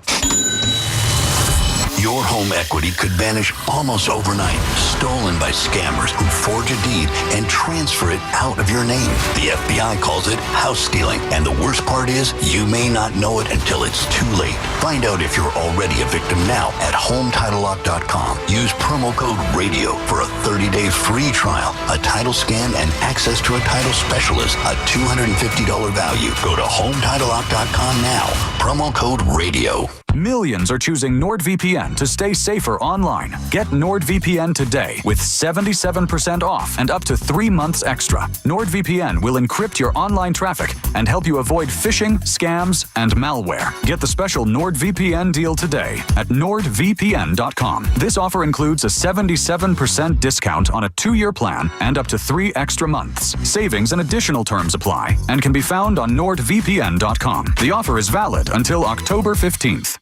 Talk sports with BT and Sal. Middays 10 to 2. WFAN, WFAN FM, WFAN FM HD1 New York, and Odyssey Sports Station. WFAN Sports Flash. Good morning at 4 o'clock. I'm Marco Belletti. A leaky bullpen allowed 6 runs in 3 innings, including 4 by Devin Williams in the 8th, as the Astros rallied from a pair of 3-run deficits for an 8-7 victory for the Yankees. Now, plenty of controversy with Williams and Aaron Boone getting tossed in the 8th. Then Jazz Chisholm ended the game getting rung up on a pitch that appeared to be outside. This after Cody Bellinger had blasted a 3-run shot to pull the Bombers to within 1. It was fine. Look, this isn't about. I mean, I know we got kicked out and the umpire. The Astros beat us tonight, and they made a couple more plays than we did. It seemed like Devin Williams wasn't as forgiving of Brian Walsh's strike zone. You just keep going, right? But at the end of the day, that changes outcomes. I should have had Sanchez 0-2 instead of 2-1. Red Sox lost, Blue Jays won, so the Yankees of Boston still tied 3.5 back at Toronto. Tigers avoid the sweep down the Mets 6-2. Clay Holmes giving up 3 runs, 2 earned over 4 2/3. And Ryan Helsley's nightmare continued. Allowed Kerry Carpenter 3-run blast in the 7th. That was your final dagger. Watch his ERA rise over 11 in his 14 appearances since joining the Mets. It feels like guys are swinging at 100 like it's 91 right now. So it's when you feel like you got to be perfect out there, it's not a good thing. So just trying to get back to the basics and start at square one, and try to get back to form and be myself and help the team win. And the Jets may have lost a major key on their offensive line. The fear is Elijah Vera Tucker suffered a torn tricep in practice, which would end his season. 65 degrees, clear skies, Central Park. That's what's happening. I'm Marco Belletti. Get connected with WFAN to talk about your favorite teams. The Fan on the Odyssey, iHeart, and TuneIn apps.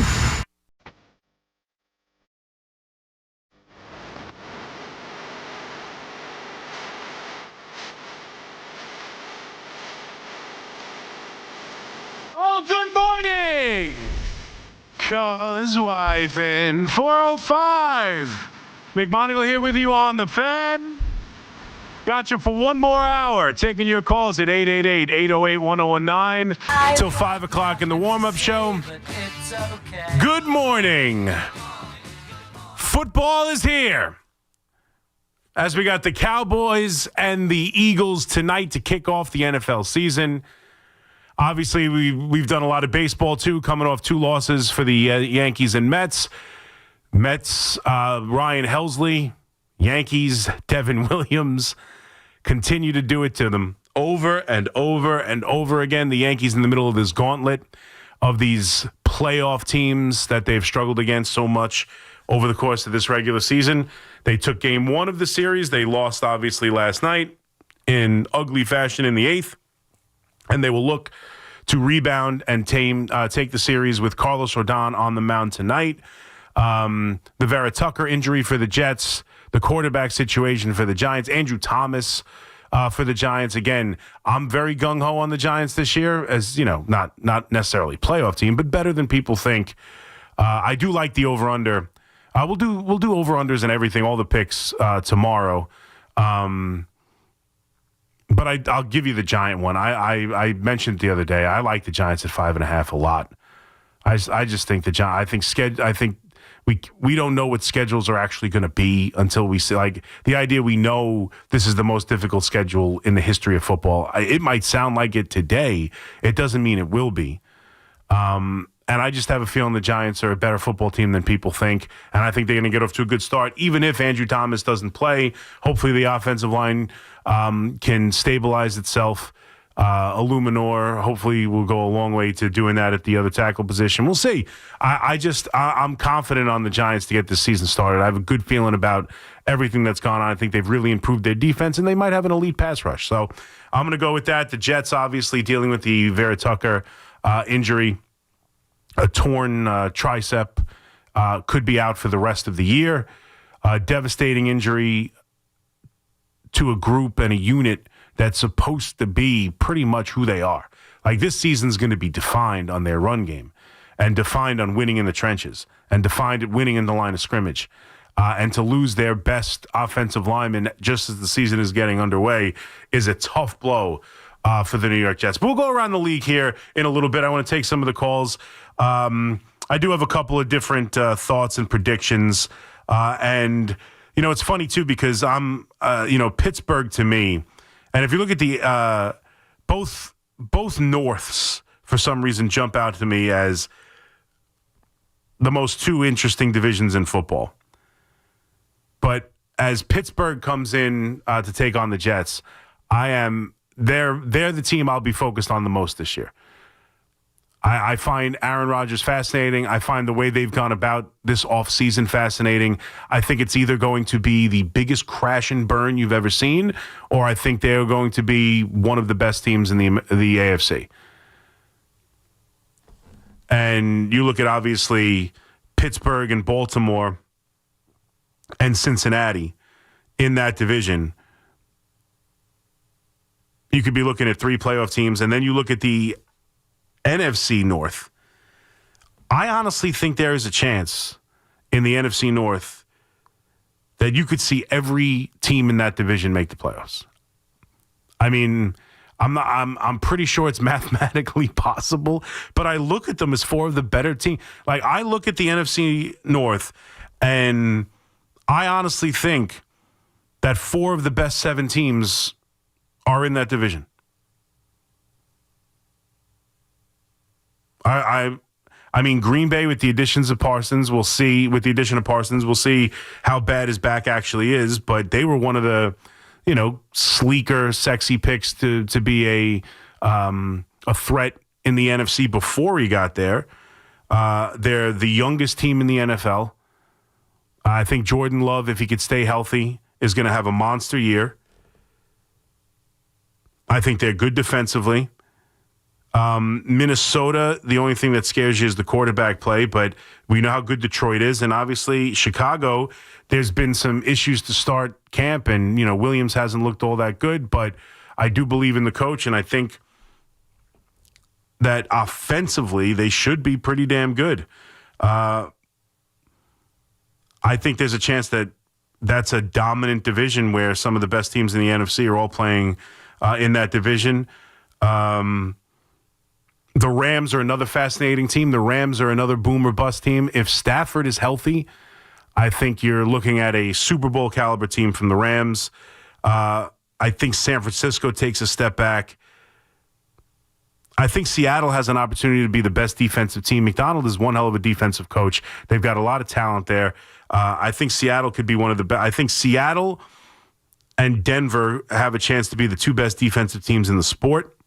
But I just don't know about Sam Darnold out in Seattle in that offense. So, like, when I look at it, I go, the Rams might be the only playoff team out of the NFC West. I think the Eagles might be the only playoff team out of the East.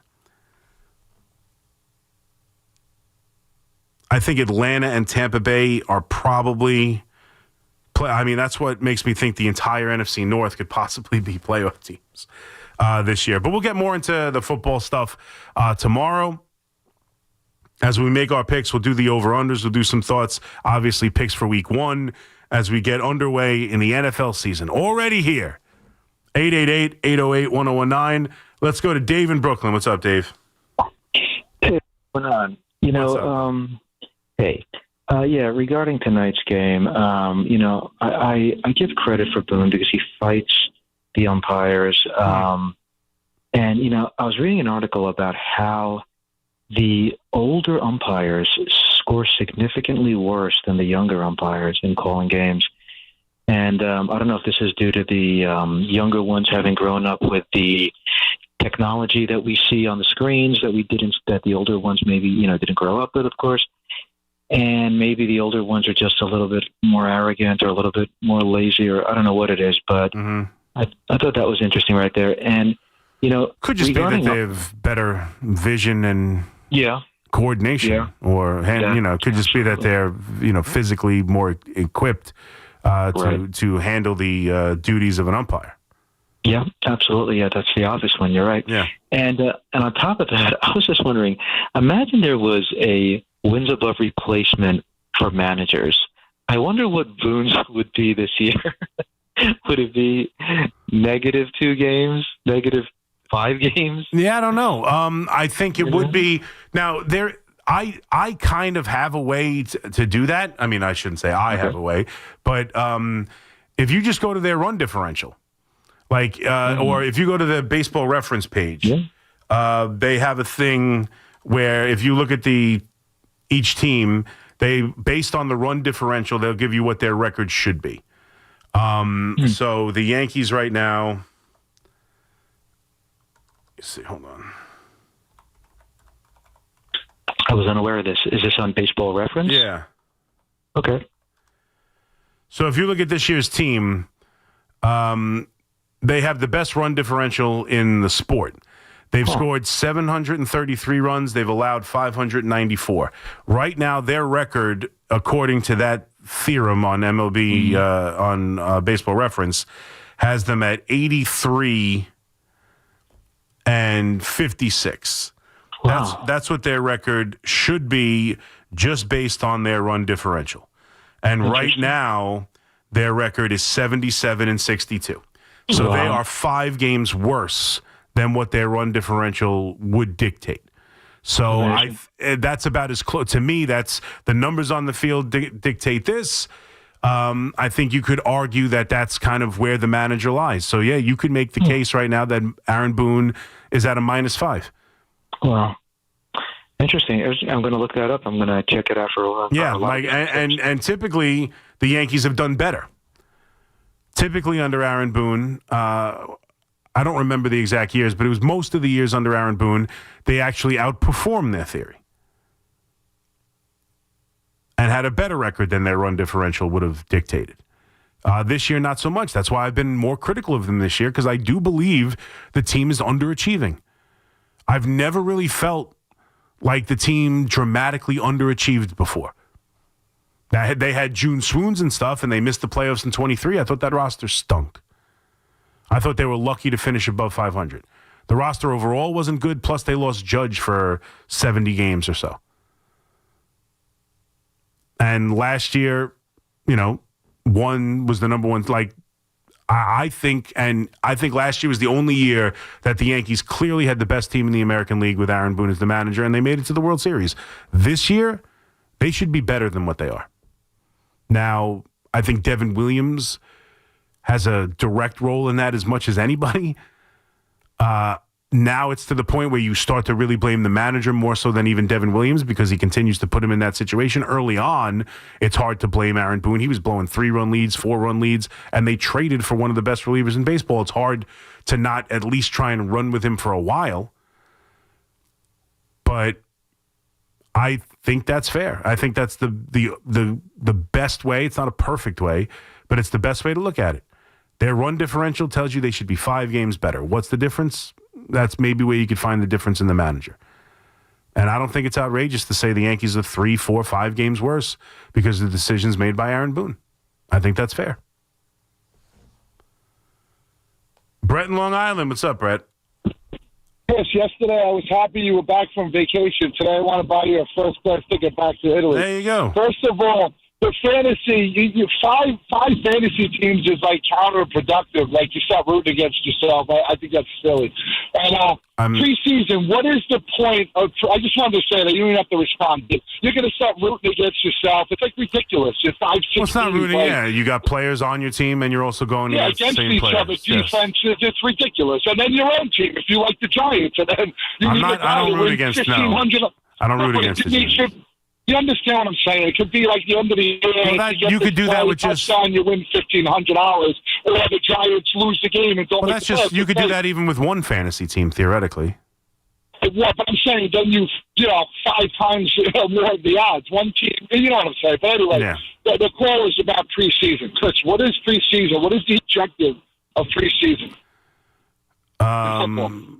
Really, stay healthy. Stay healthy, build some camaraderie, get some contact under your belt, learn the offense, learn the defense, be ready for the season. Okay, so you're trying to win positions, trying to win jobs, right? You're trying to see which players can, make the team for starters. Okay. You mean preseason games in particular? Yeah, preseason games in particular, yeah. Evaluation of your roster, yes. Evaluation of your roster, yes. So Jackson Dodd has proven more than any quarterback this preseason that this guy can play football. You're going to say against backups, sometimes against starters. You just make it sound like I would keep him out all year, which is, to me, silly. Like, you don't know the pulse of what's going on with the Giants. Jaden Daniels, Bo Nix, Drake May look good. I mean, you got a guy like that that's playing that well.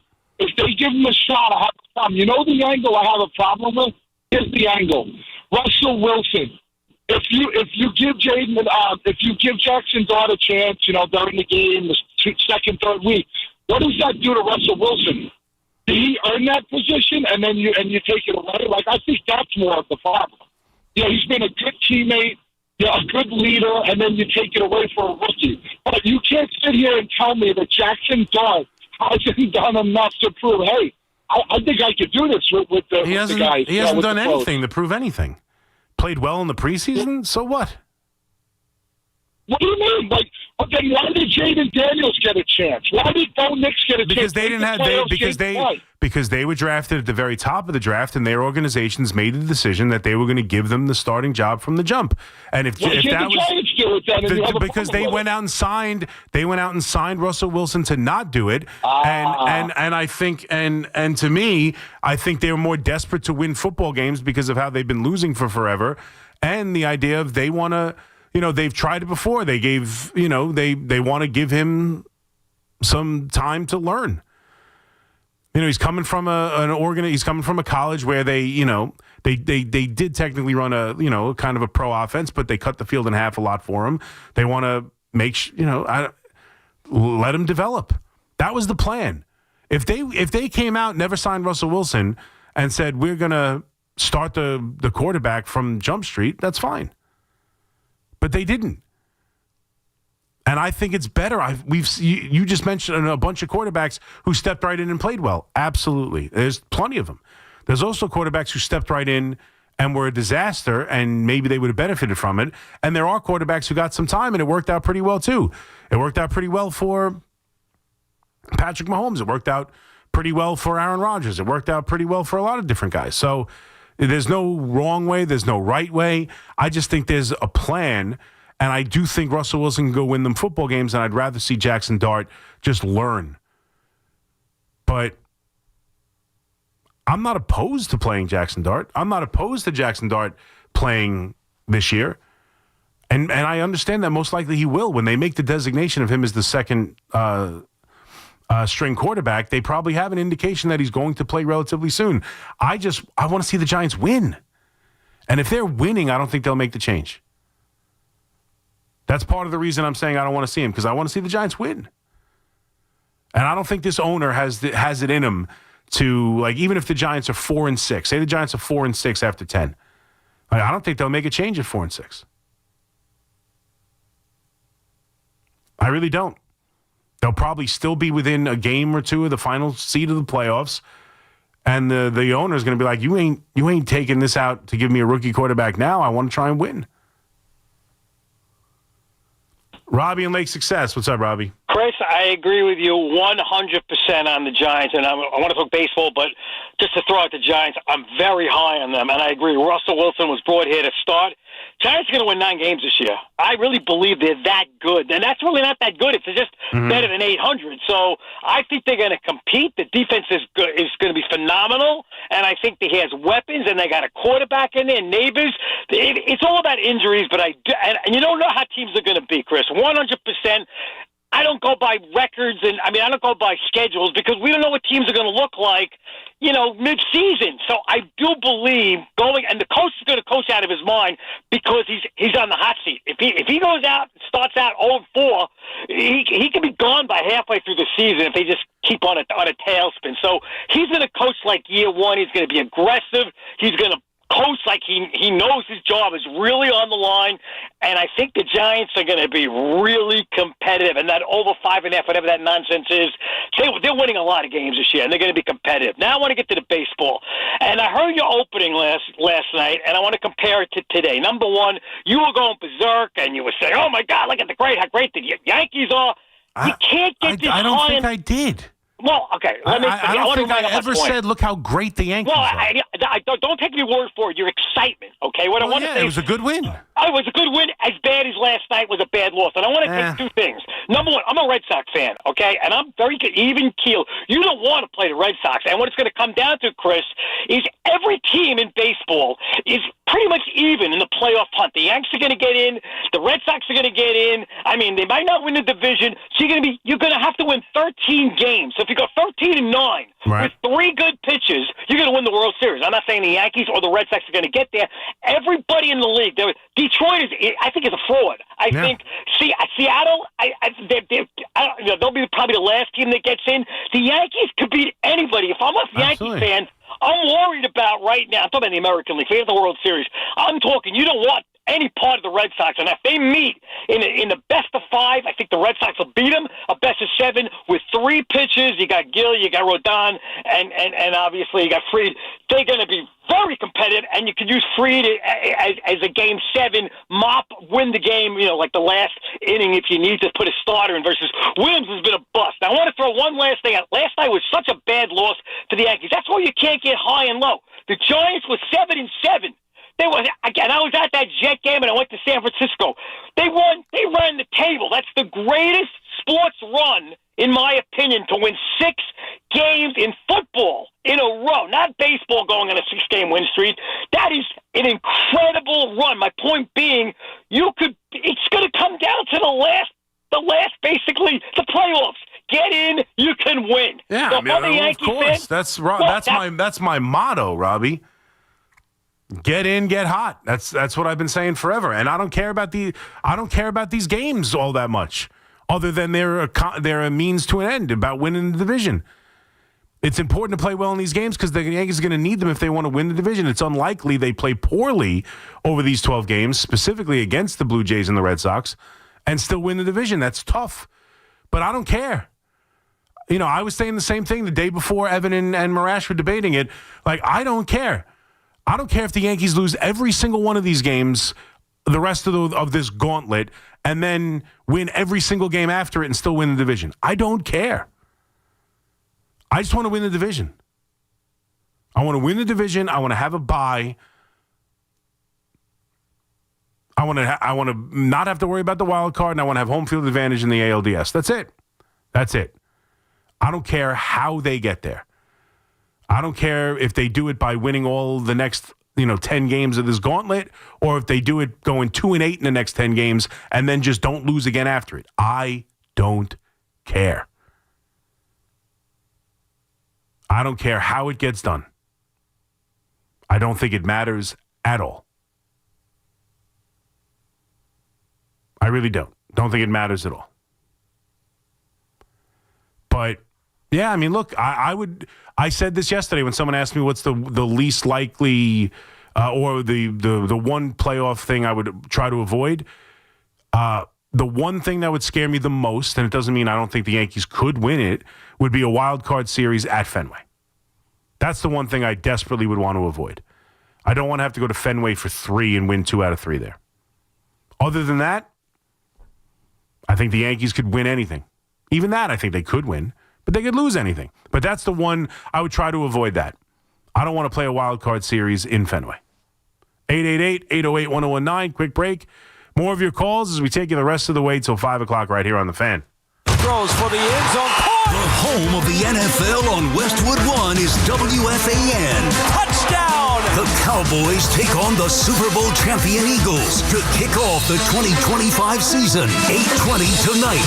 Thursday night football on The Fan. 101.9 FM and always streaming on Odyssey, TuneIn, and the iHeartRadio app. This is J.J. Hill of Shulman & Hill, New York's premier injury law firm. We'll always fight for you if you're injured at a construction site. If you've ever wished you had a lawyer in the family, now you will. At Shulman & Hill, it's never one and done. Once you're a client, you're always part of our family. Shulman & Hill, we're not just New York's law firm, we're your law firm. Get your free consultation at hurtny.com. That's hurtny.com. Hey, Connecticut, if you want name brand tires at the guaranteed lowest price and the most free services, then get to Town Fair Tire. Because nobody beats a Town Fair Tire deal. Nobody. Town Fair Tire. Do you have $10,000 or more in credit card debt? Are you barely getting by making minimum payments? With credit card debt reaching all-time highs, National Debt Relief is letting everyone know about great debt relief options now available to help people with overwhelming credit card debt. These options may reduce a large portion of your credit card debt. Get a free debt relief consultation when you call 800-586-4040. 800-586-4040. 800-586-4040. We all hear the radio ads about the IRS. They tell you to be afraid, to be scared, and they try to frighten you into calling. I'm not here to do that. Tax Relief Advocates is different. TRA is here to tell you that if you owe money to the IRS, whether it's $5,000, $50,000, or $500,000, we have a solution. It doesn't matter if you're sitting in your car, at work, or with your kids. No matter where you are, call now. 800-575-6812. Don't lose hope. TRA can eliminate or reduce what you owe to the IRS. Generous programs are now available that can give you a fresh start. Our passion is taxes and helping individuals fix their IRS problems. We have over 1,000 5-star reviews on Google and an A+ with the Better Business Bureau. You don't need to be afraid of the IRS any longer. End your tax nightmare today by visiting us online at TRA.com or call 800-575-6812. That's 800-575-6812. Tax Relief Advocates. Real solutions for real people. Tired of the same old golf routine? The Rock Golf Club is for the select few who understand golf is more than a game.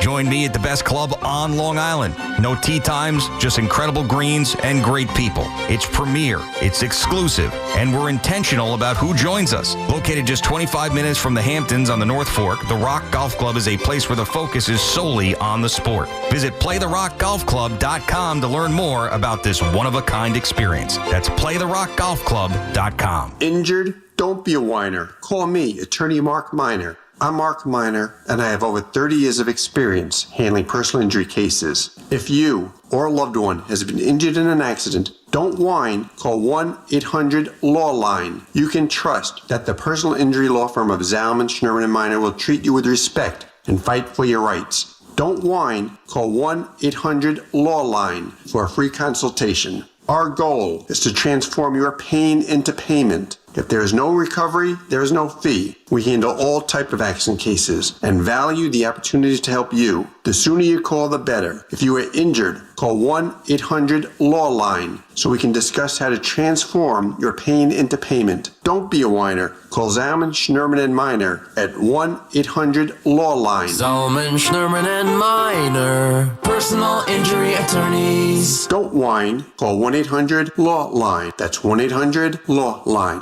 Okay, girls, ready to go? Yeah! Mom, I'm hungry. Can I have a snack? Me too, Mommy. You want a snack? Yeah! Got it? Children learn from our behaviors. Mommy, can you open this, All right, hold on 1 second.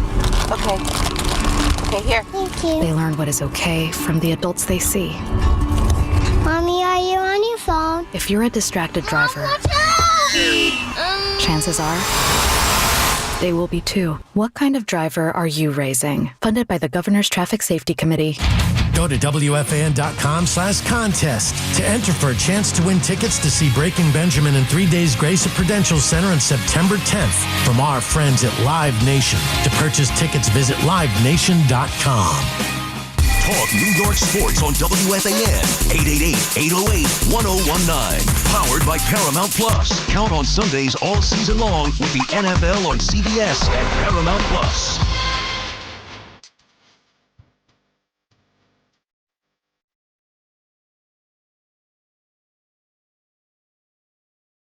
All right, 4:31. McMonigle here with you on the Fan.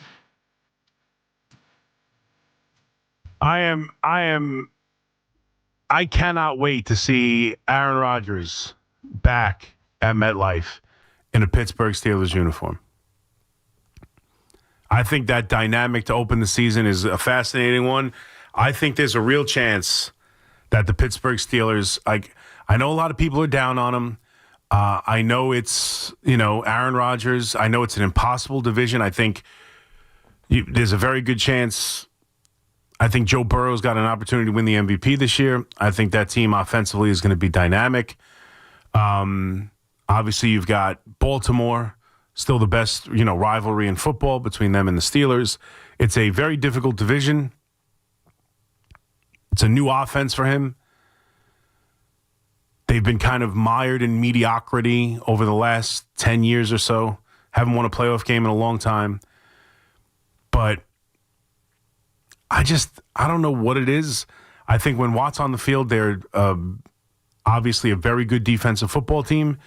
I like what they've done. I like the idea they went for it with Aaron Rodgers. I just have a feeling that this could be one of the more interesting teams in football. And to start it with him coming back to play the Jets, healthy week one, not banged up, a full year removed, more than that now, but a full, second year now recovering from the Achilles injury. I just have a feeling he's going to have a pretty good season, and I wouldn't be surprised if it starts off really well against the Jets. And the idea that the building's going to be half Steeler fans and just the dynamic of him coming back, It's going to be, that's just cinema come Sunday at 1 o'clock. 888-808-1019. Let's go to James in Paramus. What's up, James? Hey, good morning, Chris. How are you? Good morning. How are you? So I'm glad you just brought that up because I was listening to your show yesterday morning, and you talked about the MetLife being 50-50 Jets and Steelers split on Sunday. Right. That's the expectation, yes. Right. I used to be a season ticket holder for the Jets, and I walked away a couple of years ago just because I'm disgusted with the team. And, no longer am I a diehard Jet fan, but I'm more of a golf clap Jet fan now. Okay. But I was at my fantasy football draft on Saturday, and a couple of my friends there are diehard Steeler fans. Like, they posted all over social media. There's no doubt everybody knows they're Steeler fans. Do you know that people from the Jets organization were calling them to sell them tickets because they just want to fill the building? I mean, this is like a new low for me with the Jets, that they are literally calling opposing fans to come and sit in their seats. Why not call me? Why not offer me tickets again? This is what really drives me nuts about this organization. You know for a fact your buddy's got the calls? Absolutely. He told me on Saturday. I was sitting right next to him. We were having our draft, and he told me that they called him, and he's like, I don't even know how they got my number. I don't even know how they know, I'm a Steeler fan, but, everything out there. There's no secrets out there this world today. But I'm just disgusted with this organization. Well, if they've bought, they could probably tell if he's bought Steeler tickets in the past. That's probably how they know. Probably, yeah. Yeah.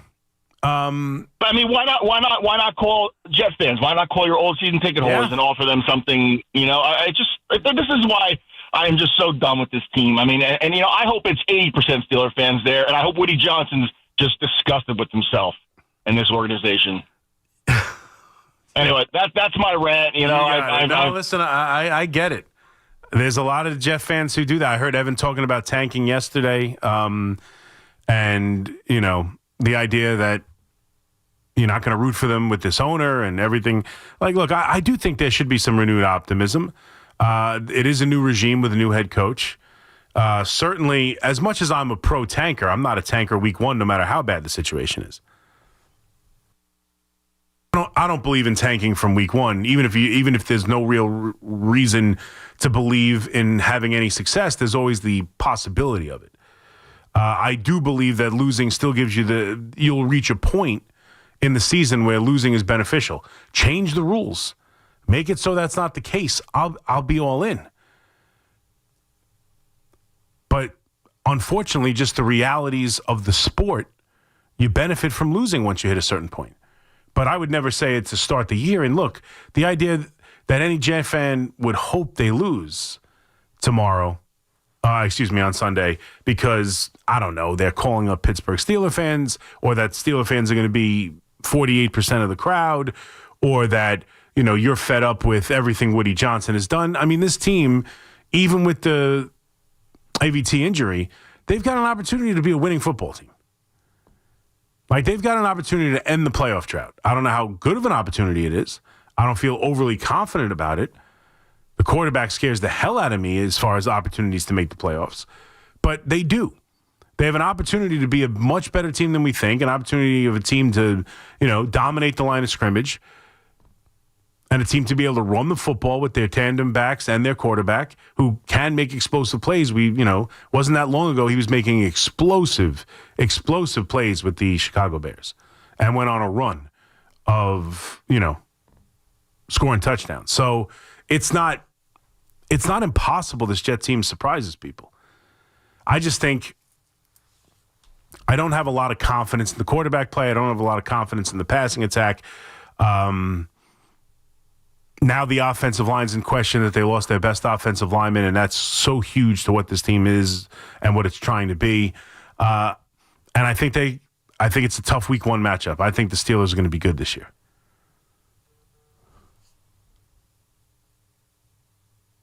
Let's go to Maury in Belmore. What's up, Maury? Tonight is your night, bro. Tonight is your night, bro. Where you been? What's going on? Oh, I've been traveling just like you. So Italy's wonderful, right? So there's a town there called, what was it called? I was there. It was one of beautiful Casa de, right on the water, right outside of Palermo. It's like a different world, Chris, It is, right? yeah, it's crazy. Different world. And I saw the sandwich you were eating. That is like the standard in Sicily. So Yeah, good stuff. it's a street food standard. Yes, it's a very popular street food sandwich, the spleen and lung sandwich. Yes. Yeah, I mean, it's an interesting combination. But listen, I am a little disgusted, but it's been consistently all year. No matter how bad these pitchers or no matter how bad Volpe is, this coach continues to say he's getting better. I mean, I've had enough. I just think you're right. We have to stop playing Volpe. We have to start playing to win. And I'm not saying they don't play to win, but I just think he continues to make these decisions. And Devin Williams is a disaster. There's no way out of it. And, I mean, you got to do something. I just don't know what to do. But most importantly, so nice to have you back overnight, Chris. Oh, thank you, buddy. I appreciate that. Just maybe while you were in Italy, I was thinking that you might want to come back and sing a song in Italian before, maybe something like that. No, well, I mean, no, I don't know any songs in Italian. I sing plenty.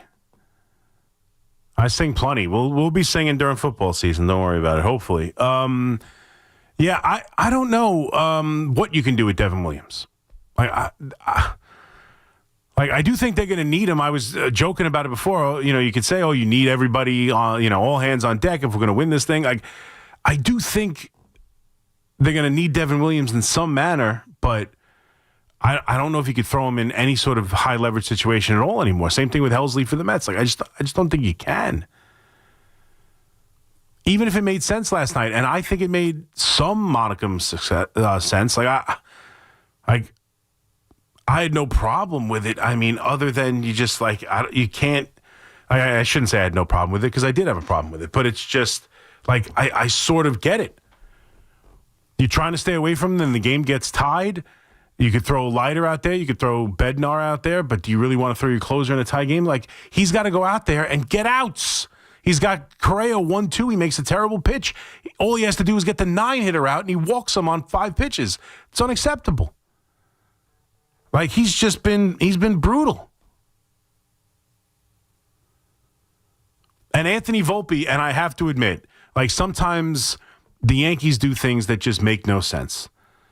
And the comments that Aaron Boone gave in an interview about Anthony Volpe and the idea of sending Anthony Volpe down to the minor leagues. Now, I wasn't a proponent of sending Anthony Volpe down to the minor leagues.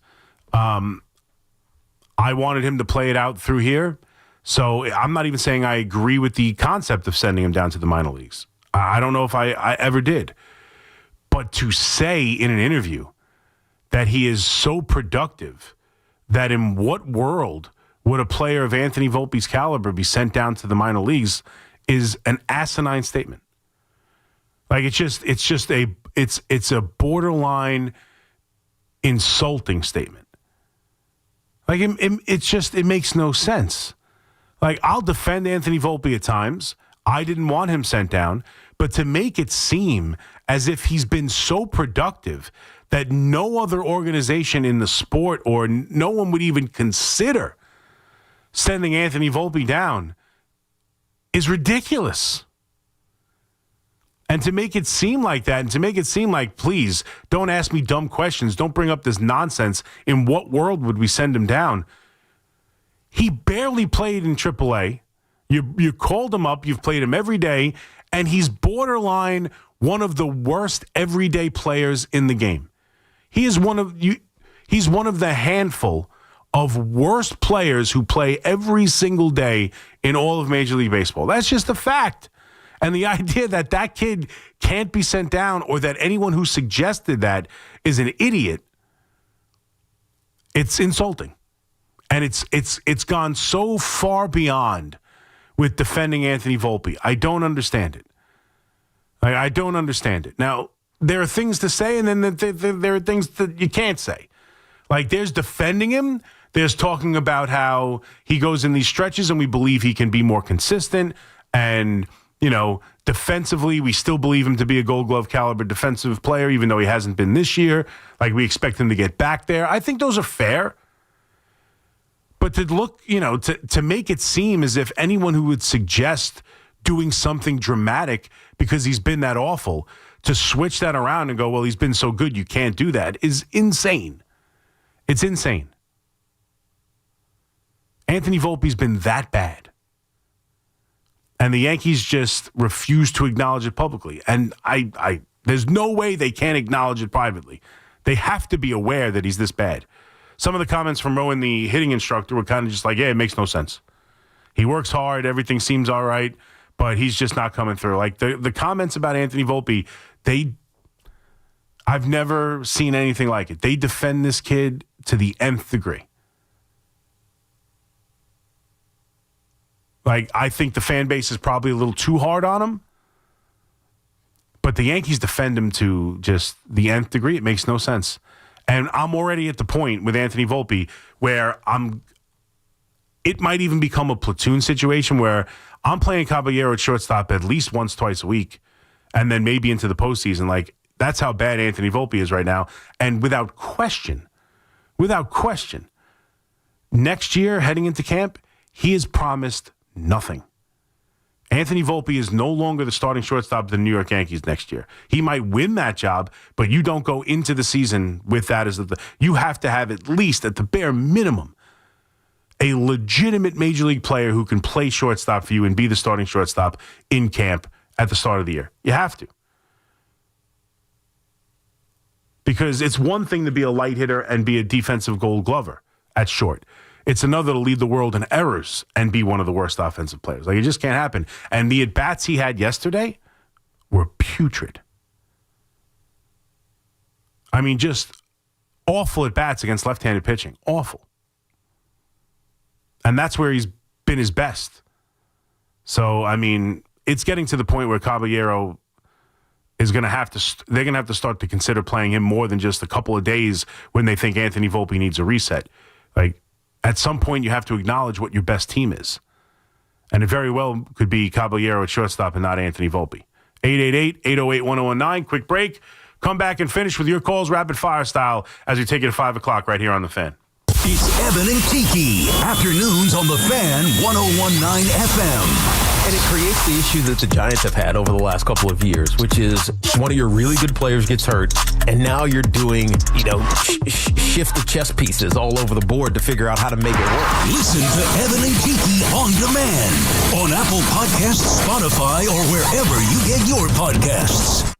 Do you owe $10,000 or more in credit card debt or personal loans? With credit card debt at all-time highs, Debt Relief Advocates is urgently notifying consumers of debt relief now being made available, designed to aid consumers with out-of-control credit card debt. Those who qualify and enroll for this relief program will only have to pay back a fraction of what they owe. This is not bankruptcy or a debt consolidation loan. This is a relief program that credit card companies would rather you not know about, as it ends your debt nightmare and saves you lots of money. Consumers owing at least $10,000 in credit card debt or personal loans can now take advantage of this debt relief as the cost of living skyrockets. Debt Relief Advocates has established a relief hotline for you to call to learn what debt reduction you may qualify for, so don't wait. For this free information, call the relief hotline at 800-390-1164. 800-390-1164. 800-390-1164. Imagine a gentleman's club with over 200 gorgeous exotic dancers every week. Hey, big boy. From the people who make fantasies come true, Gallagher's 2000 in Long Island City is the place to be. Gallagher's 2000, a gentleman's club for today, gentlemen. Gallagher's 2000 features 2 floors, 3 stages, discounted drinks, VIP, champagne rooms, and dinner specials every night. Gallagher's 2000 offers complimentary lunch Thursdays and Fridays with any drink purchase. Come on down, big boy. Gallagher's 2000 is New York's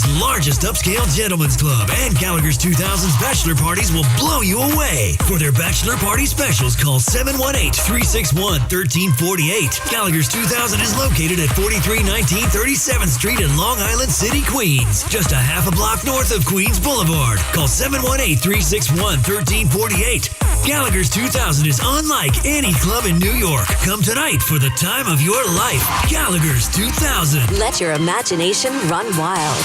With over 90 years of combined legal experience representing the law enforcement community, Decolator Cohen and DePrisco LLP continues to strive to educate police officers of their civil rights to sue in line-of-duty accident cases. The 2025 Police Officers' Right to Sue newsletter can be viewed on policeofficersrighttosue.com and provides successful results in varying line-of-duty accident cases. These results include damages recovered from RMP accidents involving the City of New York and civilian motorists, station house defects, ricochet injuries from the range, private premises slip and falls, sidewalk slip and falls, construction defects, snow and ice cases, and injuries emanating from defective RMPs. In any LOD accident, it is important for the officer to take photographs of any defects, injuries, or damage. It is also essential to draft the line-of-duty report and detail the cause of the accident in the paperwork. Remember, there's a 90-day time limitation to file a claim against a municipality. If any law enforcement member has a question regarding a potential lawsuit, contact Decolator Cohen and DePrisco LLP at policeofficersrighttosue.com or call 1-800-901-1529. Town Fair Tire became New England's #1 discount tire dealer by giving you the absolute lowest prices guaranteed.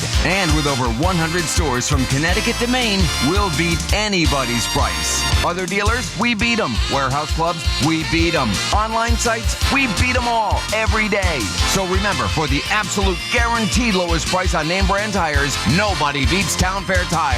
Nobody. Brands at discount prices. Town Fair Tire. Your home equity could vanish almost overnight, stolen by scammers who forge a deed and transfer it out of your name. The FBI calls it house stealing, and the worst part is you may not know it until it's too late. Find out if you're already a victim now at HomeTitleLock.com. Use promo code RADIO for a 30-day free trial, a title scan, and access to a title specialist, a $250 value. Go to HomeTitleLock.com now. Promo code RADIO. Millions are choosing NordVPN to stay safer online. Get NordVPN today with 77% off and up to 3 months extra. NordVPN will encrypt your online traffic and help you avoid phishing, scams, and malware. Get the special NordVPN deal today at NordVPN.com. This offer includes a 77% discount on a 2-year plan and up to 3 extra months. Savings and additional terms apply and can be found on NordVPN.com. The offer is valid until October 15th. Get the scuttlebutt on your favorite team, the Fan, on the Odyssey, iHeart, and TuneIn apps.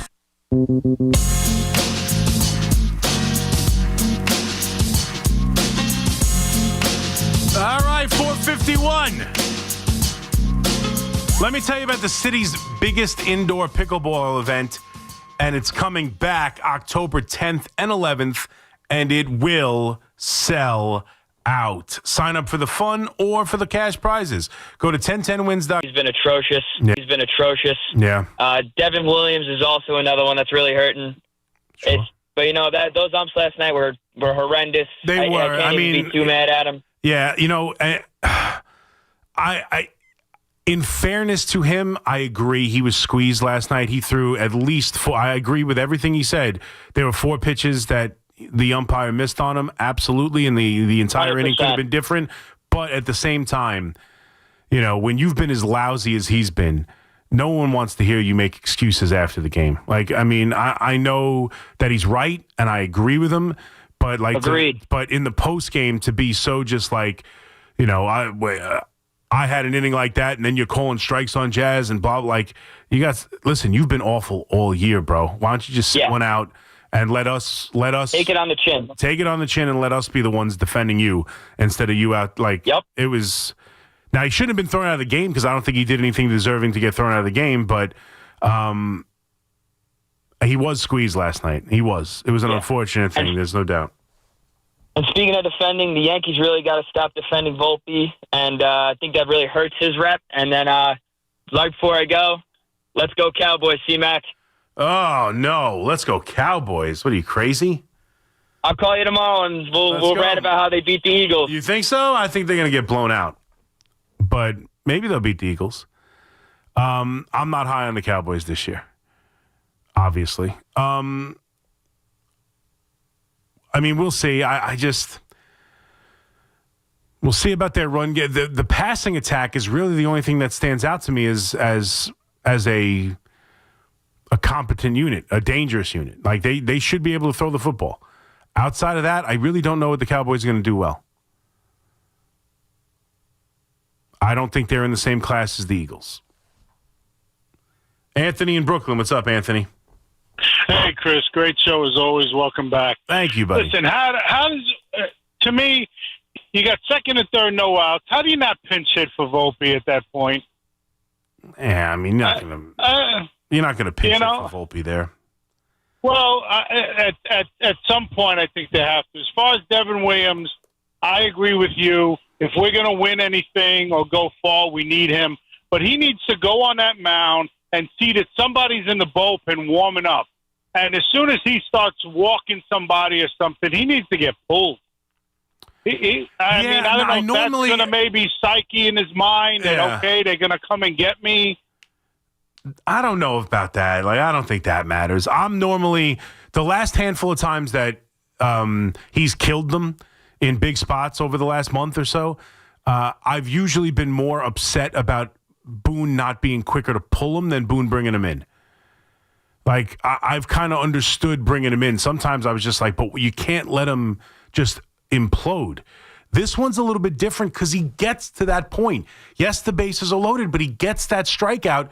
He's getting the 9-hitter away from getting out of the jam, and he doesn't throw strikes. Like, that was a maddening at bat. That was just a maddening at bat. Now, like, it should have been 2-1 instead of 3-0, but it shouldn't. You can't let it get to that point. And then 3-1, you got to throw a fastball. You got to throw something or the changeup in the zone. You cannot walk them. Richie in Queens, what's up, Richie? Hey, C-Mac, good to have you back. Thank you. Hey, aside for the football, obviously, Dallas is going to be terrible. I think the Giants really got a shot to win their first game. I don't usually get that excited, but yeah, I think the Giants have a chance to win the first two games. I do. I think the Giants have a really good chance to start 2-0 this year. Yeah, well, I don't want to get too high on it, but it could happen. Hey, real quick, last night I knew when my guy Duvall came in and he had a problem with the pitch count. That's what he did for 5 years with me. Really? And a wild pace, terrible. I know he had a problem with the pitch clock when that first was brought into baseball. I guess he's got a problem with the pitch calm. Oh, he's always had a pitch, and then a wild pitch, and obviously the balk, and Williams can see. I think Williams is at a point now where he has to defend himself, because I think in the beginning he took it on the chin. Now it's like he's been so bad in crucial situations, but they really raised their ugly head last night. And the umpire, I've been against the robotics, but God, some of these guys are so terrible. Yeah. And as far as the Mets, real quick, you can't, when you're thinking about starting your rookie McLean, and he's been good as number one, and Tong is number two.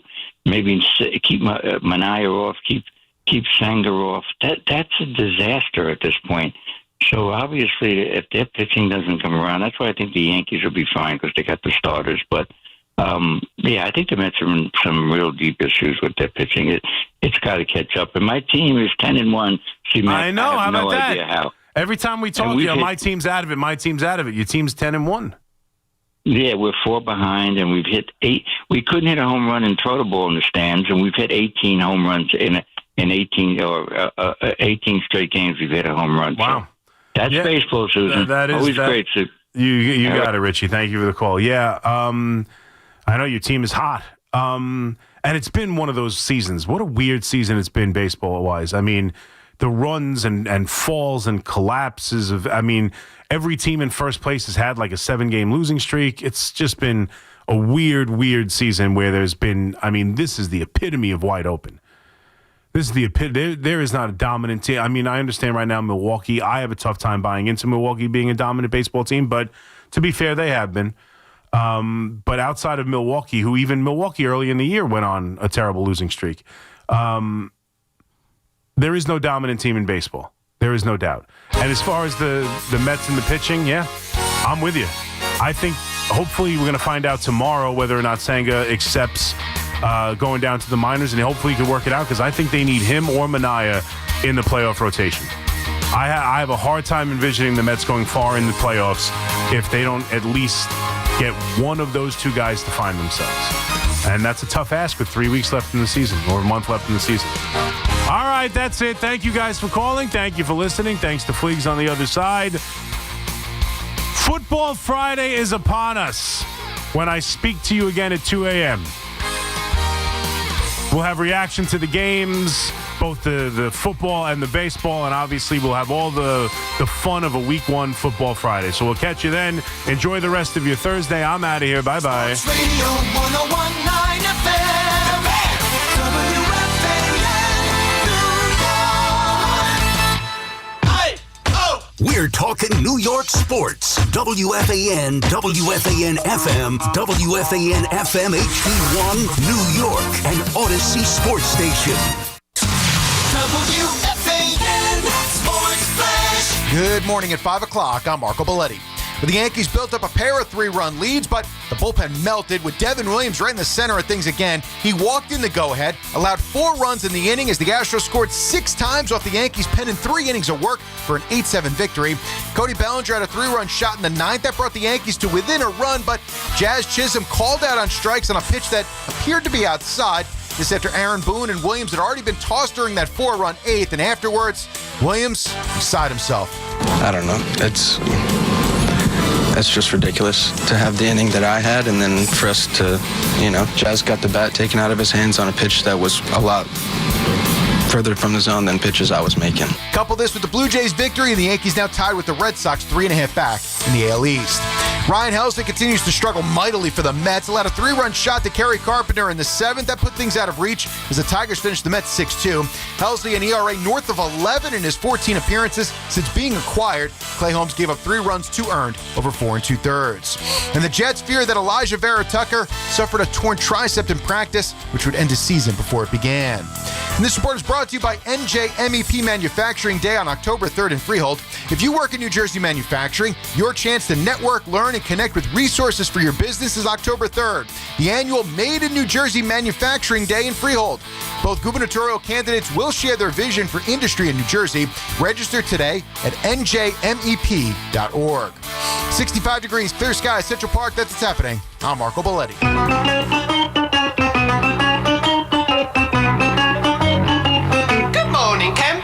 Alan Jerry. Don't worry, it's only an hour long, and most days it doesn't suck. All right, 5:02. It is Thursday, start of the NFL season. We've got the Eddie Schizzeri, the Mets with a bad loss, the Yankees a weird loss. Umpiring sucks, but the guy to my left, I think this is where he's going to start with something that really doesn't affect me all that much, but I certainly can appreciate his pissed-offism, if that's a word. His name is Al Dukes, and I'm going to give him the floor. Yeah, it's the red zone situation. Hi, Al. I got to say, I read a whole bunch of articles about this, and they actually said very few people watch the red zone, which I was very confused by. I'm not a red zone fan. And I will not put it on a single, I can promise you this, I will not put that on for 1 second this year. Because, we do a lot of complaining, and we don't do anything about it.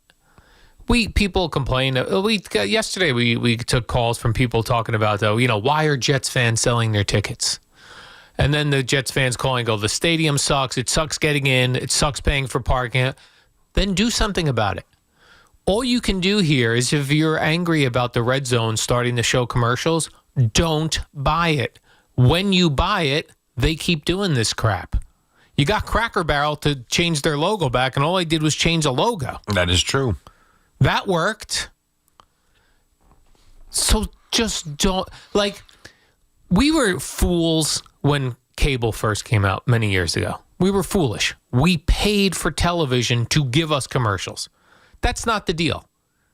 I got a lot. Yeah, doesn't WFAN run commercials? We do. When's the last time you got a bill from WFAN? I don't think ever. For listening to it. I don't think ever. That's the deal that we made since the cavemen invented television and radio.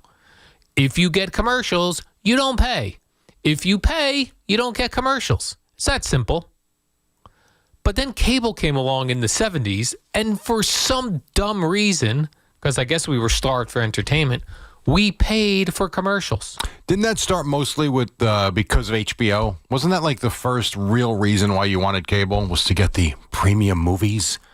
I guess I have to talk to my parents about that. Yeah, I don't know. I remember we got Nickelodeon and ESPN. I remember ESPN was a big deal, for sure, in the early 80s. But I feel like I'd have to ask my parents. You could ask yours, too. I feel like the excitement about that was when you could get HBO. Yeah, home you could box watch movies at home, which was, to us now, obviously, with Netflix and what we've dealt with, watching movies at home has become, like, boring. But back then, I think it was exciting. But I think you're correct. I think you're correct there.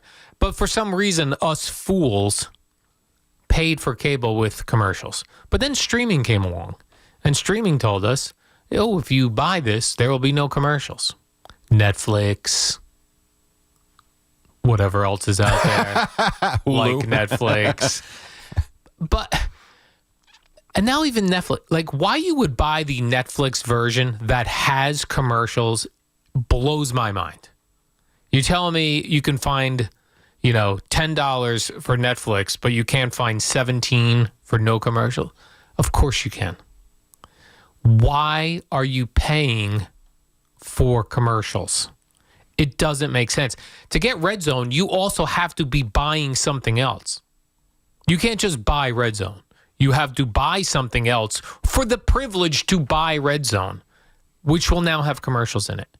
Get lost, losers. Did they say, I did not read into this, I just saw the Scott Hansen headline that was out there. Have they said, so there have been commercials on it. It just, they didn't break away from programming. Right. Like you would get that split screen, or they would put a smaller window to watch the game with a commercial ad around it. Yeah.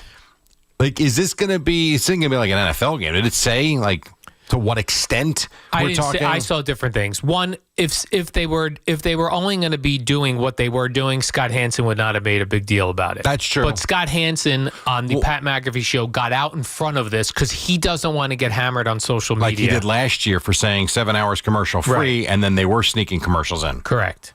They tested it last year. Now they're doing it this year. I also read that if you watch just a regular NFL game, you get 100 commercials per game. That sounds right. You get four. You get 4 breaks a quarter. I mean, that I know. Right. 100 commercials, and the problem is, it's 100 of the same commercials. I can shoot a commercial on my iPhone in 4K beautifully.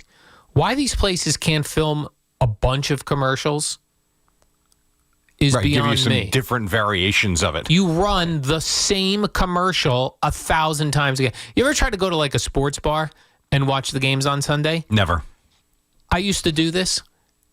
Every TV, every time they go to a break, they run the same. Back then, it was the same 4 Peyton Manning commercials. Or the same one with the 2 people in the tub overlooking the water for a boner pill. Right, when they were selling us boner pills.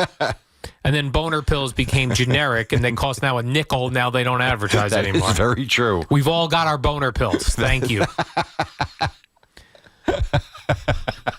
It just makes it very difficult. At some point, and I guess we're not there yet, you as an individual have to decide when is enough. I've decided I don't go to games because I don't pay $75 to park my car. I don't want to go sit in the freezing cold while you run commercials on television nonstop and there's zero action going on. When was the last time you were at a football game? It's funny you bring that up because I went to a Rutgers game a couple years ago, maybe last year. And that might even be worse because those games are longer than NFL it's games. Terrible. But that was the most eye-opening thing when I went to my first football game with my dad, when I was, 12. I couldn't get over how much when you're at the stadium. It's impossible. How much idle time there is because you get a drive. Again, it's 4 commercial breaks a quarter. And what's really bad, and I'm sure you've noticed this watching on TV, is when you watch a game at 4:05. And I don't know why they stagger these start times. Start at the same time, but whatever. So you got games that will start at 4:05. You got games that start at 1. Let's say you're the Jet game, and you're at 4:05. And I guess it's more for the national game. I take that back. It's probably the 4:25 game. You have a game that goes late. They will not take a commercial break until every other game is over in the 1 o'clock window. Then you're watching the first quarter. This is great. No commercials until they have to get in 7 breaks in the second quarter. And instead of 4, they got to get 5 in the third quarter to catch up. It's too much. Blow the whistle, timeout. Blow the whistle, timeout. It is. It's tough. I do agree. And people are trying to blame ESPN for this because ESPN bought the NFL network. Yeah, but they started doing this last year before they were involved. Yeah, and believe it or not, ESPN is not yet involved in the day-to-day operations. So this isn't ESPN. ESPN This does is the NFL. Plenty of dumb stuff. This is the NFL. It's like when I had Sirius XM. I was paying for commercial-free radio. And I understand Howard Stern's doing a talk show. The guy has to take a breath. But you had NFL radio on Sirius XM, which was running sort of a red zone type thing, but with audio. Oh, yeah. And they were going to commercial breaks constantly. We are paying for this. Put a game up if you need to go take a leak. Right. They can take a break very easily by bouncing back and forth from game to game. To which the point, now again, I'm one person. I stopped paying for it. I stopped listening to it. But I'm only one person. So if you are truly annoyed by this, don't buy it. It's that simple, but people are still dumb. MetLife Stadium is going to be packed with people paying $75 to park their stupid cars. No doubt. So you're all fools. Well, we're fools in terms of even concerts parking. I mean, whether they're concert, just big events. Yeah. We're idiots. Fools. Yeah. We're damn not for fools. nothing. You want to go park the car here to come to work? I mean, honestly. Right. I mean, the people that put their car in the garage next door, it's $65 every day when you come to work, or $750 a month.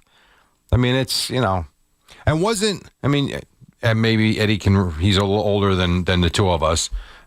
Wasn't the idea of like paying tolls on the roads back in the day supposed to be temporary? Yeah, to pay off the road. And here we are spending like $17 to drive through the Holland Tunnel every single day. Then the Parkway and the Turnpike. It sucks. The only thing you can do is not use the roads. Impossible to do when we work here. So take your red zone and shove it up your butt, as Jerry Jones might say. Stick it in your butt. Stick it. Take your games in Brazil. Get lost with that, too. You're going to... No, right now they're on top of the world. And they're only on top of the world because the big networks, television, would be dead without the NFL. Dead. Yes. They don't exist if they don't have NFL games. And this is the problem with everything we're saying, that there's so many people that watch it. But eventually, you will push it too far. You will. Eventually. I keep asking you when the toll prices are going to be too far. You have to go to work. You don't have to watch an NFL game. You get a different job, You could. Right, you got to do the math. So you got to say to yourself, Jerry, what you get paid at WFAN costs you a certain amount of money to get to work. Mm-hmm. To do that same job in New Jersey, you're not going to get near the money. So you pay the extra money to get to work to make a lot more money in New York versus New Jersey. Sure. Could I go into a different field? Yes, it's a choice I make to stay here. Right. But at some point, I keep saying it, like, what? Forget that. Just to come into a Broadway show, to come in and do, I'm sure your parents back in the day would come in to do Broadway and do a dinner once in a while like my parents would. People still do that. It's an expensive day. Forget the tickets to the show. Just to get in and park before you even get started, you're spending $100. Easy. And guess what? There's no commercials on Broadway. There are. You're paying. And No. it just, the NFL is just, they're doing a lot of things. Greed. Quickly, too. Greed. They're doing it very quickly. Yeah. They're putting their games on a million different platforms. They're putting games into every foreign country you can think of. They're charging you for everything. But we all suck it off because Patrick Mahomes threw a great pass. Great. So here's how I'm consuming the NFL this year. I'm not going to watch a single live game. I'm not going to watch Red Zone Channel. When the Giant game ends, I'm going to watch on replay, which, by the way, NFL Premium is a beautiful service. I will gladly pay for content. I pay for that. No commercials. And instead of watching a game in 4 hours with 100 commercials, I will watch a game in 45 minutes. And you'll be ready to go. And I'll be ready to go, and I will have consumed it all, Jerry. Now, at some point, they're going to put commercials in the game replay, and then I'll be completely gone. You know what's from that, interesting too. about that, though? So MLB, I used to complain about this with the MLB.TV, that you couldn't jump around, you couldn't skip, and I was paying, and I'm still paying, I think $26, I think it's maybe even $27 or $28 a month. It's kind of gone up. They have gone the other way, and to me have perfected it now. You know, I pay my $28 a month. I can jump around. I don't have to watch commercials. There's no pre-roll. So while I agree with you, at some point that NFL service will probably start adding commercials in, the MLB.TV has gone the other way, and they're in there. What they basically do is they put the entire game up with the commercial breaks, but you can zip right through them, as opposed to prior you couldn't. It would make you watch the entire break. Yeah. So maybe they should stay in line, keep doing what they're doing. I'm sure they've got tens of millions of subscribers. Don't be so greedy. I listen to Joe Rogan podcast, Theo Vaughn. Joe Rogan goes to commercial every 8 minutes, but I go, but. And also, guess what? I don't get a bill from Joe Rogan. That's true. Free. That is true. I will gladly pay for content, but I don't want commercials if I'm bad. I pay for YouTube premium, so I don't get commercials. I pay the full Netflix thing, no commercials. I'm not paying for commercials. It's enough. You feel better? I knew you couldn't wait to get this off your chest. Well, I don't, because the fools who were on social media yesterday complaining will still be paying for it and watching it, because you're fools. They got all these companies got all this gambling money now, and they don't care. So take your Brazil game tomorrow night and stick it up your butt. Not watching that. Not watching a Super Bowl in London. We're America, Jerry. I'm American. America number one. I'm not the Iron Sheik over here. Tehran, Iran number one. America number one. You watch the game tonight? It's on Channel 4. Well, you're working I'll be tomorrow. sleeping. No, you're not going to So watch you know what I will watch? The replay with 0 commercials, and I will love it. Tomorrow morning or at 2 o'clock. Oh, tomorrow morning. I'm not going to be up at 2 o'clock. I thought will that's be when you up wake at 2 up. o'clock, but I can't watch. Oh, I thought you get up and put that on immediately. I thought that's what you do over your oatmeal and coffee. No, I go through the sports news over that. All right. And then you and CeeLo can break that down. I feel bad that I'm not going to be here for the first cool games. Oh, too bad. Yeah. But then again, I'll get over it. I'm sure maybe the NFL could squeeze us, make me pay to do cool games, because I'm talking about it. I'm surprised we don't get a bill from the NFL. Rights fee. That we. Oh, you guys actually talk about the NFL? That's going to cost you now. Every team has been trademarked. And by the way, Pat McAfee, shill for ESPN. I mean, the way he brushed over that Scott Hansen announcing that they're going to have commercials, he's like, oh, yeah, no, people don't care about that. Oh, no. Guess what no one cares about now? Pat McAfee, because there's no Aaron Rodgers anymore. The only time Pat McAfee made news was Aaron Rodgers. You know who he replaced him with this year? Bruce Arians. So he's not. So Rodgers is not doing that every week? I guess not. He never announced it, and he put interesting. Bruce Arians in. Bruce Arians is a great coach. No one cares what Bruce Arians has to say. Going to make 0 news for that. So now you're going to have to make the news, not Aaron Rodgers every week. I would think so. All right. So with that, we're off and running. By the way, there is a game tonight on free TV. NBC. If you have an antenna. If you can somehow get on top of your roof with an antenna. Or go get the digital antenna, which does not work for you. It does work for me. So theoretically, there is a free way to do it. There's a free way to do it, There's correct. a free way to do it. So Absolutely. If you can get the antenna, watch the game for free. Because we made a deal with NBC. That deal was, we're not going to give you money, but we'll watch some commercials. That's a lovely deal. It's a lovely deal. There you go. Here's what you don't pay, but we have commercials. You don't want commercials, you pay. You don't pay with commercials. You're breaking the rule we had. The agreement. Now, that having been said, we're free. So we're going to step aside for a couple of commercials now.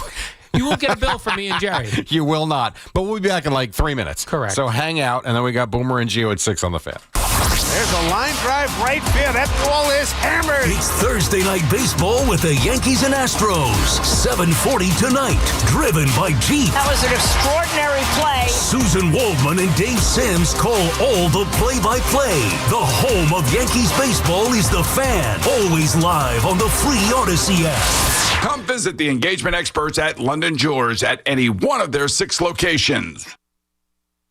Town Fair Tire, Connecticut's largest discount tire dealer. Because we give you the guaranteed lowest price and we honor every manufacturer's rebate. We even honor all our competitors' rebates. Nobody beats Town Fair Tire. Nobody. Town Fair Tire.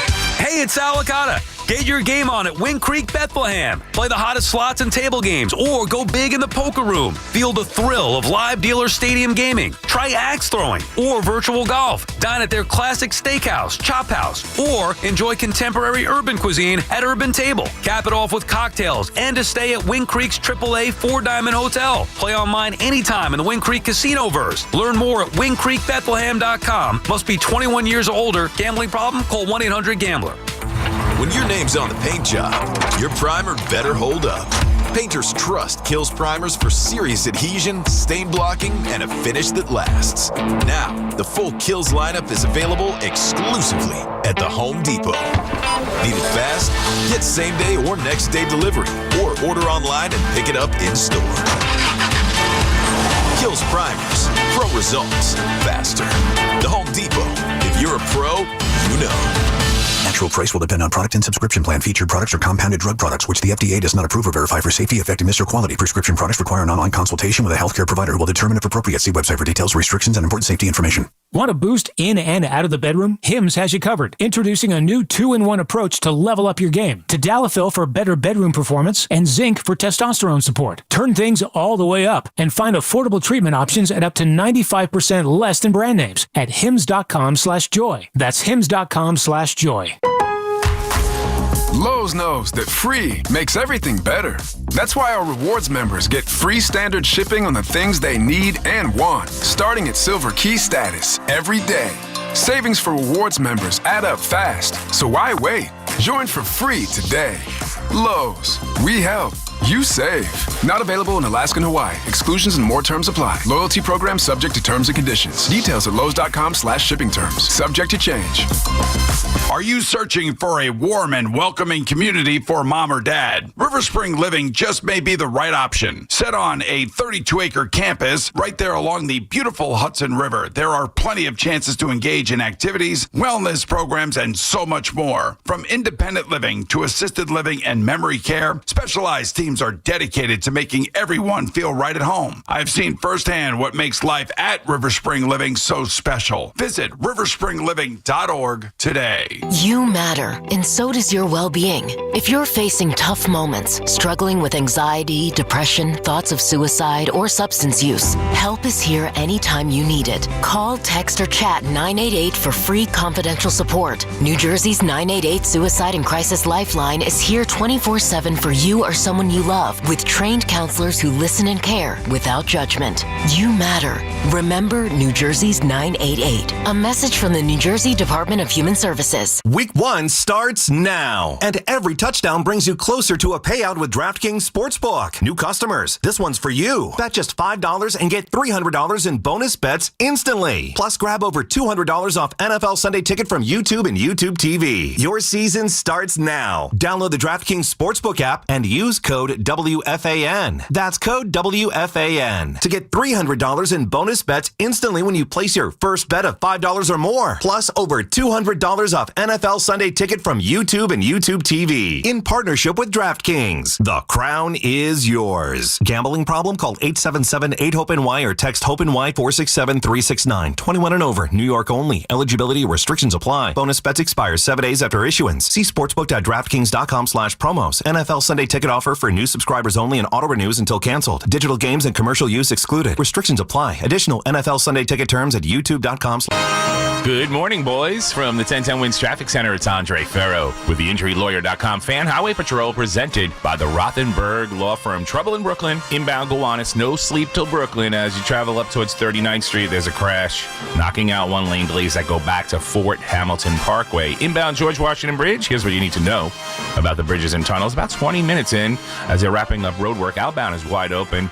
FDR, we have delays southbound right around that area of 106th Street. If you're using the inbound Lincoln and Holland, mile in just about 5 minutes. In Westchester County, as you travel in Pelham, heading northbound over by Route 1 on 95, there's road work there. And southbound coming down from Amerenik Avenue and heading down towards Larchmont, they're still wrapping up that road work as well, and there are delays. Traffic sponsored by the Rothenberg Law Firm. Injured in an accident and you need help? The Rothenberg Law Firm. Lawyers that have built a legacy of victory of over 5 decades, winning billions for their clients. The Rothenberg Law Firm. Call 1-800-624-8888 or you can visit injurylawyer.com.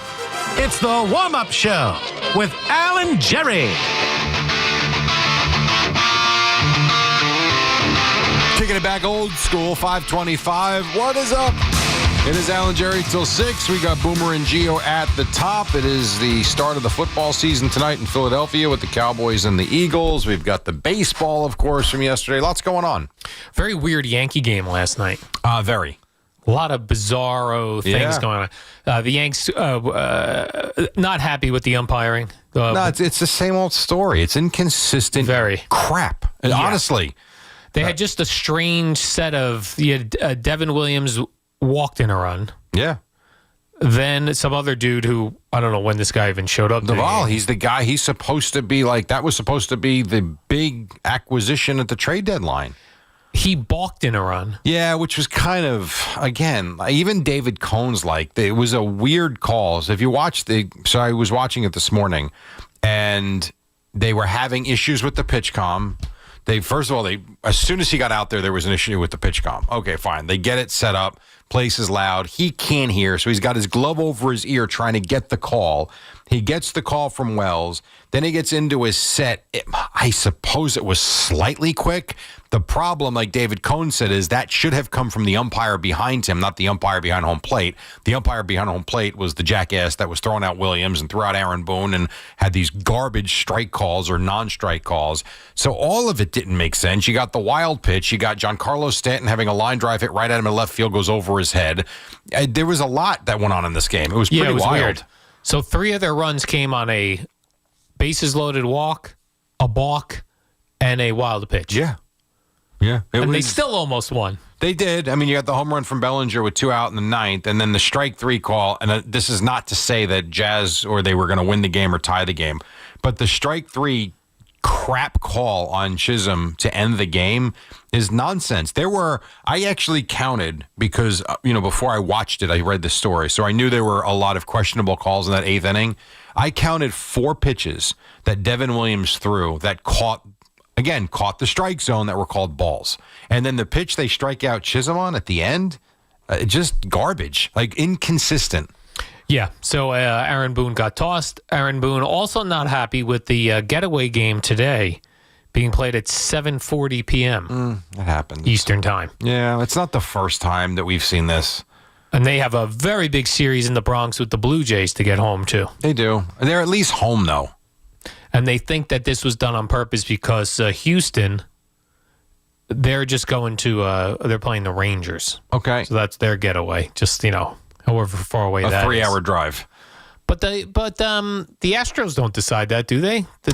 I don't know who decides the time of game. I don't know the answer to that. I'm not sure. They made it seem like it was their move, like they were purposely making the game at 7:40. All kidding aside, when the schedule came out, I don't know, last year, or the times were decided. I understand they have the flexibility for the Sundays where they change those to Sunday night games. But are the start times not in print for months? I would think so. So what are we complaining about it for now? Well, because Aaron Boone probably at the time was like, we're going to be so far ahead. Who cares? Maybe. That's certainly possible. They're not far ahead. That is possible. But both teams, though, really do have, whether it's you want to complain about not you, but if they want to complain about the getaway time, whatever. How about this? Get your relief pitching in order. Because as much as I don't even call them excuses. They are reasons why they lost last night, and I do blame the umpire for a lot of it. That having been said, the relief pitching for the Mets and the Yankees, you guys think you're going to make any run in the postseason, good luck.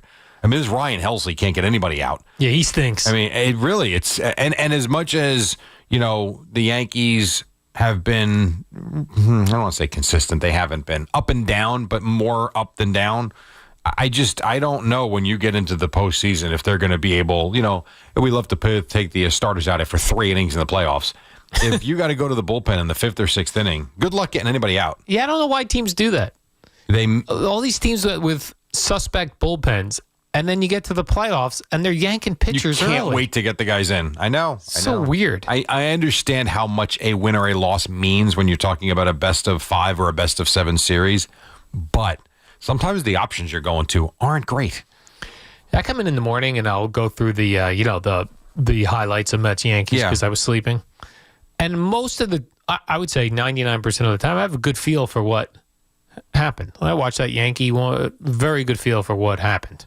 That Met game, I don't know what that it just had no. There was nothing to it. There was nothing to it. Yeah. I was watching some of this live, obviously yesterday afternoon, and I don't know. It felt watching the game. And I'm not saying the players feel this way. I'm not saying that at all. As a viewer, I felt like they were like, we won the series. Let's even get this one. And they were in the game until Helsley gives up it was 3-2. It's not like they were losing 9-1. But then Helsley gives up the home run. And even at that point, I got in the car after the home run was hit. And I was listening to Keith Rad and Pat McCarthy. And even, I forget which one it was, said, boy, it just feels different after that home run. Yeah, it felt like they wanted to get on the plane and get the hell out of there. Yeah, let's go. So. We got to play in Cincinnati. But they did, who, by the way, is no longer chasing them for the third wild card. The Giants are. The Giants have now passed the Reds. The Giants are within 4 games of the Mets because they don't lose anymore. Well, maybe the Mets will help the Reds out here and lose this series this weekend. That ain't going to help them. Yeah. By the way, Cincinnati is where the hand licking of Mike Pelfrey began all those years ago. Is that true? Yeah. It was an opening day game in Cincinnati. Mike Pelfrey on the mound. It was cold, and he was going crazy licking his fingers. You ever wonder where these guys are now? Like all those guys that you sang songs about back in the day. Like where is Big Pelf? Mike Pelfrey right now, Jerry? Is he coaching high school baseball somewhere? That's a good question. Is he a scout? Is he doing TV somewhere? He is 41 years old right now. That's all he is? Yeah. Let's see where he is. Wow. Do personal life. I only say that's all he is because we have seen pitchers throw into their, like Max Scherzer and Justin Verlander are still pitching. Mike Pelfrey's 41. He's been out of the game, it feels like, forever. Look at this story about Mike Pelfrey in the personal section of Wikipedia. Okay. Pelfrey was one of the victims of the $8 billion fraud perpetuated by wealth manager Alan Stanford. Pelfrey estimated that 99% of his assets were frozen after the fraud was revealed. What year is this? It doesn't say. Wow. Well, I'm just wondering if it was while he was playing, if he had a chance to make money after it, or if he is living, a very poor life right now with his money frozen or lost. Now, the last I have of here for Mike Pelfrey is he was a Wichita State coach and was let go in May of 2023, so 2 years ago. I've got no updates on Big Pelf, Jerry. Wow. How about R.A. Dickey? R.A. Dickey, where's he? Dickey? Where are they now? I know he had an issue with his marriage, but I think they've gotten past that. Really? How so? Well, you remember, he came out and he wrote a book and admitted to, I believe, infidelity. R.A. Dickey? I think so. Do you remember that, Eddie? No? Okay, maybe. I hope I'm not making that up. I'm not making that up. I know I'm not making that up. Let's see. Dickey is... It's Ollie P now. I think he's still pitching, actually. It's Ollie P now. I don't know where Dickey is these days. Really? Yeah, they're doing a very bad job at updating these Wikipedia pages, Jerry. All right, so here's the first thing that comes up. R.A. Dickey on the moment he hit rock bottom. That's from 2013. I guess R.A. Dickey, knuckleballs and marriage, in-house counsel. Knuckleballs and marriage? In memoir, Mets Dickey details sexual abuse as a child. Ooh, wow. boy. Oh, that's hard. And cheating on his wife as an adult. So, yeah, there it is. I think he wrote about it in his book. I think. The R.A. Dickey memoir? I think so. And I'm looking from the New York Times. Yes. So, yeah, there you go. Where's Ollie P? He was pitching until a couple of years ago. It's Ollie P now. Who else can you think of from those teams that you did songs about? John Maine. That's a good one. John Maine was a good one. God knows where he is these days. Yeah. I don't know. Lucas Duda, did you ever do a Duda song? Yeah, I did do a couple that's of right, Lucas Duda songs. No, I loved Carlos Delgado. God, that's so long ago now. Yeah, he was a great. What were you doing those songs? 2009? I don't know if I ever did a Carlos Delgado song, but I definitely did a John Mayne song, and I definitely did a Lucas Dudas songs. Your favorite Mets songs would be? Pelfrey, for sure. For licking himself? Yeah. Pelfrey licking himself and Beat Tom Brady. Those were my big hits. Okay. After that, I hit a... That's not true. wall. That's not Hit a wall, true. Jerry. The best songs you ever did were the Plaxico. I'm sorry. I know Yeah, the but I didn't write those stunk. songs, unfortunately. All of them came into you? Yeah, the listeners wrote them, and I performed them. Interesting. Okay. So I had to share songwriting Well, you know what? credits with them. Not every great artist writes their own music. True, Elvis. So, quite frankly, I don't care who wrote it. Those are my favorite songs. Because I performed them. You I did. brought them to life. Yes. And again, I know the circumstances were not just sports related. I get that. Yeah. But those songs are pretty good. Oh, you're John Mayne. Our whole season is riding upon you. You're John Mayne. You're John Mayne. Great story behind that one. So that is a Carly Simon song. Yeah. Carly Simon's brother found my email and emailed me. The Peter Simon? No, I'm not sure. And he said, "Can you please send it to me? I must play that for Carly." So somewhere Carly Simon heard that. And she either thought it was the greatest thing she ever heard, or was like, what is this? Who's John Mayne? You are the pitcher. You are the pitcher. And we are desperate in case you couldn't tell. Oh, hey there, Jerry. We need more pitchers. And we need those pitchers really pitching well. I want to C3 up and C3 down and double play balls on the ground. I really like John Neese. I really, really like John Neese. I really do now. John Neese. Oh, my. I think John Neese was an opening day starter one year. Oh, my God. John Neese. I forgot about him. Me too. Left-handed pitcher. He was a lefty? I don't even remember that. I think he was an opening day starter one year. I checked that during the break. Yeah, the Mets had, we think about an opening day starter. The Mets a lot of times threw guys out there that, when they didn't have a big, giant, big-name pitcher who was ready to go opening day, they threw out some doozies out there. 2013, he made his first career opening day start, and he was good. R.A. Dickey, you're so fine, please blow our minds. Hey, Dickey. Hey, Dickey. And what did Dickey do when he was with the Mets? He won a Cy Young, didn't he? Yes, he did. Yeah, that was awesome. So R.A. Dickey won a Cy Young. Then I think they traded him to Toronto, where they got, what was the catcher they got for him? I can't, well, whatever. So Josh Tolley? I don't, maybe, I don't know.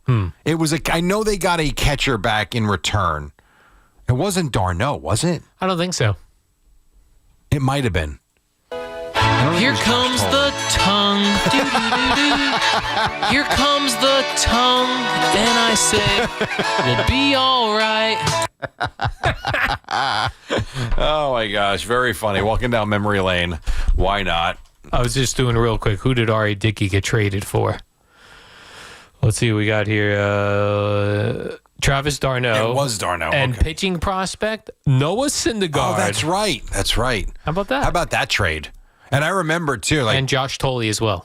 Really? Yeah, was in the mix. That's a big look at you pulling out Josh Tolley from your butt, where your NFL red zone is right now. Exactly. It's Capo, Chris Capuano. Chris Capuano was a really good Lord. There were some lean years there with the Mets. Oh my gosh. Yeah, but made for good songs. Yes, it did. They did make for good songs. All right, we'll come right back. 5:38. Boomer and Gio at the top on the Fan. I'll go away. It's Boomer and Gio, mornings on the Fan, 101.9 FM. All of a sudden, man, that 97-mile-an-hour fastball starts showing up, and man, he looks great. He looks. I mean, this is like a gift from the heavens for Met fans. Listen to Boomer and Gio on demand on Apple Podcasts, Spotify, or wherever you get your podcasts. WFAN congratulates Cars for Kids on 30 years of turning car donations into supporting children. Cars for Kids has helped more than 100,000 kids nationwide. Donate your used car today at carsforkids.org and join over 1 million proud donors making a real difference. Get away to the Atlantic City in Waterboat Show. 4 days only, September 4th to the 7th at the Golden Nugget Marina. Enjoy live entertainment and outdoor dining. Shop the Marine Mart. Buy $15 advance tickets at acinwaterboatshow.com. When your reputation's on the line, you don't leave anything to chance, especially your primer. Painters Trust kills primers for a smooth start, strong adhesion, and serious stain-blocking power. And now, the full Kills lineup is available exclusively at the Home Depot. Need it fast? Get same-day or next-day delivery, or order online and pick up in-store. Kills primers. Pro results, faster. The Home Depot. If you're a pro, you know. At Dick's Sporting Goods, we have always believed sport has the power to change lives. Community happens here. Change happens here. Sport happens here.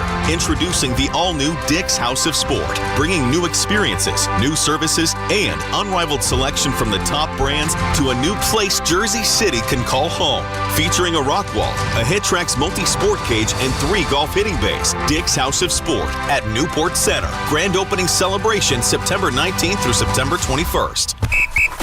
All right, gentlemen, this is Emmett Smith on behalf of Depend, and I've got the perfect play. Run straight to your doctor's office for a life-changing catch. Because when prostate cancer is caught early, it's up to 99% treatable, and 1 blood test might be all it takes. And now through November, Depend is donating to the Prostate Cancer Foundation for select purchases. Talk about a great play.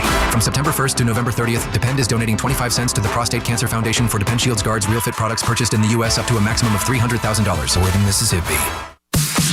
Chumba Casino brings non-stop fun straight to your screen. Anytime, anywhere. Explore hundreds of games like slots, blackjack, and instant scratch-style cards. Sign up to unlock your free welcome bonus and daily login bonuses. And enjoy your chance at exciting prizes without spending a thing. Just click, play, and enjoy the ride. Sponsored by VGW Group. No purchase necessary. See terms at ChumbaCasino.com. Must be over 21 and present in a state where it's legal to play. We could tell you what it's like to drive the Nissan Rogue and tell you all about its performance capabilities, like its VC turbo engine. It's I can go virtually anywhere type of freedom. Nice.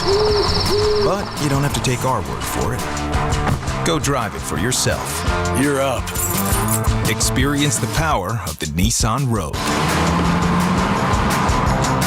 Drive the Nissan Rogue. Get 0% APR for 60 months on the 2025 Nissan Rogue, Pathfinder, or Murano. Visit your local Nissan store and nissanusa.com today.